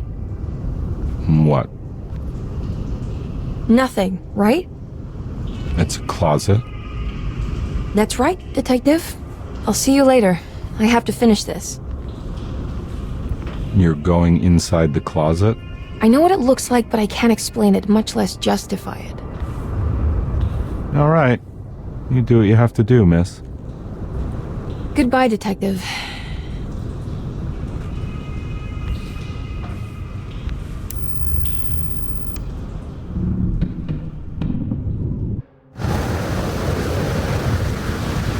The Arctic level is the second and last extreme otherworld, which kind of bookends the madness where we start in the desert, the warm desert, and ending in the cold Arctic.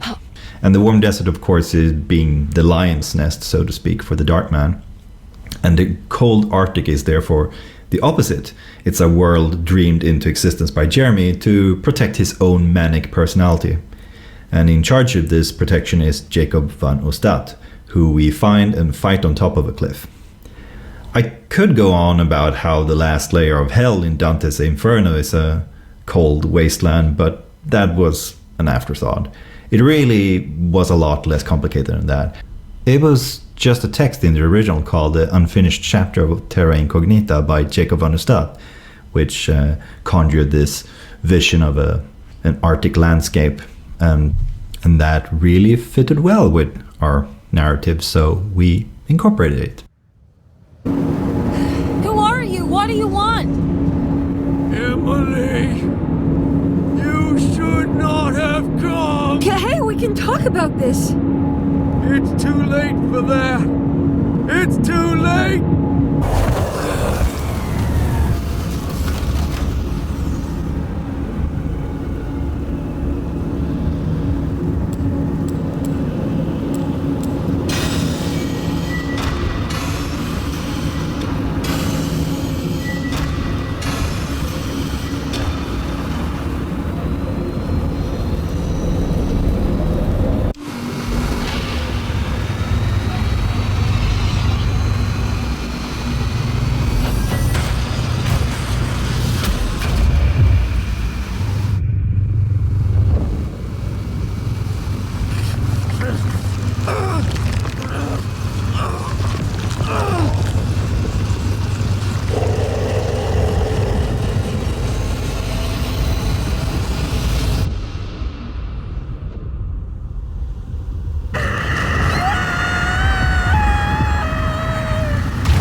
I did everything you wanted to break the pact.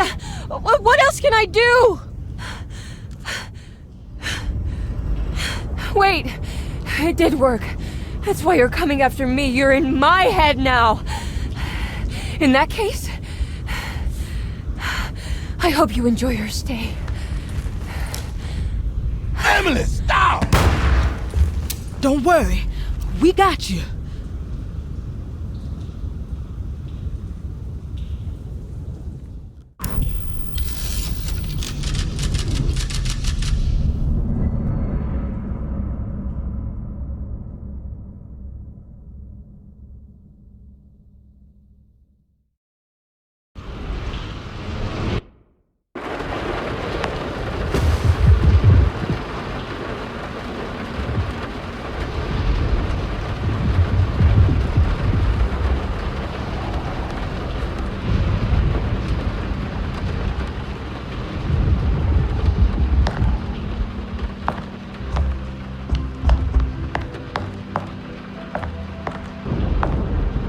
Are you alone? Or is he in there with you? Miss Hot, what is up? Heard you almost painted the foyer with your own blood and guts. Good to see you still in one piece. Stick around, will you? It's going to be an exciting night.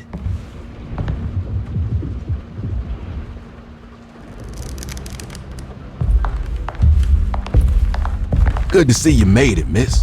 And all that ruckus, Lotta gave you a healthy dose of that sleeping juice. Wasn't sure you'd be waking up again. What happened? You had a psychological breakdown. Tried to shoot yourself. Sorry for the manhandling, but we just wanted to save you. You also stabbed Jeremy in the eye. Is he alright? He's a little strange, but everything else is back to normal. Really? I broke the pact? I don't know what you did, but it worked. Let's see you standing up, miss.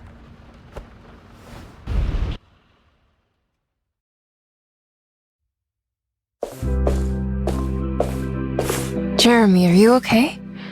I'm so sorry for hurting you. How can you ever forgive me?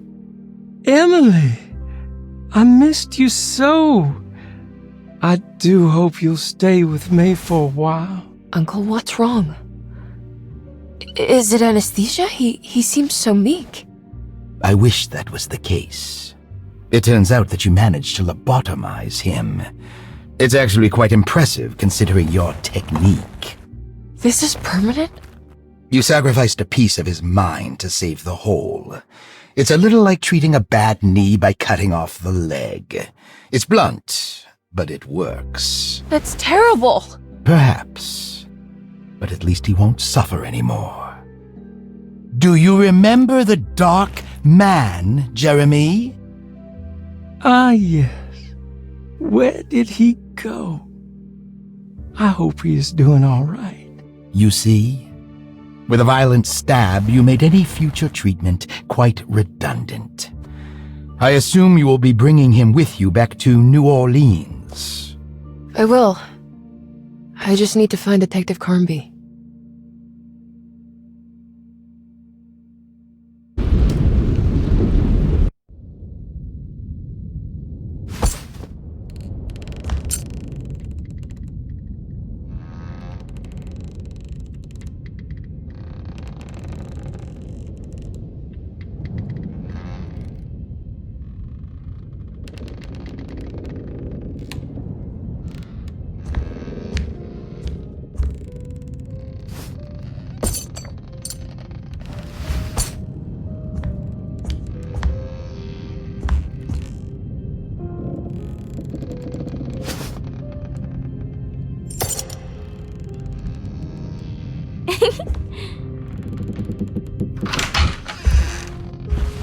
Hey, kid. What are you up to? Nothing much. Yeah? Anything I'm gonna have to pay for? You're bored, aren't you? Yeah, I can tell. You want to see if we can tear your mother away from the play? Can you believe they're still going? It's been hours. You forgot this. Well, I just didn't want you to think we had abandoned you in there. Can we go home? Yes, please. Can we? What? You guys didn't like the play? It was all right. A little difficult to follow. Oh, I agree. Let's just say there were moments where it left me alone in the dark. Oh, God. That's the name of the play. Whoa, what do you know? Did you like it, sweetie? There should have been a hedge maze. A hedge maze? Uh-huh. And pirates. That would have been fun. Well, maybe next time.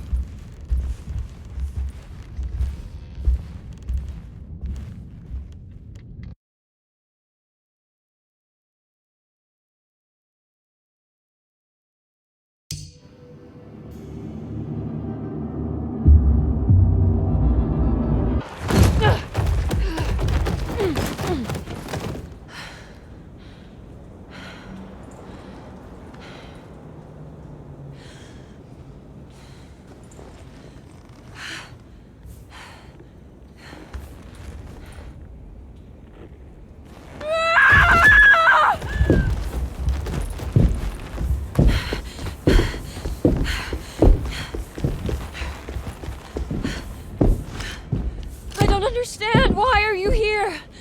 I did everything you wanted to break the pact. What else can I do?